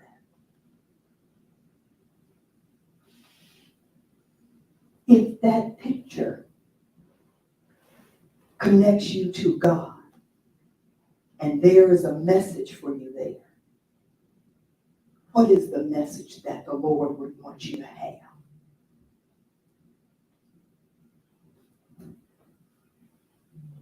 Now remember, no words, no judgment.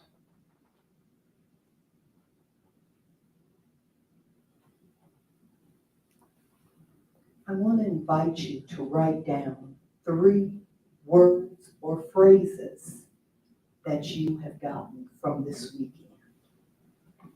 Those of you who are online, I'd invite you to do the same. Just 3. Just 3.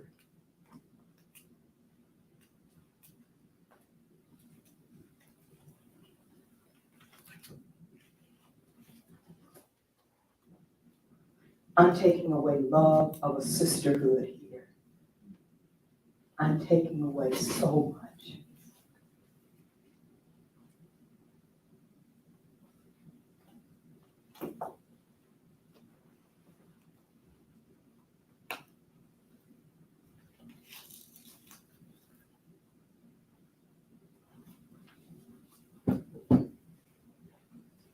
And then the next thought I'd like you to think about is, what's your next task when you leave here? What is it that you want to do? What is it that you are being called to do? What is your soul telling you? And I'd invite you to write that down as well.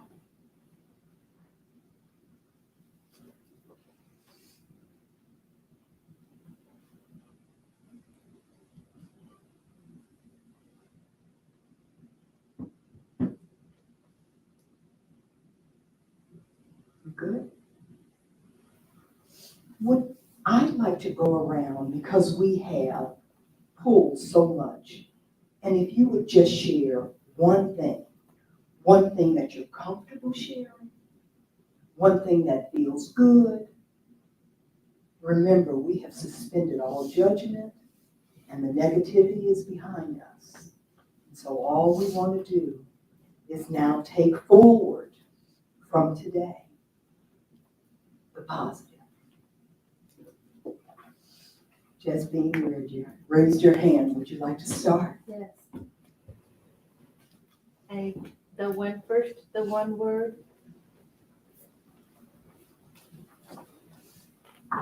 Thank you, Deidre. First, the word that came to me was radiate. And when you said, what am I going to do? What am I called to do tonight? What came to me was branch out my wings. Yes. Beautiful. Yes, yes. Who else would like to share? Don't be shy now. We've been together for how many hours now? Pamela, I'm coming.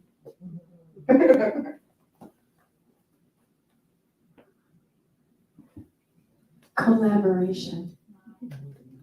Collaboration. Absolutely. Show up. Show up and show out. Good. There we go. Positivity. Positivity, yes. I have a lot of negativity in my life, so positivity is very much going forward. And let me just tell you a little bit about that negativity. Seriously, create a container in your mind where the words will not come back, where those thoughts won't come back, and save it for another time. Whether you ever open that box again, doesn't matter. But now you have a visual of putting things behind you, or on the side of you, or in the trash bin. If you gotta put a lock on that box, put a lock on that box. Come on. Whatever it is that feels right to you. That's the thing about brain spotting. It's not about the therapist when we're talking, right? It's not about the coach giving me advice. It's about what's within me. Right? Yep. Because I know what I need. I may not know that I know. People sit in my chair and they're like, I don't know what I'm supposed to do. And I look at them with a pregnant pause. And then I say, what you're doing is exactly right. It's always right. Because you're connected. You're connected. And when we're connected and know who and whose we are, That's right. it's not so hard. So put that box behind you, Kathy. Love, receiving love. I have a very hard time receiving love, but it's easy for me to give it out. Oh, that's a good one, huh? Kathy. I love you more. So I don't know if everyone can hear that, but Kathy is receiving love. And so she was told by Pamela that I love you. And then I heard I love you more. And then I saw a heart sign for her. So we filling your bucket today, right? Yes. Can you receive it today? Yes! You're unstoppable. Yes. Yes. As well as everyone. Yes. They can't hear you, but The word I chose was chosen. yes. Because the word of God says that we're a royal priesthood. And that goes to show that we are chosen by God. And so to be chosen by him really helps for me, to remove any doubt or any scarce mentality, to know that I've been chosen by him is a great thing. And when I went to church yesterday, the word that came forth was chosen. So one thing I love about God is when he gives you something, he always confirms it. So mine is chosen. That's beautiful. That's wonderful, thank you. So I had a little time, I'd love to have talked more about the brain and brain spotting, but I chose to take you through an exercise that would give you some thoughts about where you need to go, what we need to do. And not all tears are tears of unhappiness. Sometimes they're tears of joy. And every time I travel 2 hours to see my sister, she cries. And the first couple of times I was like, would you stop crying? And then I realized I wasn't crying because I was sad. Right. I was crying tears of joy. Right. And so was she. We are back in each other's lives. Wherever I go, I'm taking her. I've got another sister that's in Illinois with breast cancer in a nursing home, and they're both younger than me. But again, we were all adopted, and that trauma around that has happened for us. And that's one of the reasons that I did brain spotting. What questions do you have? I didn't talk much about the brain because I wanted to make sure we have enough time for the exercise. I will repeat your question so that the internet, the people who are on their computers can hear it. What do you want to know? What didn't I tell you? When you refer to the back part of the brain, the memory part, when I heard that, my natural thought would be the subconscious mind. Correct.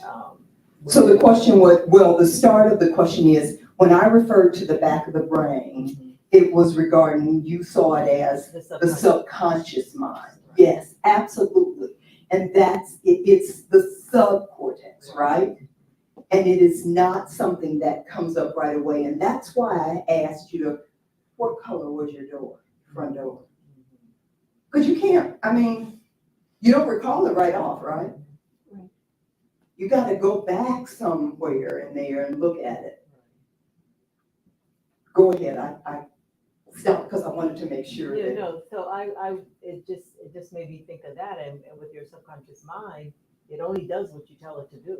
Yes. It's what you believe it. Whatever you believe. If it's negative, this is how I analyze it. If it's negative, and you want to do something positive, that which was negative tells you you can't do it. Right.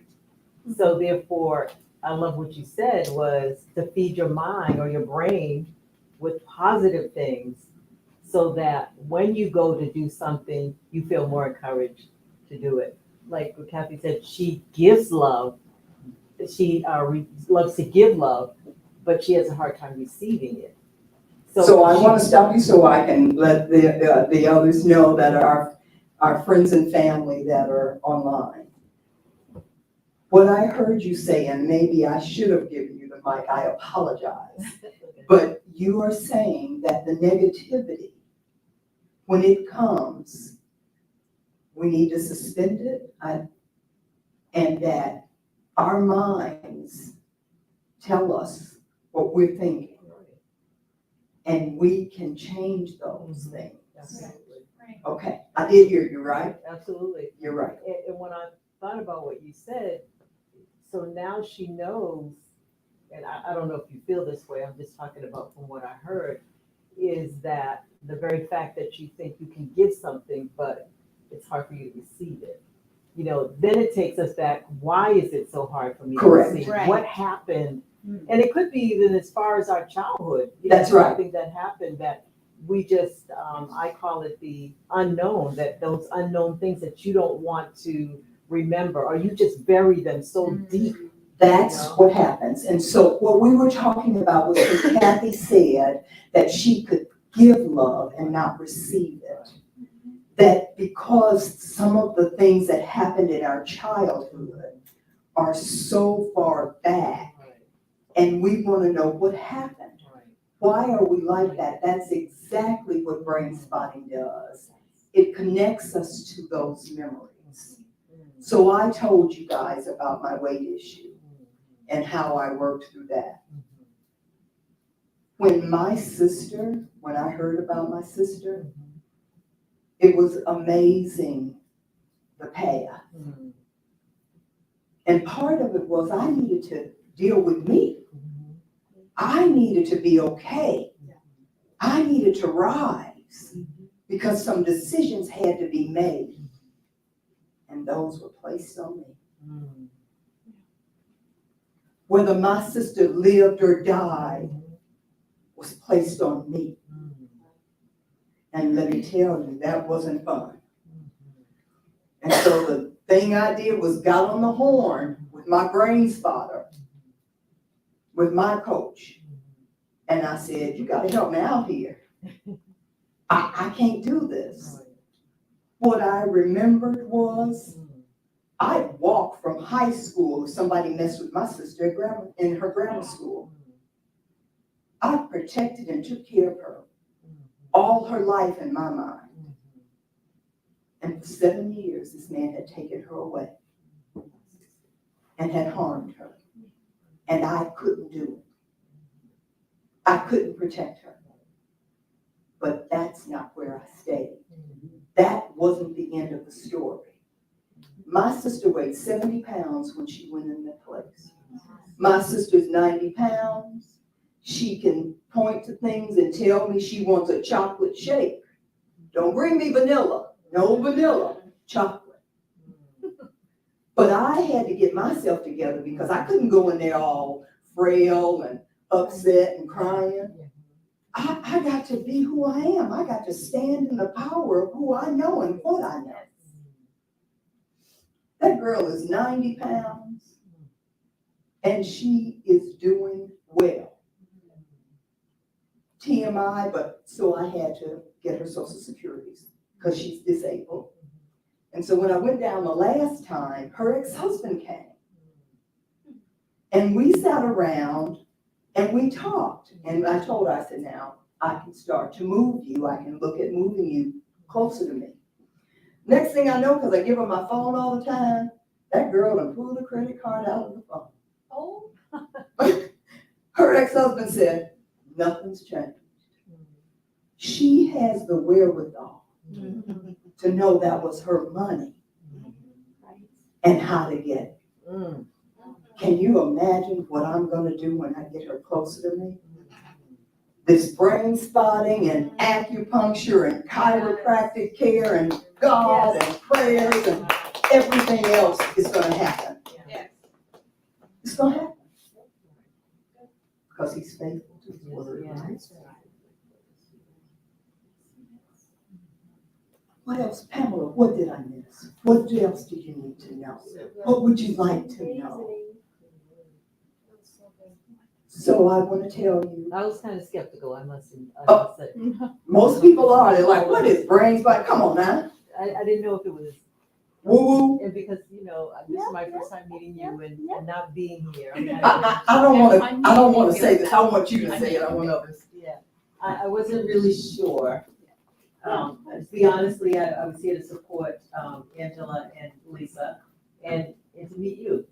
And so I think it was Lisa said that there was going to be a session on brain spotting. I said, what the heck is brain spotting? Right. So I was wondering, I said, well, listen with an open mind to make sure that it's not new age. Because, new age can sneak its way in there. And so at first, I was like, I don't know. But we all do have a brain, right? That's right. And we all have minds. That's right. And so it was very interesting. I must say, Deidre, I was like, oh, I don't know if I'm gonna stay, but I'm glad I stayed because it was very, very enlightening, very enlightening. I knew you would be feeling that way, Laura.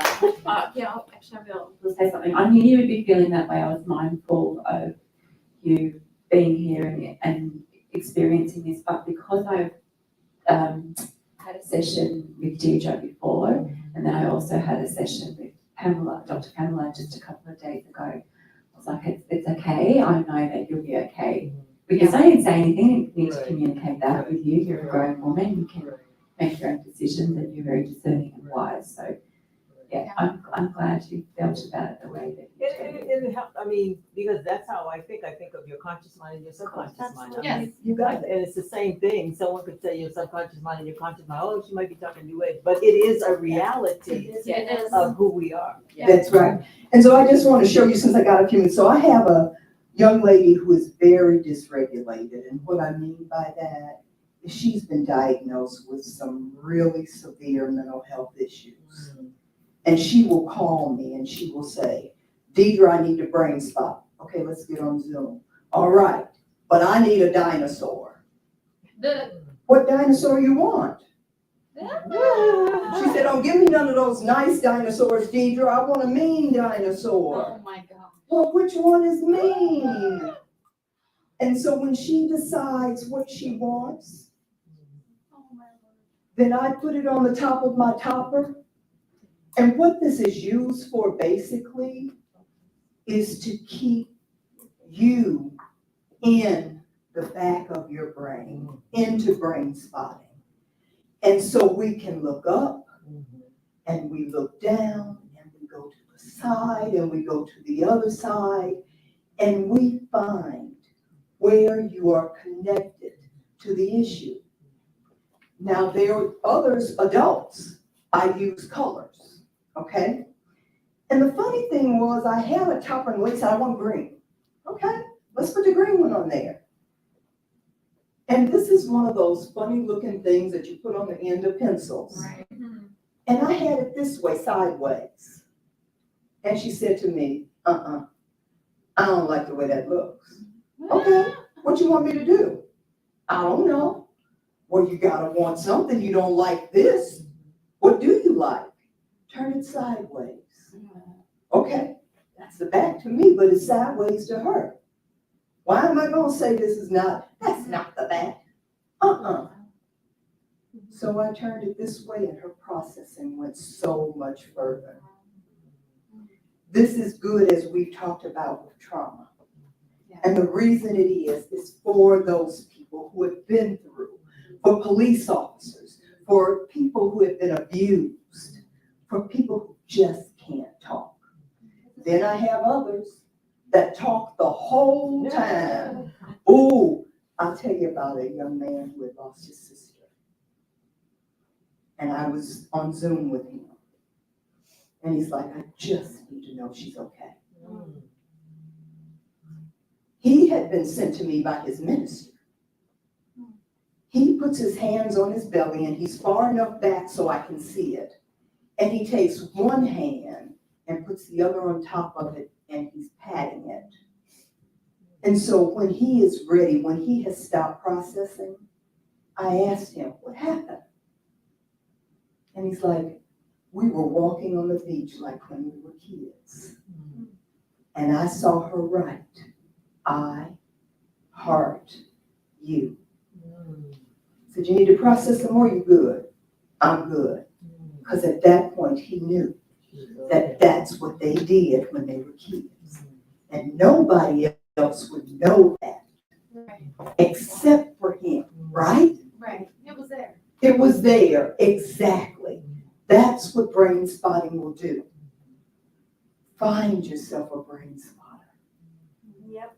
Pamela is here, Dr. Pamela is here, I'm here. There are others that are out there. My company, you can find me on Facebook. My company is Go Within, Not Without, and that's also my Gmail. Write me, call me. Don't stay with the trauma if you don't have to. And when I say if you don't have to, because it is your choice, right? Brain spotting heals, guys, it really does. So I thank you for your time and energy today, and I hope this served you in some way. Yes.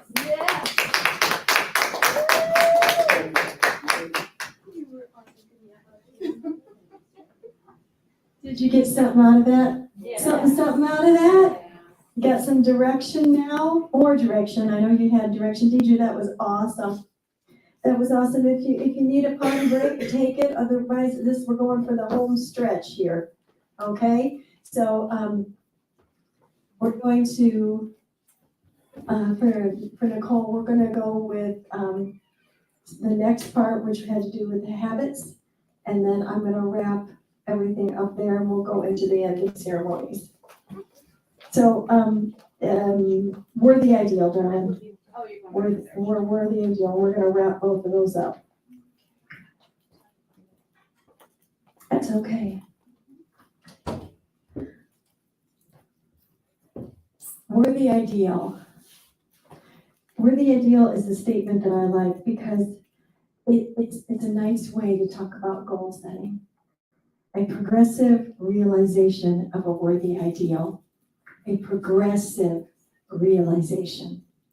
And so this weekend has been a progressive realization. We started with realizing who we are and that we need to be our own advocate, that we need to bet on us, right? We went into our thinking, some thinking training with Dr. Lisa. We had some inner healing where we went deep within and looked within at what it is. What do I need? And then you had some time to be with one another and ask one another for what you need. It was beautiful. That was a highlight to me to sit up here and look out at all of you getting what you needed. I saw lots of tears, lots of smiles, hugging, hand holding, and many of you had not met each other until that evening in person, and some of you not even met online, and yet there we were, such a beautiful sisterhood. And then today, you got to discover more about you in the area of your personality. And now here we are, just past the brain spotting. The brain spotting to me takes everything to that next level. Because now we can mix and mingle. Remember I talked about season of activation, or acceleration, excuse me. The season of acceleration that we're in is a mixture of activation and impartation. And an impartation means to mix and mingle with your own. So there's things that have been added to you that are mixing and mingling with your own. And so I want us to focus now on habits because it has to do with the worthy ideal. But you know what? As soon as I say habits, many of you do this. Oh, my bad habits. What are the bad habits I need to change? I don't want you to think about them. I want you to do what Deidre just said. Put those in that capsule. Just pack them up in there. And let's think about good habits. Pushing you forward to your worthy ideal. What is a good habit that you have, that you want to add to, that you want to work towards? And that's where I want you to focus here. We're going to not think about the bad, we're going to think of the new one. Now on the bottom it says, say this instead. Maybe there's something that you really want to do. Like you want to be part of the 6 a.m. club and you're not getting up that early or something. So you could say this, well, I used to be somebody that would sleep until 10, if anybody here can do that. But now I'm learning how to join the 6 a.m. club. Doesn't that sound more positive than saying, you know, I'm just a night owl and can't get up and I just can never get out of bed. So find that one thing that you want to take into 2023 as a personal habit, progressing you forward to your worthy ideal, helping to change your belief, and then you're fine, hon. Then what I want you to do is just center in on that. I'm going to read a scripture here to you. Romans 6:11 tells us that we are, I'm just going to read this. I'm going to read it this way to you. We are God's highest form of creation. This means that spiritually speaking, we are already free from all the bad habits that we have, and we just need to believe it and apply it. Do you realize that you are, oh my gosh, Jasmine and Lachine is here. with us. All right, so I think I'm on the next one. That's okay, don't worry. All right, you are God's highest form of creation. Romans 6:11 tells us that we should consider ourselves alive to and in God. And that means, spiritually speaking, you are already free. So many times we're just like, I got this, I have that, I have this bad habit, I do this, I do that. My mother did this, my grandmother did this, everybody does this. But according to this verse right here, you're already free from all of that. So when I say to you, I am now becoming, you are grabbing a hold of this and pulling this freedom to you. Further, it tells us we are to consider or think ourselves dead to sin. Now you might think, oh gosh, we didn't talk about that sin thing. It's not what you think in this scripture. This is, how do you think of yourself? Do you always think of yourself as someone who is in bondage? Do you always think of yourself as someone who's struggling, a slave to bad habits? I'll never get free. I can never stop. Do you think of yourself as someone who will always be stuck? This is what the scripture is talking about. Dead to sin, meaning those old things have passed away. That's not who we are. Or will you take a step in faith and believe you are free? I know I want to share this gentleman's story. He was a cigarette smoker. I'm not against smoking cigarettes, but I will tell you, you might get to heaven sooner if you do. My father was a cigarette smoker for many years, and it helped him get there a lot sooner than he needed to. But at any rate, this gentleman was a cigarette smoker, and he wanted to quit.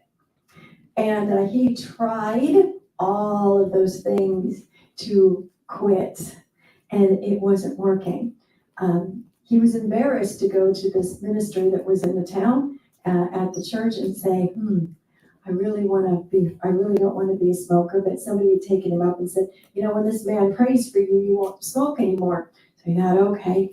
So he went forward and said, okay, I don't want to smoke anymore. This is what this minister said to him, so revolutionary, just love this, so progressive. He said, I'm not going to pray for you, which everybody thought, oh, okay. But no, instead, this is what I'm going to tell you. I'm going to give you some advice. Every time you rip open the top of that cigarette, what do we call it? Pack. And I want you to say, I don't smoke. I'm not a smoker. Every time you bump one up in that pack, you bump it up. One pops up so you can take it out. You say, I'm not a smoker. I don't smoke. In between the puffs, you say, I'm not a smoker. I don't smoke. As you're flicking the ash off, you're saying, I'm not a smoker. I don't smoke. When you drop it in the ashtray, you say, I'm not a smoker. I don't smoke. Okay, so you can know where this is going. This guy's going, what? You're not going to tell me to quit? You're not going to pray for me? You're not going to tell me all the bad things that I'm doing to my body? You're not going to tell me how that's something ungodly and I shouldn't be doing?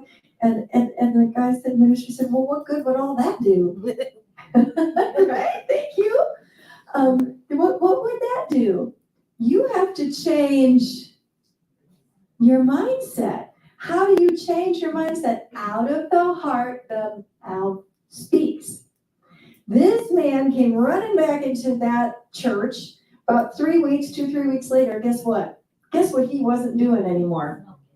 He wasn't smoking anymore. I saw him years later. Guess what he still wasn't doing? He still wasn't smoking. I don't know if he is today. I'm assuming he's not. But I asked him, I said, did you do what that gentleman told you to do? And he said, every dang day. Only didn't say dang. He said it. He said, every time I puffed on that dang thing, I said those dang words. And I did it. And I did it. And I did it. And I threw the pack away. I'd open another one and I'd do it. And I do it. And he said, the strangest thing is I quit liking the taste of it, first of all. Then I found that it's not really helping me anymore. Then I found that I felt better just saying, I don't need to do this. than I did having the cigarette. So when I say dead to sin, how do you think of yourself? This is a great example. He had a habit that he wanted to break, but he had been focusing on the fact that he couldn't, had been focusing on the fact that he failed, focusing on the fact that he wasn't good enough, focusing on the fact that maybe he didn't think he was holy enough. I don't know. But when the tables were turned around, and instead of focusing on what he wasn't doing, he was focusing on what he could do by the words that were coming out of his mouth. Because beliefs and thoughts fuel our actions. And his beliefs and thoughts continued to fuel, which meant he kept smoking. Okay? When we say, this is that new habit, and I'm going to focus on the new thing, not on the old thing, everything begins to change. I heard Joyce Myers say this, today I'm having a Diet Pepsi. And you're probably wondering, why is that there? You know, okay, I just thought this was so clever. She said she knows if her daughter says, today is a Diet Pepsi day, that means she's had a rough day and she's having the Diet Pepsi. Because I guess she doesn't normally drink the soda because she doesn't like what's in it. But if she's had a certain day, she's having the Diet Pepsi. And Joyce Meyer says, if I hear my daughter say today is a Diet Pepsi day, she knows that means what? Her daughter's been triggered. There's been things that have happened. And now she's in that mindset of I'm having a Diet Pepsi. Nothing wrong with having a Diet Pepsi, but it speaks to her mother that there have been some triggers that have happened, beliefs and thoughts fueled actions. This day's been difficult and I'm having a Diet Pepsi. Ever been there? So what do you do when you're triggered that you wish you didn't do? And maybe it's the Diet Pepsi, I don't know, but could be maybe you self-sabotage, maybe you don't advocate for yourself, maybe you start getting lazy with things. I don't know, whatever, you've become critical. What is it that you want to see changed? We're not focusing on that. We're focusing on, okay, if I'm being critical of myself, then I need to be what? The opposite of that. I need to be so in love with myself. I have to advocate for me, and that's what we're going to focus on. You can go to the next one, please. Start every day with God. I'll put it this way to you. I start every day with God. But start every day centering up. That morning routine, you all, this is huge. Centering up, being still and knowing, and taking that time to focus on the good. Starting your day and asking for guidance and strength early. I heard Les Brown say this on a Zoom one time. He said, you know, between God and I are a majority. I'm sure you've heard people say that. But he said this, and I'll never forget it. When I wake up in the morning, I say, Lord, you know what's on the docket for today, and between you and I, we can get through it. If you're here to take care of me and help me get through it, I can do anything. You do not know at the start of your day what is coming. Good, bad, or indifferent. Don't you want to be able to grow through it instead of go through it? Don't you want to have that soil be ready so that you're ready to pour out of yourself to strengthen somebody else or to be an example? As you grow through it, somebody else is watching you grow through it or go through it. All right. Be willing to commit to whatever it takes. Okay, so I'm going to pause here for a second because Bob Proctor says there's two things that are needed, mandatory, that are needed for us to achieve our worthy ideal. The first one is you have to be able. You're able because God is in you. You're a piece of the master, right? Which means you're a what? You're a masterpiece. So you are able because of whose you are. The other part of it is you have to be willing. Well, you could say, yeah, I'm willing. Okay, well, if you're willing, that means you're willing to do the work. There's a price to pay. Come on, did anybody fly here, drive here for free? There's a price to pay. Everything has a price, so why do we think that bettering ourselves and changing our habits, whatever it is, is not gonna have a price tag on it. And I don't just mean like a monetary one. I mean, you have a price to pay. Are you willing to do whatever it takes and even suffer for a season? Put that cookie down. Put that Twinkie down. Whatever, get up and go to the gym. I don't know what it is for you. Drink that water instead of that coffee. Whatever it is. For my husband, he's one of those when somebody cuts him off in traffic, he wants to, it's like, I'm gonna catch up to him. I gotta just look at them and I'm like, oh Lord. So somebody cuts him off, he's gonna somehow manage to get next to them. He's gonna pull up next to them so he can lean over and look at them. Just so that they'll look at him and then he can look back. And I'm like, you feel better now? I don't understand, but okay. So if he was going to say, I want to change that, he's going to have to suffer for a season. That's where I was going, because people are going to cut him off and he's going to have to choose to not drive up next to them and lean over and look. Sometimes we got to stop leaning over to look. We have to stop. Are you willing to suffer for that season? Be careful what you say about the habit. I've already shared that. I used to have a hard time getting up in the morning, but now I'm getting a whole lot better at it. Be careful what you're saying, because remember, belief creates behaviors. Behaviors create results and actions in our life. Think about positive, faith-filled thoughts about your journey. Deidre, you did a beautiful job of taking us on that today. I see that little treasure chest back here now, and I can go, you go over there, put that negative thing in that little treasure chest, lock it up, and now I'm gonna focus on the positive. I've got my words set up, the little statements, and I have my next steps. What would happen if you actually did what Deidre told you to do? What if you took these little words and phrases and stuff and you put them up on your mirror and you took a picture of them and you put them on the screen of your phone and on your computer and you actually took the time every day? What would happen to you? In my bathroom upstairs, I have all of my affirmations all over my mirror. I can't really see myself in my bathroom mirror because I've got so many up there. Anyways, long story short on that, my oldest daughter was over at the house and she hadn't been upstairs in a while. And she went upstairs and then she used the bathroom and she came back down and she said, do you really say all that stuff every day? I said, what are you talking about? She said, oh, the stuff in the bathroom. I said, oh, on the mirrors? And she goes, yeah. I said, yeah, I really do. Every day. She says, it shows, Mom. Oh.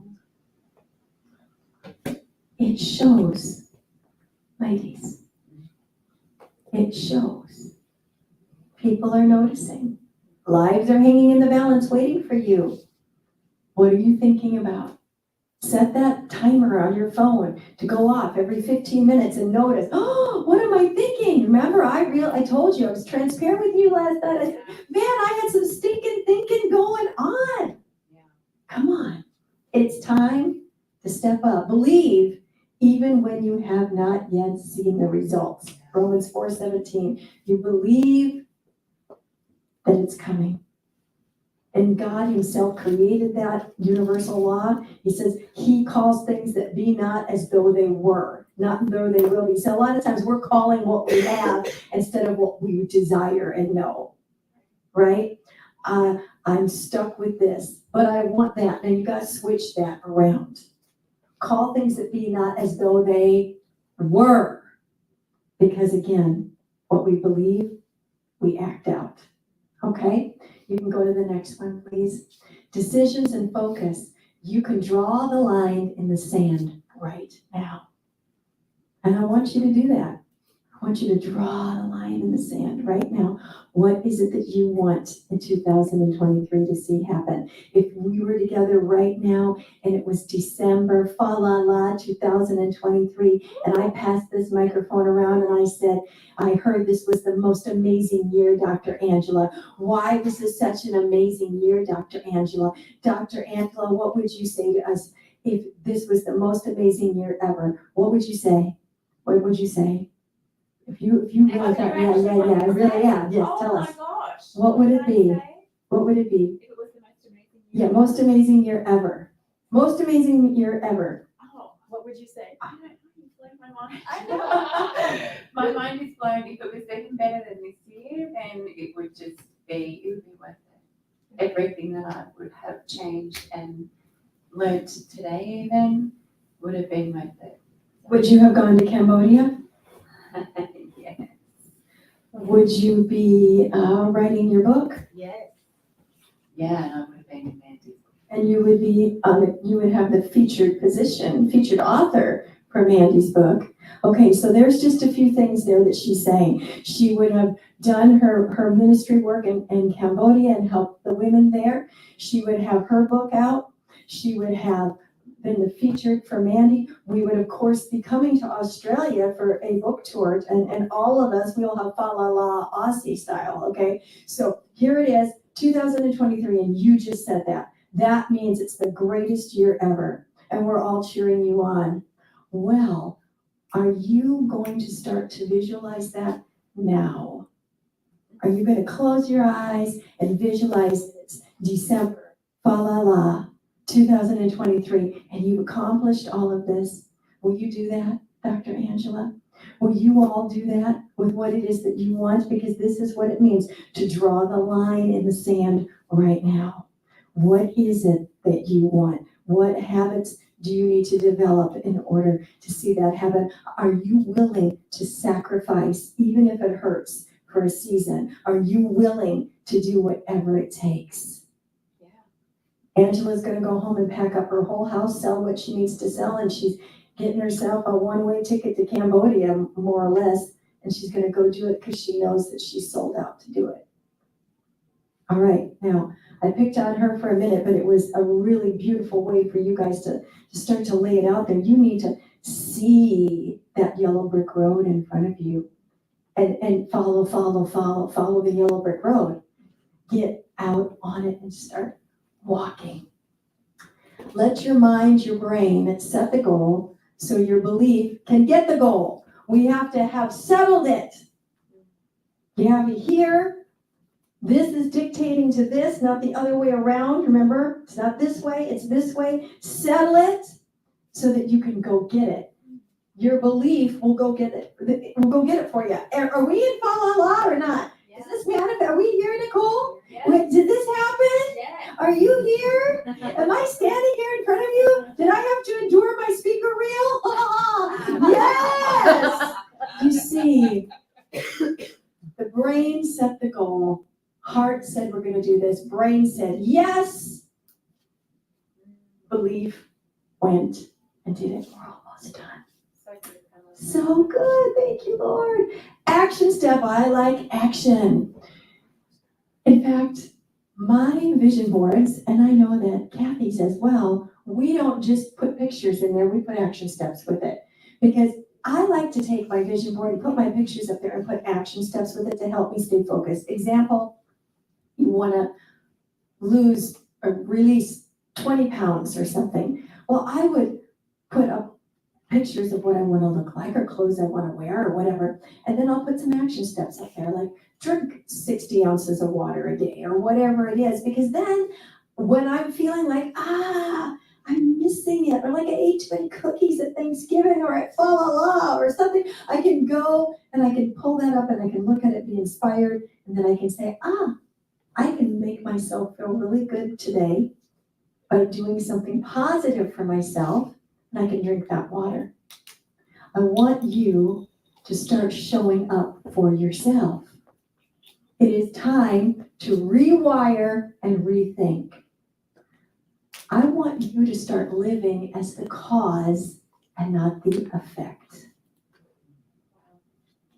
You see, the cause causes what is going to happen. The effect is just the afterglow.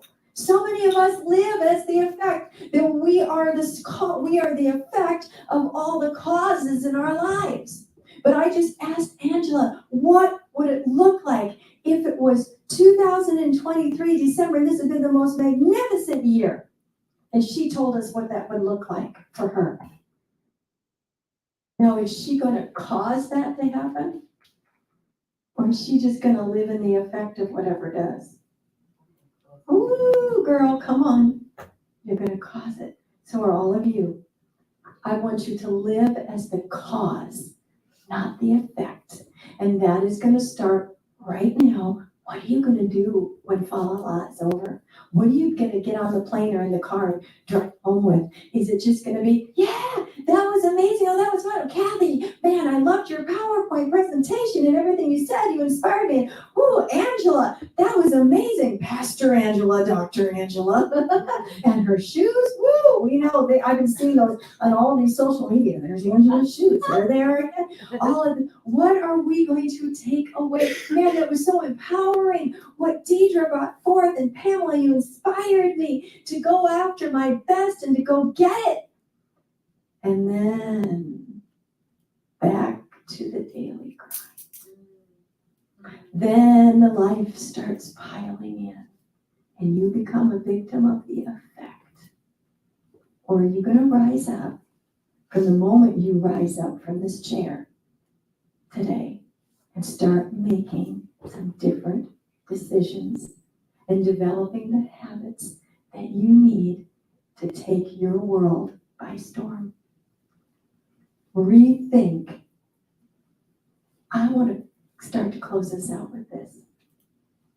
So many times we say this, I have to do this. I want you to start choosing to do things because you get to. Even those things that you don't want to do.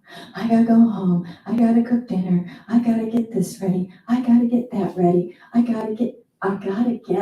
Boy, it just has a negative connotation to it. I have the joy of having a family. And I get the opportunity, instead of I think I said it wrong before. I get to get on a plane tomorrow and I get to go home. It's only 13 degrees there, oh dear. But I get to go home to a family that loves me and that are waiting for me, and a dog who's gonna jump all over me. I get to let him jump all over me. So different. What do you get to do? Where do you need to change your self-talk so that you become the cause of the effect, not just the effect? I want to read this to you. Decide and focus. Today I'm going to have a Diet Pepsi, but let me talk to you about this. After that, I'm going to have cheesecake. Here's one of mine. Oh my gosh, I need a coffee. What are you going to start to say? I'm going to say, I get to have coffee. I don't need to have it. And I get to have a cheesecake if I've had enough water, and I'm not going to have any other sugar today. I get to. I'm honored. I get to interview you. I get to be with you. I get to be here with my daughter. I get to encourage you. I get to get my picture taken. I get. Rethink. Refocus. And finally, what I just want to say is refire. It's time to refire. 2023 is knocking on the door. Ready or not, here it comes. I know you're ready. Nicole, I think that was the last slide for this, wasn't it? Okay. So do we have our little gift for everybody? Okay. I want to give you a gift. And I want you to receive this gift because I love you. And we're going to receive it for one another. I'm going to honor you for the queen that you are. each one of you. Even you, Anna. Yep. Yeah, I knew she's looking at me like, you're not gonna make me do anything. Yes, I am. And I'm wrapping this up a little early so we can take time to love on one another with this. So you saw me crown Dr. Lisa. And I have Angela crown Dr. Thank you. And I'm gonna crown you all. After you move the head, we'll just put a crown on the head. So I'm gonna call you up. I'm gonna turn my microphone off because I believe that I'm gonna have an utterance for each one of you from the heavens, from God. But this is your crowning moment. But do we have that video to play? First, we're gonna play a little video to just get us excited for one of my favorite movies. Oh my gosh. It is. No, it's not Pink Panther. But I love Pink Panther.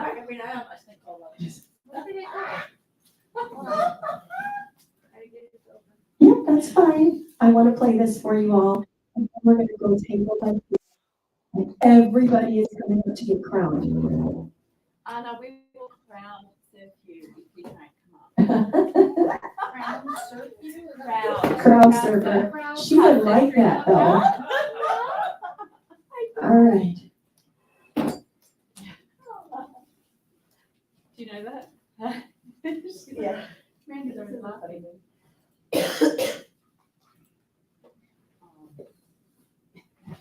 Wait, I'm telling you right now. Do I need to move No, in? it's not. I got it.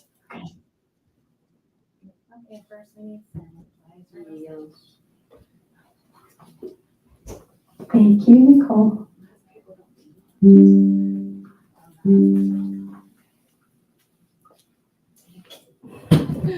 Oh,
I'm gonna put my microphone down and have you come up one at a time.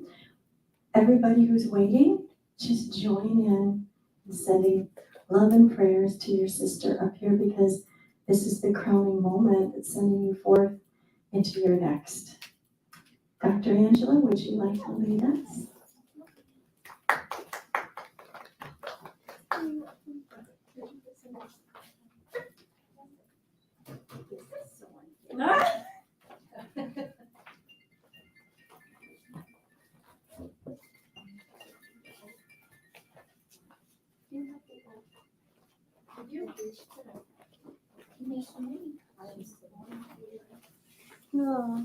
Oh, it's beautiful.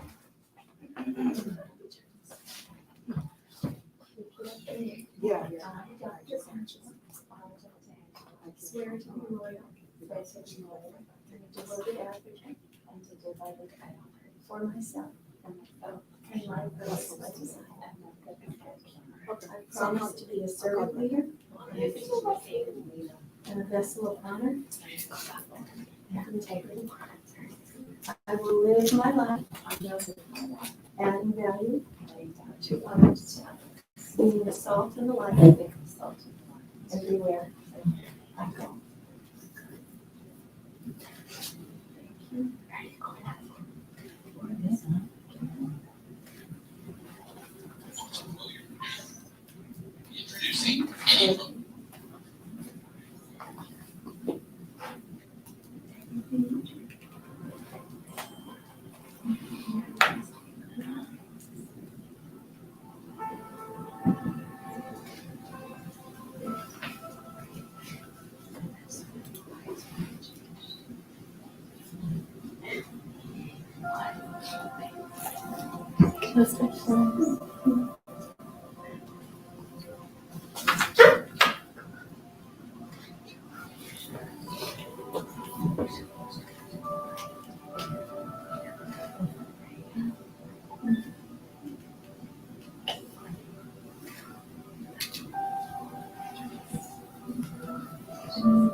I introduce to you Queen Dr. Angela. Yay!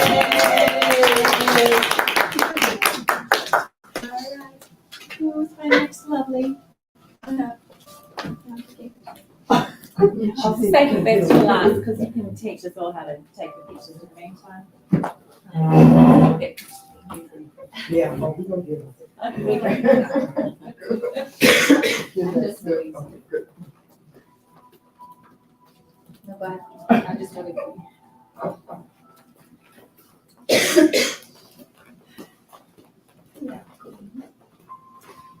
Please repeat after me. Queen's oath here. I swear to be loyal. And devoted.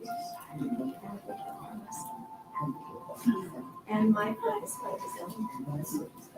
I promise to be a servant leader and a vessel of honor. I will live my life by adding value to others, being the salt and the light everywhere I go.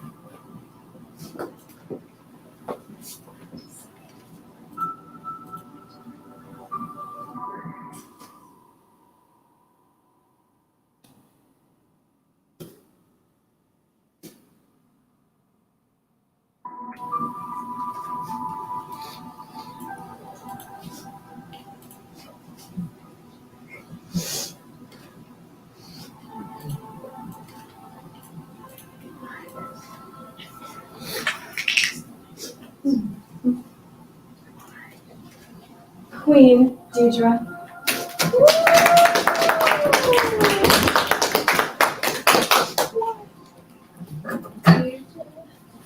Who's next?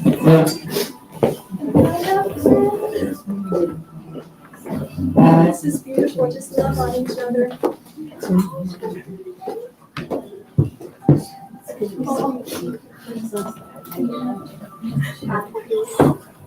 Swear to be loyal.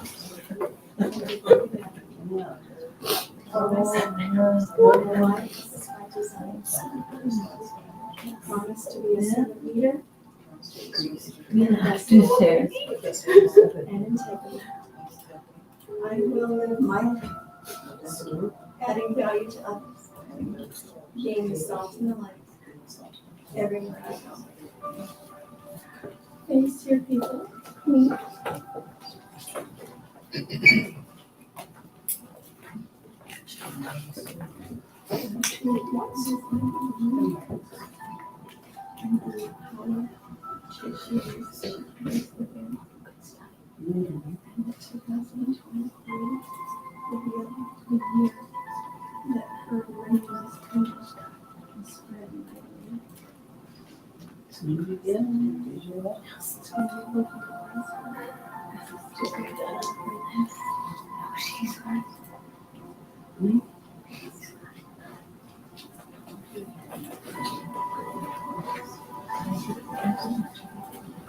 Queen Chris.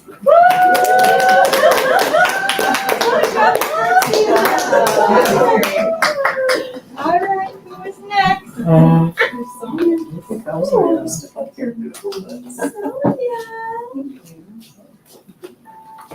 Repeat the Queen's oath after me, please. I, Sonia, swear to be loyal and devoted, accurate for myself and my purpose by design. I promise to be a servant leader and a vessel of honor and integrity. I will live my life adding value to others, being the salt and the light everywhere I go. How special. Please fix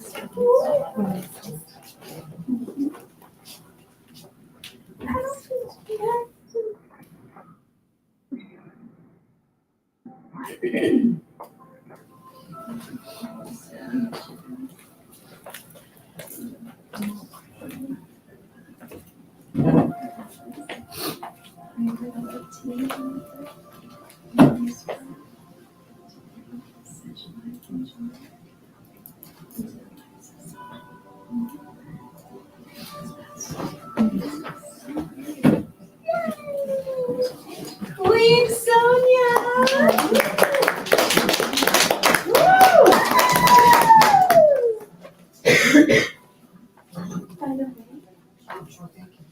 Who's my next? Kathy's next. I looked up when they actually put the crown on the queen or the king and what they do, and I'm just following it because they crown them and then somebody prays for them. So I'm just following along with what actually happens. So this is a real deal. It's a real deal. Are you ready to take the queen's oath? I, Catherine, swear to be a loyal and devoted advocate for myself and my purpose by design. I promise to be a servant leader and a vessel and integrity. I will live my life adding value to others, being the salt and the light everywhere I go. Would you face me? What's this interaction solidifies me, you know? Yeah, just the visualize the And that every vision and dream that she and they're supposed to be will come to fruition. And then in 2023, she speaks in the early stages.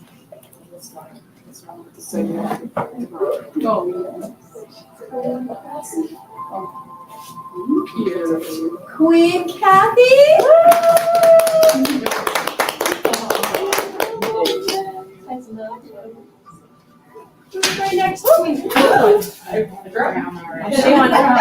the second Patty. Yeah, right. Oh, yeah.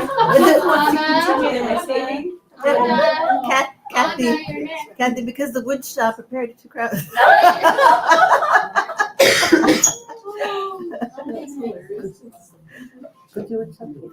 Our exercise from earlier today.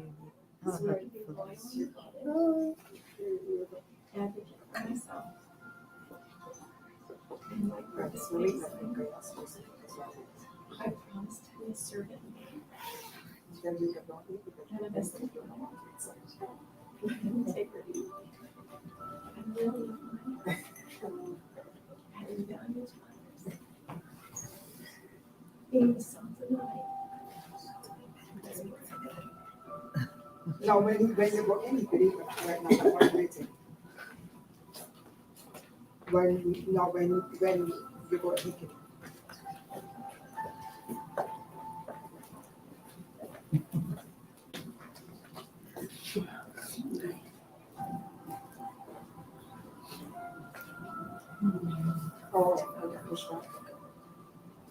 Queen Anna. Miss Lisa. No, you're Miss Lisa. Miss Church. Miss Church Lisa. Miss Church Lisa. The other Lisa's not here, so. You are the only Lisa here now. Are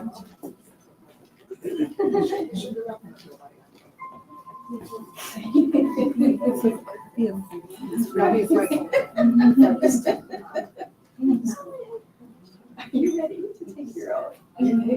She's being honest. I love it.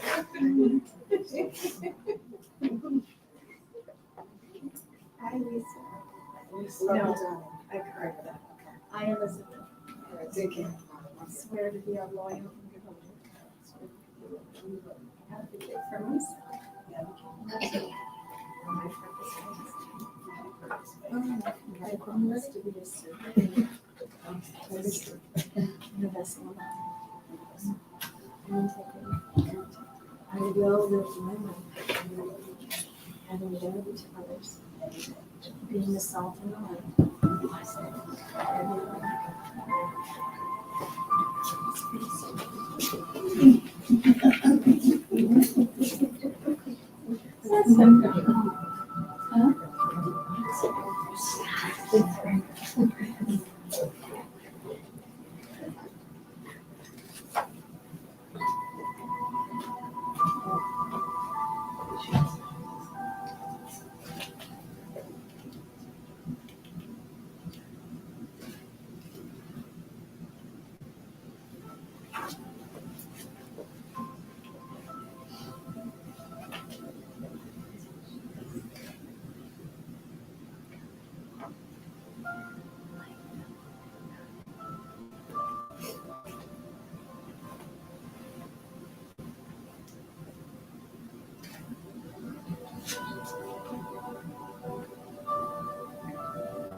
Queen Elizabeth. How perfect. Do you two must come together? No, Or no, separate? separate. I want. What do you mean? Lakshmi. Go Lakshmi. Yes, yes. Go Lakshmi. No, you're a queen. Yes, you're a queen, Lakshmi. Okay. You're a queen. You're a queen. Yeah, go ahead. You're beautiful.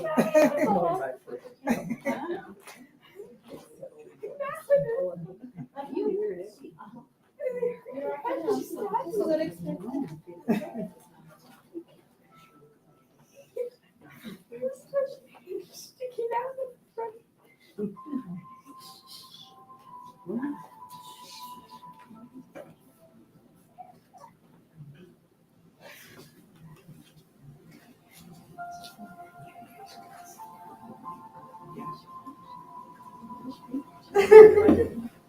Lakshmi. Lakshmi. Swear to be loyal, devoted, Catholic. advocate, wisdom, and purpose based, honest, to be a servant leader, and a vessel of honor, and integrity. I will love my adding value to others, being myself and right, every way God.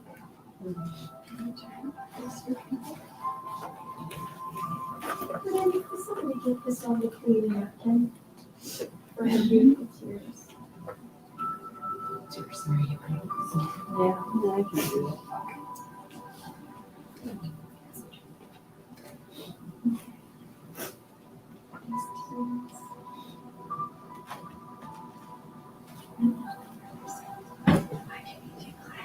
So you see.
Jazzy Sue?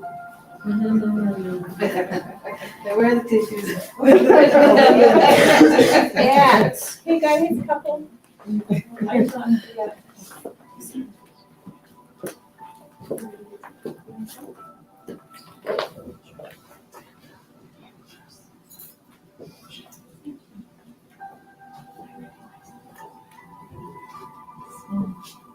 Here we go.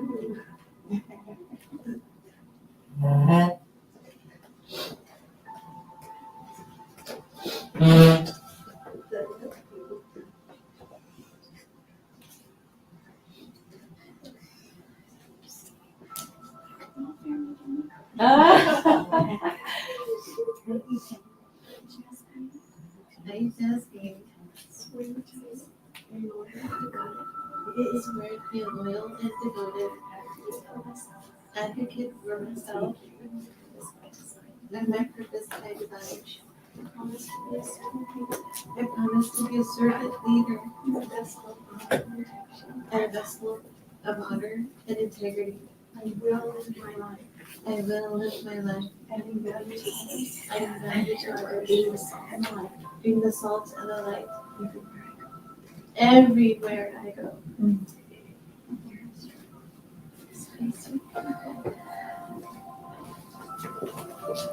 Lisa, take a picture.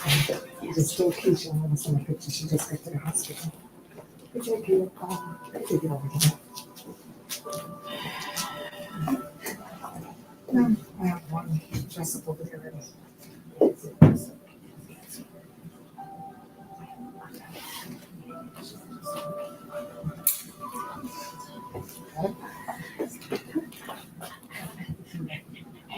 She just got to the hospital, so I see her.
Is Nicole the one that? Well, almost the one that. Almost the one that. I get it wrong? You did. Yes. You are the queen of kings. That's right. Just not the king of kings. Sure. Swear to be for myself.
Queen Lady Nicole.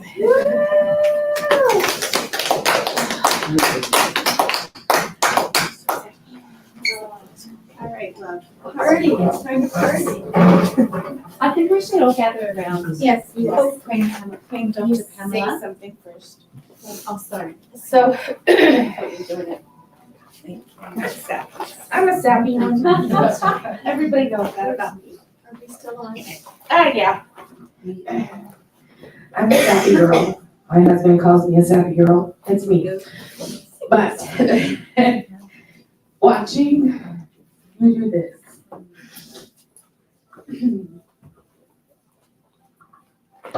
One second, I'll get there. Knowing your heart and knowing why you wanted to do this for these ladies and knowing how special it was. And that this was the first thing I think you said you wanted to do. This was the first thing that was on the list and we built around it. And I just want to make sure that you get yours. Yes. Because if it wasn't for you, none of us would be here. Okay? But you are loved. We all love you so much. And that's why I'm so emotional. It's not just this, just watching you. Yes. But yeah, it is a coordination of so much. And it's the beginning of so much. But yes, if you can all come up with me as I crown her and pray over her, I would appreciate it. And then all your wonderful love and energy around would be awesome.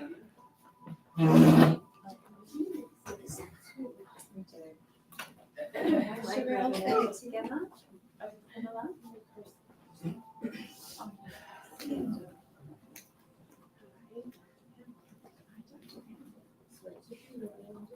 Spirit, be loyal and devoted, advocate for myself. Spirit, my purpose by design. I promise to be a servant leader. I promise to be a servant leader. I'm a vessel of honor, a vessel of integrity. And I will live my life. I will live my life. Adding value to others. Being the salt and the light everywhere I go.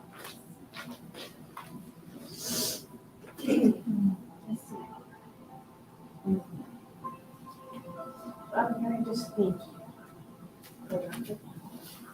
and her heart. I thank you for the vision that you have given her. I thank you for everything that she instills on this around her. And I thank you for the courage that she has to step out of the boat and do what she knows that she's supposed to do. She knows what her purpose is in you, and I thank you that she takes that step forward every day. She breaks through the borders, she breaks through the glass, whatever she needs to do what she needs to do for you. And I thank you that you're always right beside her, and that you walk before her, you walk behind her, and you walk beside her. And I thank you that you are always the one that directs her path. And I praise you for everything you do for her life. And I pray that you're able to always be the one that's guiding and protecting her. In Jesus' name.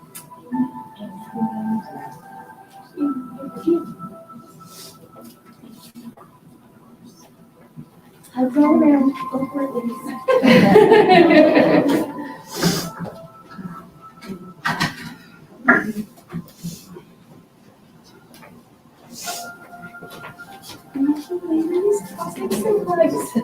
I sure love them. I love hugs. Oh, thank you. I appreciate you.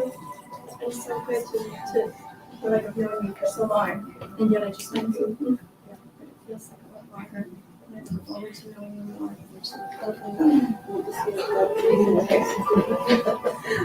Oh my gosh, how special. Thank you. Thank you very much. You, this is amazing. Where I don't have a chance. You go to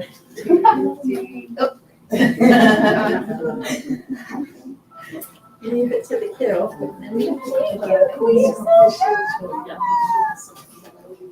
You still have you. I want to know. Yeah, I want to know all of it. Deidre. Stupid.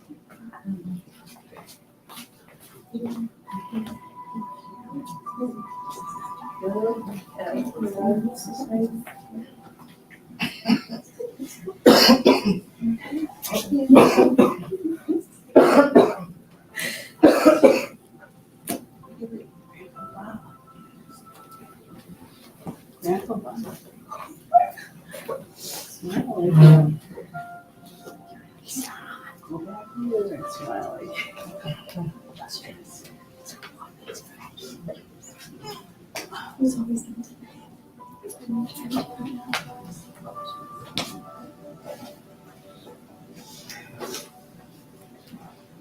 Who else do I get to hug? I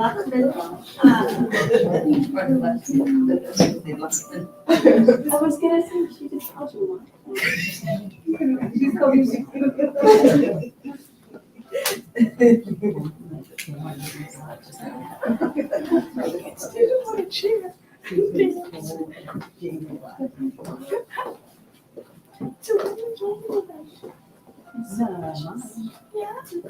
Tears are healing, everybody, so let me come. Come, let us Queen Kathy. Oh, yes. Oh,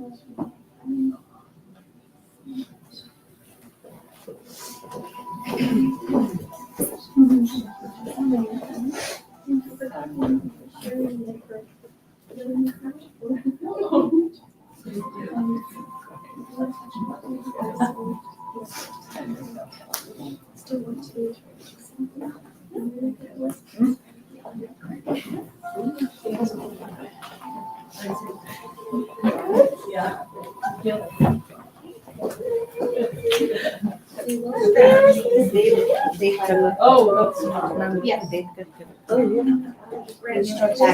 It will stretch. My hair's in the way though. Oh, I could do it better. Yes, they will stretch. Great. Yeah. Everybody needs to wear it. Oh,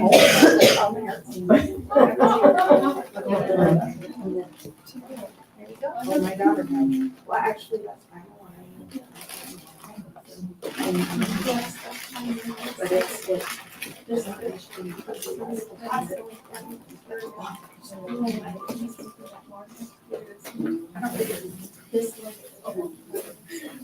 I don't remember.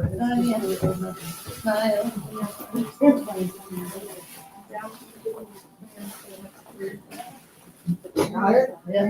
Minimum follows. Hey, ladies, there's leftover snacks. If it has one, it's still there. So please get yourself some more food, some more snacks if you want to, before you head out. And I should now grab them. To all of you that have joined us virtually, I just want to say that I crown you as the queen over your life with all of the responsibilities, blessings, all the responsibilities and blessings, I'm sorry, I got distracted by this microphone making a buzzing sound, that are required for your service in this world. Don't take that lightly. Take it to heart and reign over your life. Thank you, queens, for joining us for Fa La La. And you are so loved. You are so precious. You are such a treasure in the earth. Don't forget it. Bet on you. Thank you, queens. We'll see you next time. Blessings. Bye-bye.